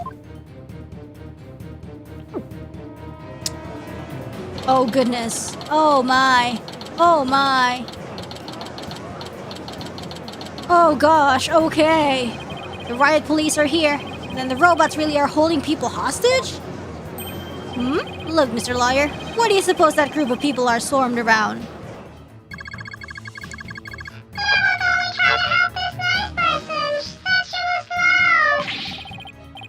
You robots have declared war on us humans! You've even taken hostages already! Stay away from it! You never know what it'll do! But he's not a bad robot! Can't you see he's just trying to help me? I recognize that voice! Detective Fulbright! Are you okay here on your own? Leave it to me! Alright, people, what's going on here? Pearls! Over here! Oh, Mr. Nick! There you are! I heard the terrible news and I got so worried. Thanks, Pearls. I can hardly believe what's happening myself. I'm so glad you found each other. When people are happy, I am happy. Klongo seems the same as before. When people are sad, I am happy. When people are angry, when people are... did I say something? Uh-oh, there is something wrong with him.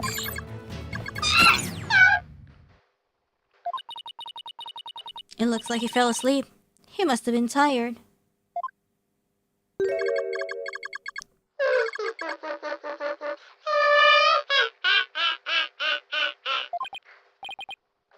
Klonko?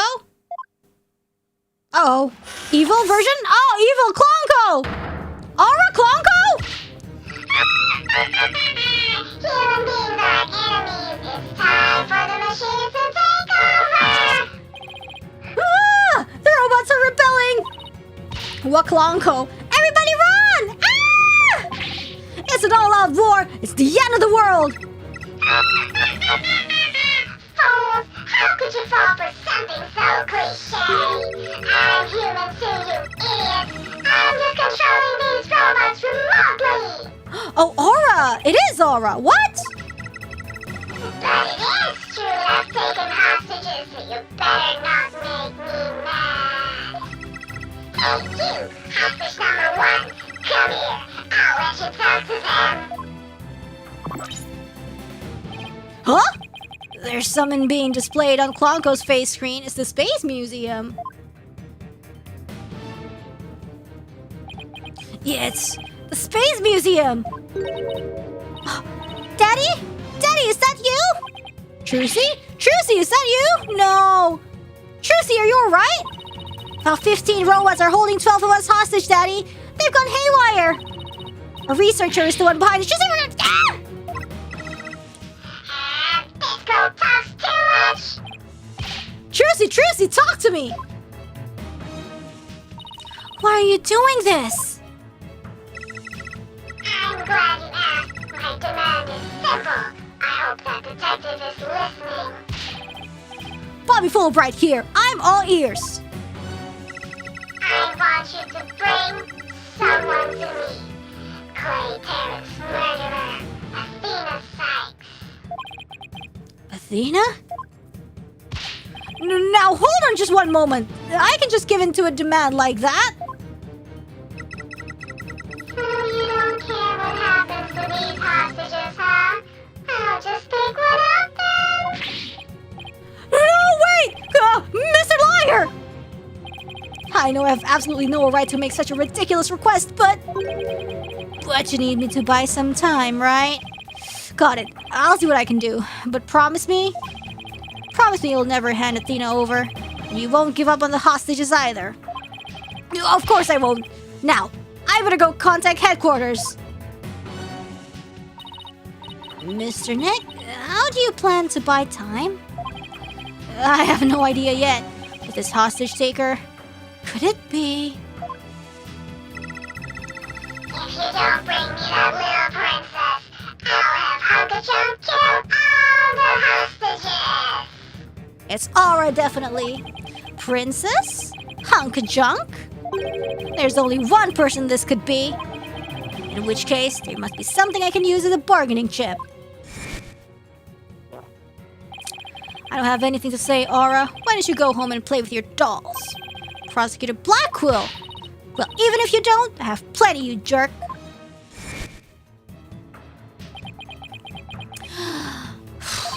Miss Hostage Taker, Athena is not a murderer. What are you talking about?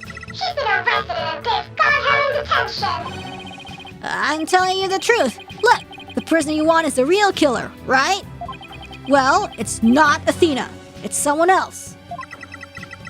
Alright, let's hear your stupid little theory. Who's this real killer? I don't know yet, but the culprit is the same as the one in the case from 7 years ago. The Yuri incident. I believe you have a personal interest in that case. It's too late to change what's going to happen now, no matter how wrong it is. But is it really too late? You can still do something about it. You might even be able to fix it. Just what exactly are you proposing? What can I do about the 7-year-old case to satisfy the hostage taker? Retry it in court. Redo it. I propose we retry the case from 7 years ago. Recreate it. If you make that demand now, I'm sure nobody will deny you. It wouldn't be an official trial, but at least you could find out the truth.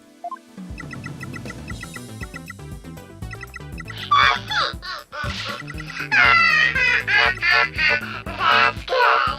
Real good. Hey, detective, I'll give you 1 hour. Get a courtroom ready. 1 hour? But that's impossible! Please give me at least until tomorrow? If you don't mind losing hostages, you can take all the time you want. Oh, but wait. If we're going to have a retrial, we'll need a prosecutor. Don't worry, I'll take care of that. She will? And I guess I can be fair and let you come in and check out the crime scene. But Hunka-chan here will be watching you, so don't try anything funny. You got that? Now, follow Hunka-chan. Right, please, make way. We're coming through. Mr. Nick, wait!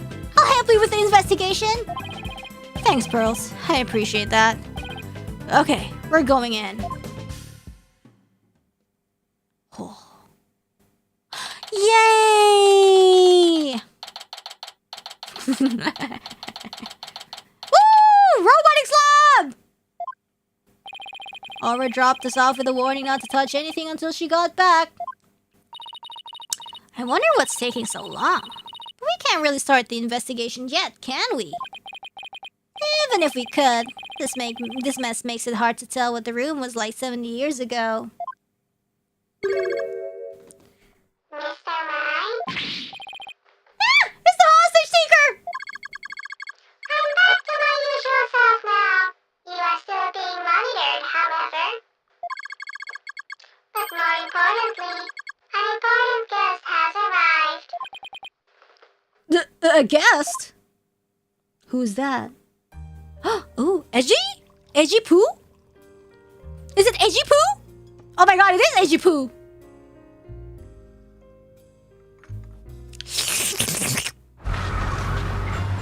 Woo! It's Edgy Poo!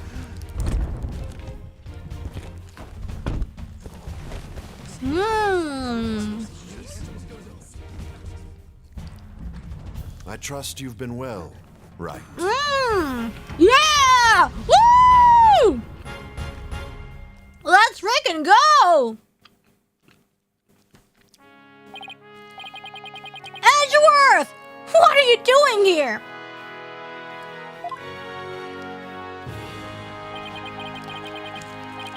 This is Miles Edgeworth. We've been friends since we were kids. We faced off in court a number of times back when he was a prosecutor, but now...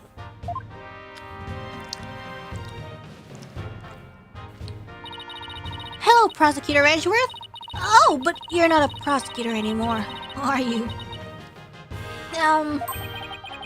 Chief Prosecutor now. Pretty soon, it'll be a year, right? A title is nothing more than a title. Don't we have more pressing issues to discuss?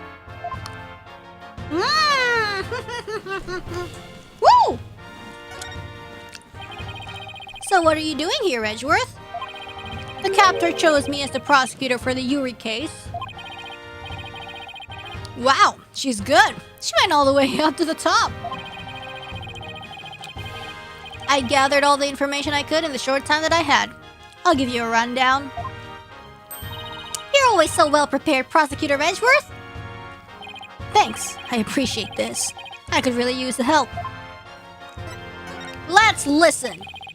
I'll start with a brief overview. The victim was the psychologist Dr. Metis Sykes. Yeah, Athena's mother.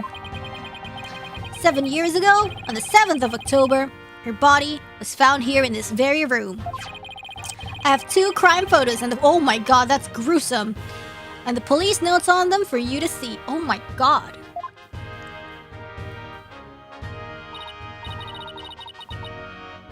That is terrifying. What a terrible way to die. Did I say 12 days ago? Sorry. This other photo shows the other side of the room, I see. That is so crazy.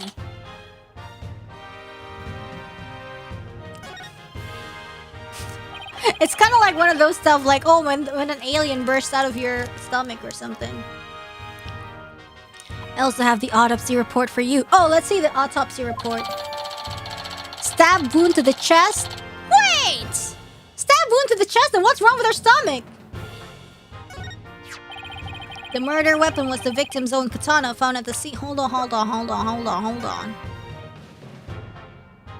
Oh, well, I guess it could be on the chest and then it just dripped to her stomach. Yes, Detective Fulbright mentioned she was into Japanese culture. The body was found by a Space Center staff member and 2 police officers.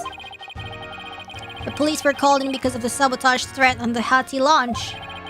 Yes, Director Cosmos mentioned this too. A few hours after the body was discovered, the suspect was arrested. The suspect was Simon Blackwell, a young prosecutor. I hear his trial was over in a flash. Yes, a guilty verdict was declared in only 1 session. Not only did he plead guilty, but there was decisive evidence against him too. The security camera video and a photo of the moment of the crime, as I recall. Did Prosecutor Blackwell have a motive? To this day, his motive is still unknown. He insisted he did it, but he would never say why. Maybe because Athena killed her mother, just kidding. So that means he must still be hiding something. Right, and there's another aspect of the case that was never revealed to the public. Yeah, I know. The part about the spy, right? Right? How on earth do you know about that? What? Yeah. Director Cosmos told me after a bit of pressure. He told me espionage and sabotage were behind the Hattie miracle. Don't worry, I won't tell anyone. I've always been good at keeping secrets. Well, I might as well tell you now. They really do suspect Blackwell of being a spy. Oh. They think he sabotaged the rocket and killed Dr. Sykes to steal the moon rock. Really? But if you can prove that the Hot 2 bombing is the work of the same spy, we can stay the execution. It's a possibility. That's why I intend to help you any way I can. Thanks, Edgeworth. Now all I have to do is comb this room for evidence. Let's do it together. Right, let's examine it. Oh my. Nothing special here. Okay, Aura's desk is a mess, though that doesn't surprise me. Ooh, I just want to dive in and straighten it up. Wait, before you do... Metis? Huh? She just glanced over at her desk.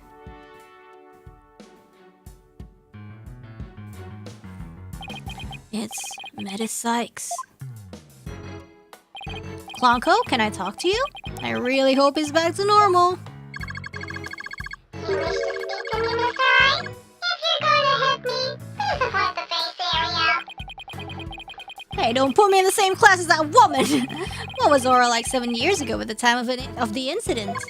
When Mother died, Miss Aura was confused. Huh. So he calls Dr. Sykes' mother, but Aura Blackwell Miss Aura? With the last, she exhibited a severe catecholamine imbalance. The heck's that mean? Excuse me, but I have no idea what that means. Pardon me, searching for alternative expression. She would spend the nights crying and then take out her feelings on those around her. After Prosecutor Blackwell was found guilty, she repeatedly demanded a retrial as well. That is correct, but without new evidence, her requests were ignored. Oh my god, like imagine being her, like her whatever Metis is killed, and then the person who was like, oh my god, this is the culprit is her own brother. She losing so much. And I guess if she hates Athena, that's probably because she's like maybe the reason that they took Simon away or something.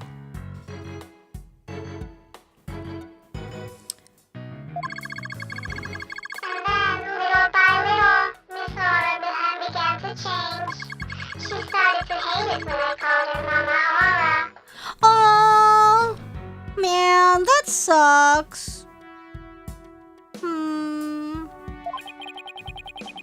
And before long, she started hating the court system and abusing Clonko, huh? That murder destroyed so many lives. Right?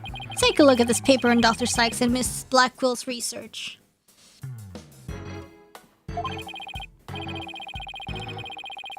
Ponko and Clonko. They're the robots with hearts that Dr. Sykes created. Ponko series features can determine the presence of a human with their heartbeat detection system, recognizes people as scanning their spacesuit or uniform jacket ID tag. That's why Clonko was mistaking him as Clay, mistaking Apollo as Clay because he's wearing Clay's jacket. Can also recognize the person by facial features once the face has been registered. Can infer people's emotions by analyzing their tone of voice and communicate with them. So kind of like Jumbo Widget. In addition, they can recognize people by ID tag or facial features, and they can infer people's emotions by analyzing their tone of voice. That's amazing. Hey, I don't know, Edgeworth. They might even be more human than you. What's that supposed to mean?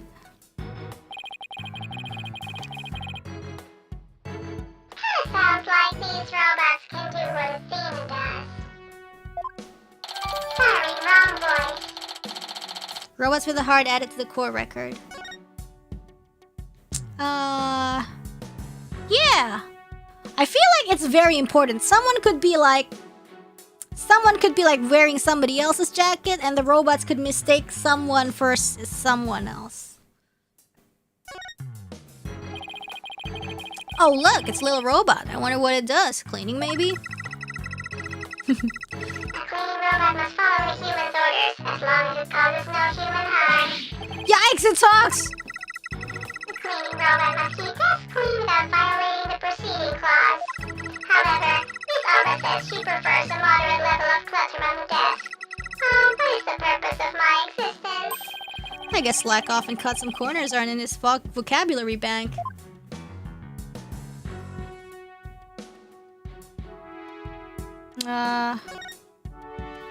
It looks like an operating table. It's in the photo too. Yeah, this was here then as well, with the victim's body lying on it. There's a button here. Oh, I know. I'll try pushing it. Pearls, don't touch. Whoopsie. Ah! Oh my goodness, what? Hey, it's moving. What the? Diapain anjir? Oh, for assembling robot? It appears to be a robot assembly device.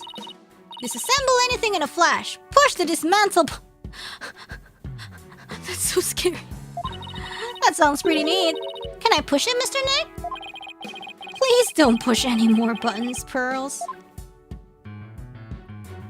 Let's not. An emergency ladder. This must be the one they used during the evacuation. The explosion disabled the elevators, so I lowered my emergency ladder like the detective leading to the evacuation told me so. Yeah, this one. As Miss Blackwell was climbing down the side of the building, she saw the culprit inside. I wonder which would have been scarier, that or looking down.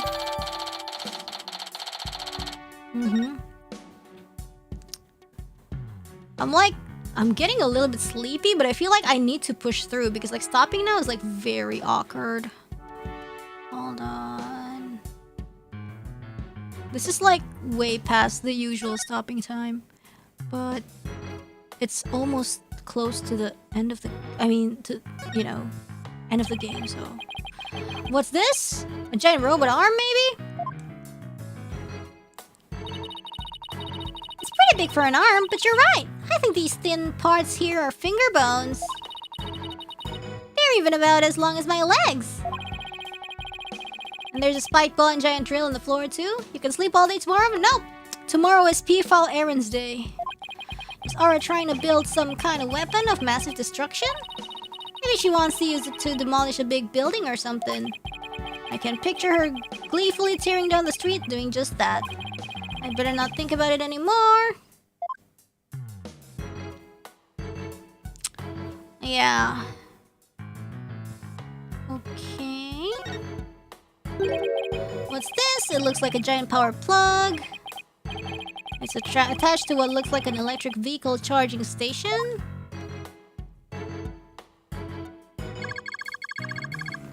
That's a charging station for us robots.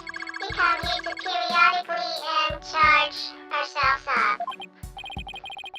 Wow, machines that maintain themselves. That's pretty cool. If our batteries run out, then we lose consciousness. You never know what Miss Aura will do to us while we're down, you see? Nothing motivates quite like fear, huh? Whoa. This is one heck of a robot. I think after we finish investigating this place, we're gonna stop. There's something written on it. Is this supposed to be a poem? I cut down anyone who displeases me. I make the rules. I am the law. I wield the ultimate gavel of judgment. I am Judge Tron JTO2. I don't believe we need to bother with that, Pearl. It's not even completed yet. He's right, Pearls. There's no sign of it in the photo from 7 years ago either. Yeah, it's still clean. Look, there's the moon rock. They were building the Hope space probe here at the time. The murder occurred after the space probe had been removed from the room. So it was long gone by the time someone took this picture, huh? You can see the probe in this newspaper photo. Yes, and you can see the stolen moon rock there too. A strange black and yellow thing on the left side of the picture. Note that the same rock is absent from the crime scene photo. Not only that, but before the launch, a very valuable piece of moon rock was stolen. I hear there's lots of research into the moon rocks and stardust from asteroids these days. They say the results could potentially have a huge impact on all of civilization. It's like we're in a new space race with every other country out there. So the person who stole it, I think it was our spy? I'm sure of it. Dr. Sykes was probably killed because she was a roadblock in their plan. Unfortunately, the government thinks Prosecutor Blackwell is the culprit.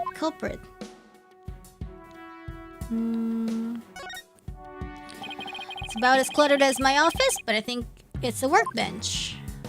Mr. Nick, I think this must be a kitchen. Look at this photo. See the cute little food processor? Food processor? That isn't a food processor, Pearls. That's the Hope capsule.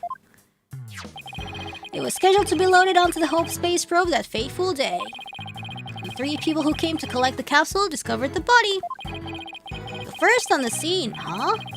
A staff member and 2 police officers, was it? And they were here to collect the capsule. Which reminds me... So they plan to use this bag to carry the capsule, is that right? Yeah, more or less. Say, why don't we stop talking about the case and have a nice cup of tea instead? Tea enjoyer? Apollo and Aura Blackwell? I wonder what they're talking about. Edgeworth, did those 3 people have a bag with them for transporting the capsule? Oh, you mean this? It's a custom-made, shock-resistant bag. But how did you know? Kinda like Uber Eats bag. Oh, I just overheard Apollo making an inquiry about it, that's all. So he's looking into the case from 7 years ago on his own, is he? Okay. Well, I guess that's about it for this room. So what do you think, right? Any ideas? There are still a lot of gaps in the evidence, but I'll pull it off somehow. After all, you asked me to prove Blackwell's innocence, right, Edgeworth? What? He did? Yep. He called it a special request. He reached out to me while I was still disbarred.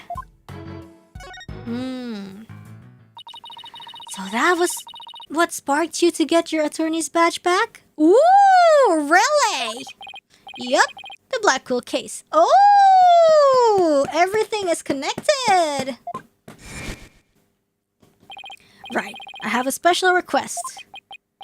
I want you to clear one of my subordinates of suspicion. Hey, I'm not even a lawyer anymore, remember? Haven't been one for a long time. That 8-year misunderstanding has been cleared up, and you must be eager to return. I'm sure you're familiar with the other case that ushered in the dark age of the law? Very soon, a convict will stand as a prosecutor in court. I want you to keep an eye on him. Aw, just when I'm beginning to actually like the job I have now. He can't even play the piano, right? I'm sorry I dragged you into this. Because of the espionage aspect, I wasn't free to give you all the details. Hey, no need to apologize. It's like I said on the phone the other day. I know that the type of criminals you're after now aren't small fries anymore. Looks like your target finally decided to make a move. Yeah, it's for this very reason I returned. Nice, phone call time, spicy. Time to bring it to an end. I'm going to end the dark age of the law. That's That's what this is all about. The dark age of the law. Sure comes up a lot these days on TV and in the papers. And I hear there are more false charges and fabrication of evidence than ever. When I became chief prosecutor, the court system had already lost the people's trust. It all began 8 years ago. Yeah. A lawyer was caught fabricating evidence, and a year after that, the prosecutor was found guilty of murder. What do you mean? That's right. He's talking about my case and Prosecutor Blackwell's. Yes. The lawyer was Nick, and prosecutor who got arrested was Blackwell. No more bum raps! It was a downward spiral after that, an absolute nightmare. After those 2 cases, the mass media launched an all-out attack on the courts. Public opinion was tainted, and before long, the legal world itself was sucked into it. It's such a shame. Once suspicion forms, it's very hard to shake. Lawyers and prosecutors were supposed to trust each other, pursue the truth together. It's so sad when people begin to cast doubts. They start lying to themselves and each other. Yes, and do absolutely anything to win. We're in an age now where winning is valued far more than the truth. I'm sure it's caused our new chief prosecutor to lose many a night's rest. Is it just me, or did his bro get even more furrowed than the last time I saw him? It really did. The hostage taker's disdain for the courts is a perfect example of the times. It sure is. Do you have any idea who the hostage taker might be? What? It's Aura, duh. Somebody who mistrusts the court system and who can manipulate robots? It can really only be Aura Blackquill. Who else but her would want a retrial of that case from 7 years ago so badly? Simon Blackwell's older sister and the owner of this room. I agree with your conclusion. Perhaps she intended to force Miss Sykes to confess. Actually, I think she had a much more horrific plan in mind for Athena. The important thing is for you to solve Yuri and prove Blackwell's innocence. And then, maybe she'll release the hostages. I'm counting on you, Wright. Set that prosecutor and those hostages free. And I'll be counting on you in court to help me too. Of course, I'll do everything I can to help uncover the truth. As this is an unofficial trial, I'm more at liberty to be a little unorthodox. Mr. Wright, are you finished with your investigation? Yeah, but I'd like you to tell the hostage taker something for me. I have to go to the detention center. I can't start the trial until I've talked to Athena. She's already given her consent. How accompany you to the detention center? So I'm still being watched, huh? I'll see you in court, Edgeworth. Huh. Even if it will be an undocumented trial, it'll be good to face you in court again. Yay! What do you mean? What do you mean? What do you mean I have to talk now?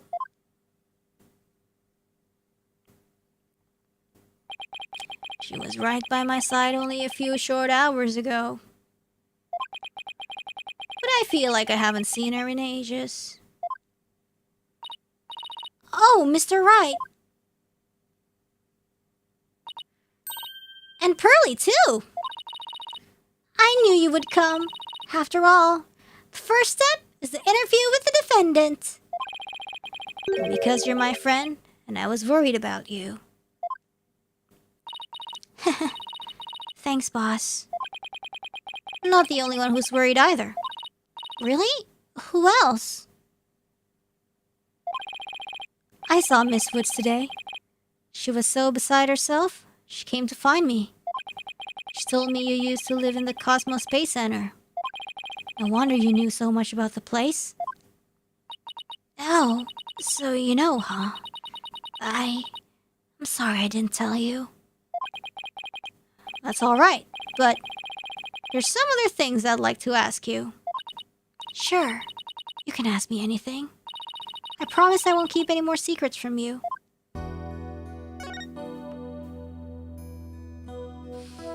You know what, let's finish this. Tell me about the day Clay was murdered. I was actually at the Space Center that day. In the Space Museum. Right where the culprit fled to? That's not good.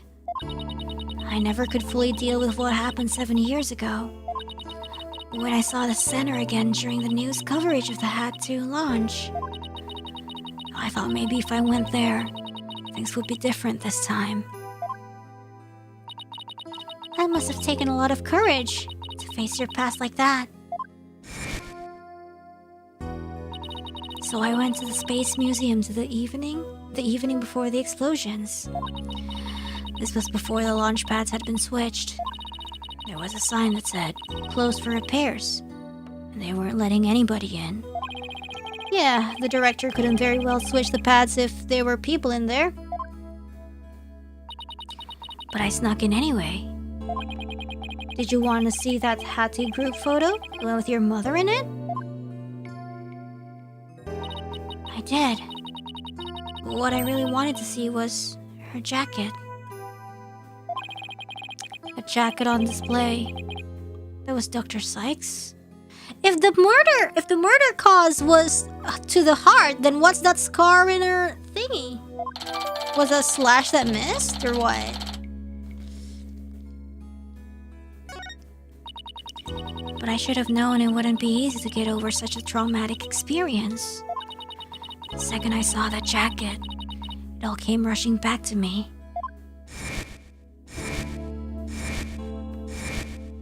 No.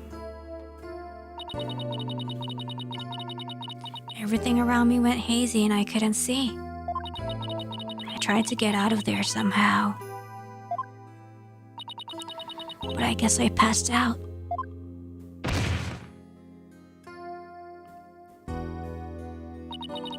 When I came to, I was in the passage behind the rocket.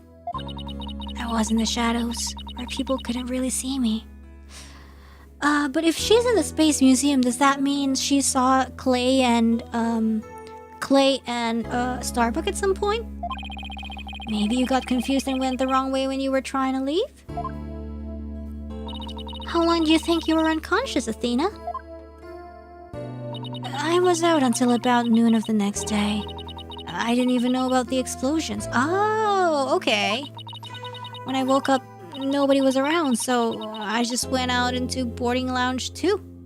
Boarding lounge 2, she says. So, it's already in the correct position.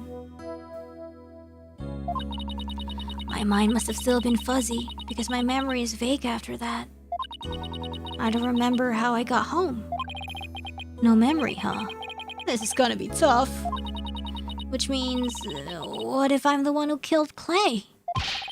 I think that's enough of that, Athena. Let's talk about something else. Imagine sleeping through a whole damn bombing. So during the entire incident, she was unconscious in the Space Museum. Of course, I believe her. But will anybody else?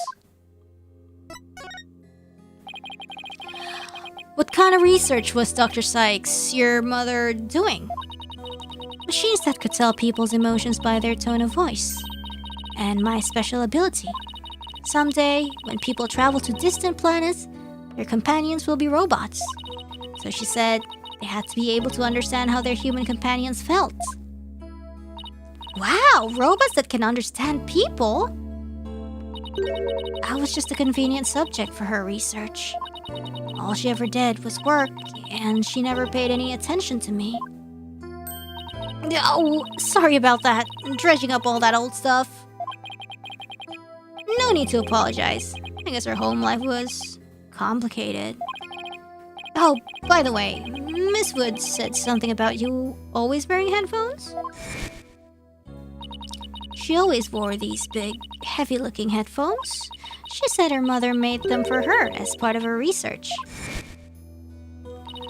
I had to wear them every time I went out. Oh, I hated them so much. But she wouldn't listen. What were they for? Oh, she gave me some kind of explanation. But I don't remember now. It was too difficult for a little kid to understand. Okay, but let me say this one thing. I don't think your mother only thought of you as some handy subject for her research. I want to believe that. But just about the only things my mother left me with are widget. And this earring. Ooh, it's beautiful! It's made of a piece of real moon rock she had for research. Ooh. Maybe she did love me in her own way. I guess so, you know, like as a mother, like especially like a career woman, like, you know, like I guess people express their love differently, and sometimes like some ways are harder to accept than others because it's not the exactly most orthodox way. I'm sure of it. I'm really sure she did. Because that's what I want to believe too. And I guess people are just like more used to seeing like, oh, if you love me, you do this and this and this. But then like people express their care in different ways. It's complex. It's a little bit sad that it didn't really go through to her when she's a kid. I'd better ask her a little more about her mother's research. I should show her that paper I found in the robotics lab. Yeah, let's show it. The paper in the robotics lab.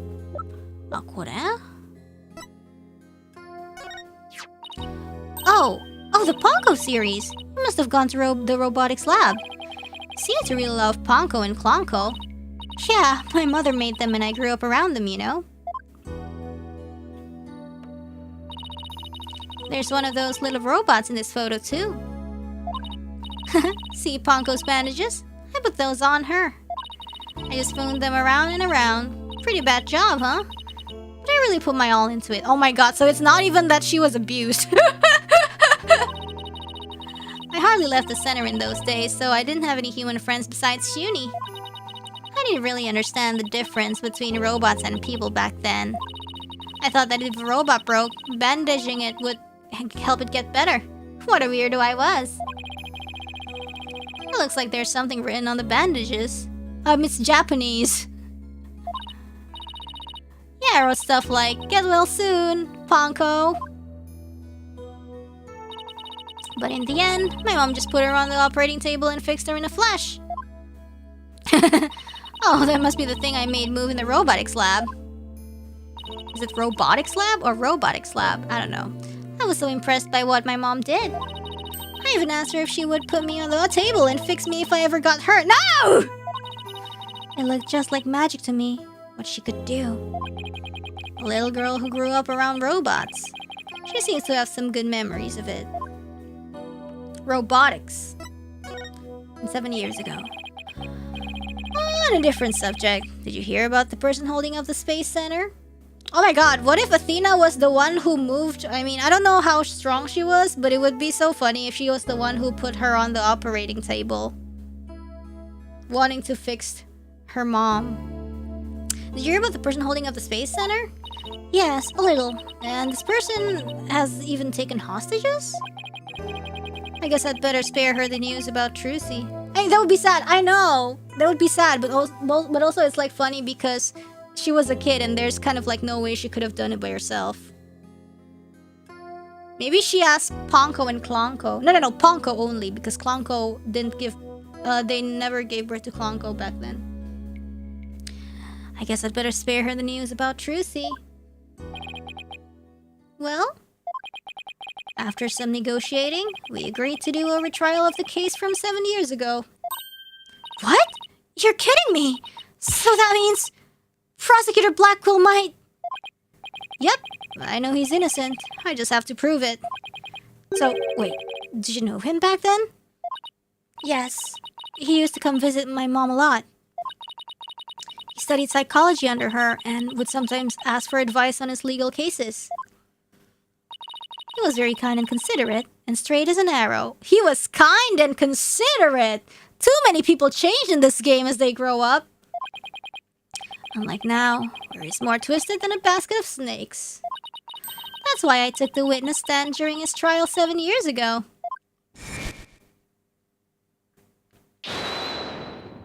Please, you have to listen to me!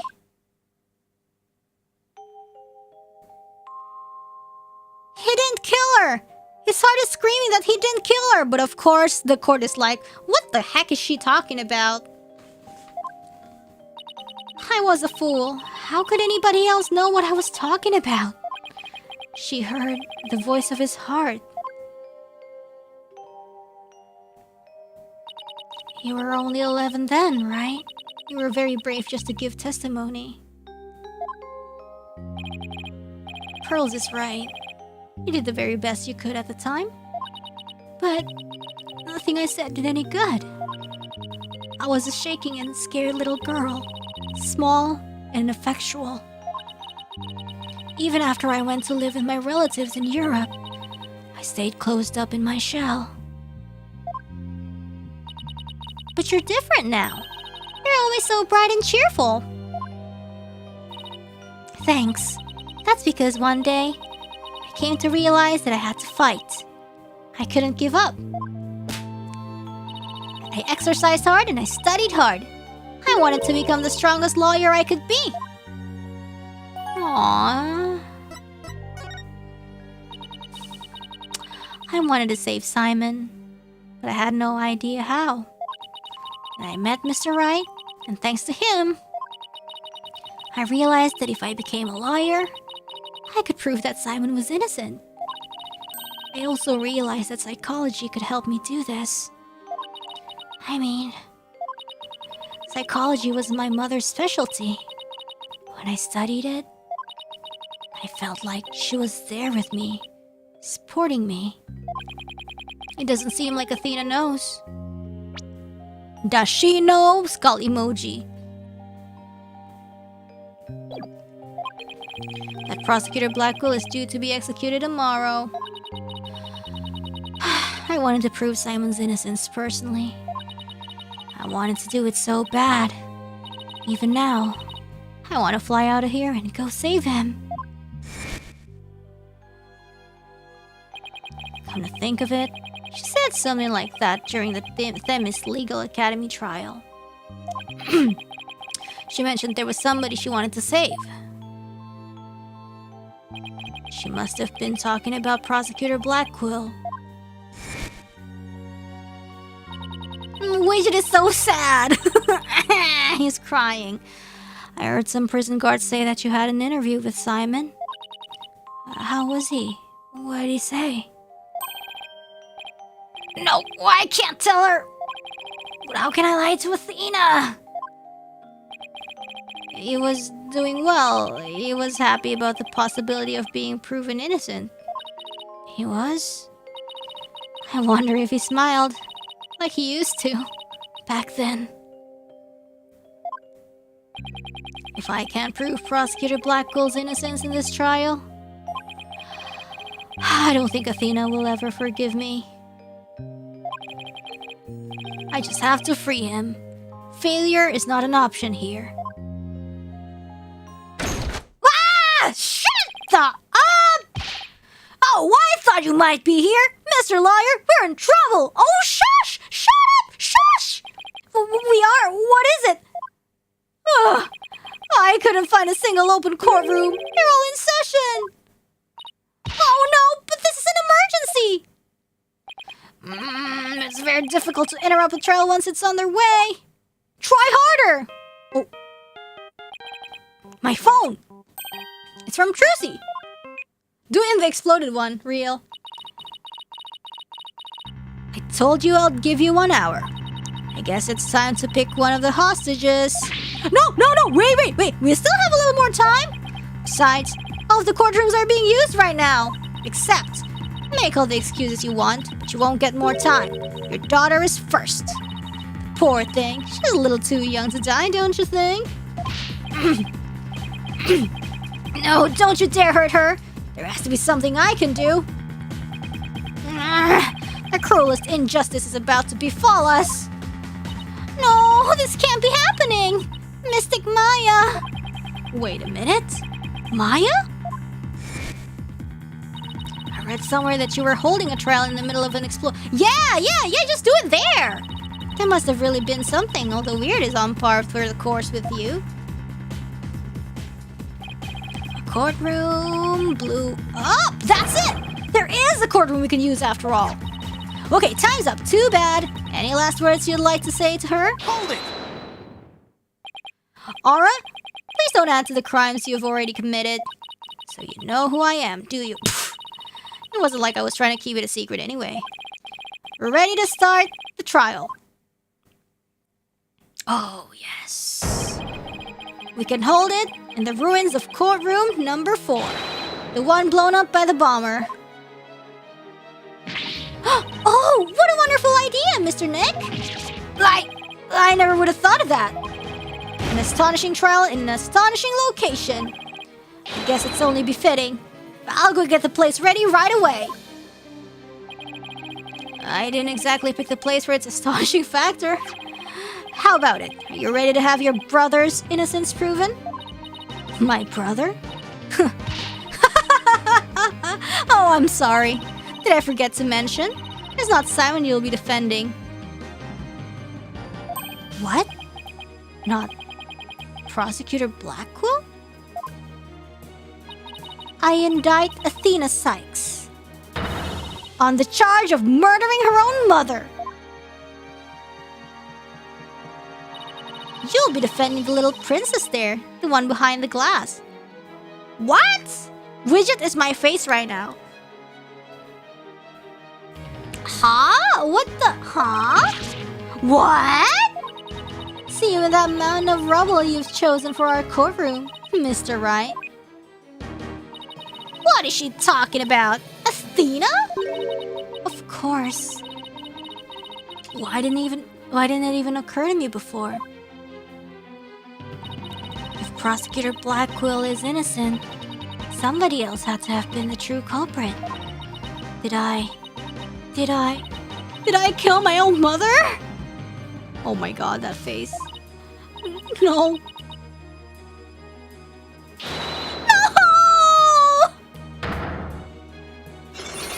Oh, no! Oh, no! 5.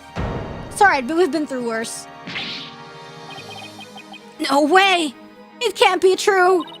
Mr. Nick, what's the matter? I see 5 black psyche locks. I've seen these kinds of locks before. Dark, black locks protecting a secret hidden deep inside a person's heart. Last time we saw it's on Kristoff, yes. And there's no way to remove them.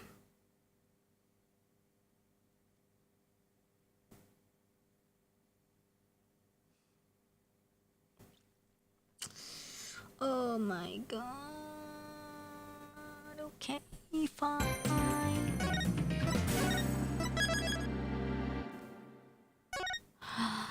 Oh god, perfect time to stop. I agree. Oops. Okay, guys. It is time to sleep. We're going to be reading super chat for Ace Attorney before we stop the stream. Oh my goodness. Wow. Oh my god. Oh, I don't know, man. I don't know. So much happening. Well, guys, we have Wild Nasu, Elsie Lappin, Grace, Nicholas M. Thank you. We have Sato, contribution of 4, a new AC unit. Thank you. We have Slaughter Shadows. Ace Attorney makes Siri perk up and AC-san start to stumble. I guess it drives all the machines while seeing the machine representation with Widget and Clonko. It's all aura, I tell you. It's aura. We have JC2, Slot of Shadows, Asterisk, Test Chief, Sibley, Nicholas M, Yosia, Jetta, Violet, Gelato. Thank you. We have Sato again. Reine, I got your birthday merch delivered on the last day of September. Sorry for not being here often. My new job keeps me busy all day. Thank you so much. Appreciate it. Glad you got your merch. We have Slot of Shadows. We didn't see much of Aura last time, so I assume they're gonna stick some more Gyaksa out into this case at some point. I guess. You have Clone. Alcohol contains more calories than sugar, so nope. Yeah. You have Elsie Lapin. Alcohol rough to drink, but it's great for cooking. Yummy. We have Slot of Shadows. Okay, my Yuri build theory. Yellow Girl was Athena's mom, but behind Athena's dad's back, she had a thing. She had a thing with Aura. When Blackwell heard she wasn't serious about marriage to his sister, she slew her for his sister honor. Jeez, that's dark. Okay. That is dark, yo. One of those like toxic stuff. Damn. We have a lot of shadows. Now, part 2 of my theory, Metis Sykes was attracted to Aura because she's someone's sister. Okay. Doomed Yuri for real. We have temporary. Apollo is Red Hood and Phoenix is Batman. Got it. Yeah. We have Anton M. Who cares about personal privacy? Not me! We have Anton M. Pearls, Kunti Bogel. Ah, yeah, our Kunti Bogel has grown up. Kamasan Sasut has grown up for real. Whoa, 3D grown up Pearls looks awfully cute. We have Yenwei. Do you think Pearls learned how to read since last time? I sure hope so. She's like 17. If Anton M. Robots rebel, it's Judgment Day. Call John Connor. And Pearl's biting her hair is just too cute. Yes. It's already end? Yeah. For now. We have Slot of Shadows. Now, I can't help imagining Aura and Simon had a weird childhood that made them edgy and dark, and Metis changed it all and thought Aura to be happy for the first time, so losing Metis pushed her back to murderous edginess. Yuri pilled for real. You're even more Yuri pilled than I am. We have Elsie Lapin. Edgeworth is cool. He deserves his own games. Speaking of that, still can't decide if I want to play Spirit of Justice first after this one. I feel like we should do that, but that's just like pushes us so far away from investigations. Yeah. Let's see. I'm gonna check in case I forget anything. Investigations is fun. I feel like, you know, AA is like, this is already like the 9th, and it takes like so many months for us to finish AA. Yes. Hi. We have, what is this? Pearl's 3D reveal. I'm Dai, thank you forever. Thank you so much, Anton M. And I guess that's it for today. I know it doesn't really influence the story. It's just like a side break, but I don't know how long it takes to complete it. When are you planning to stream it? If not this week, if not next week, then next week. Cause like I can't do stream Saturday next week. I feel like I have PFL business to attend to. Thank you guys, and I hope we can see you next time as we go defend Athena. Yeah. Thank you. Alright, investigations is pretty long. I guess so. We can finish Spirit of Justice, and we don't need to rush since we're already like... I don't know. Well, I'm not sure. I'll think about it though. Thank you guys. Salam marakis everybody, and bye-bye. See you next week.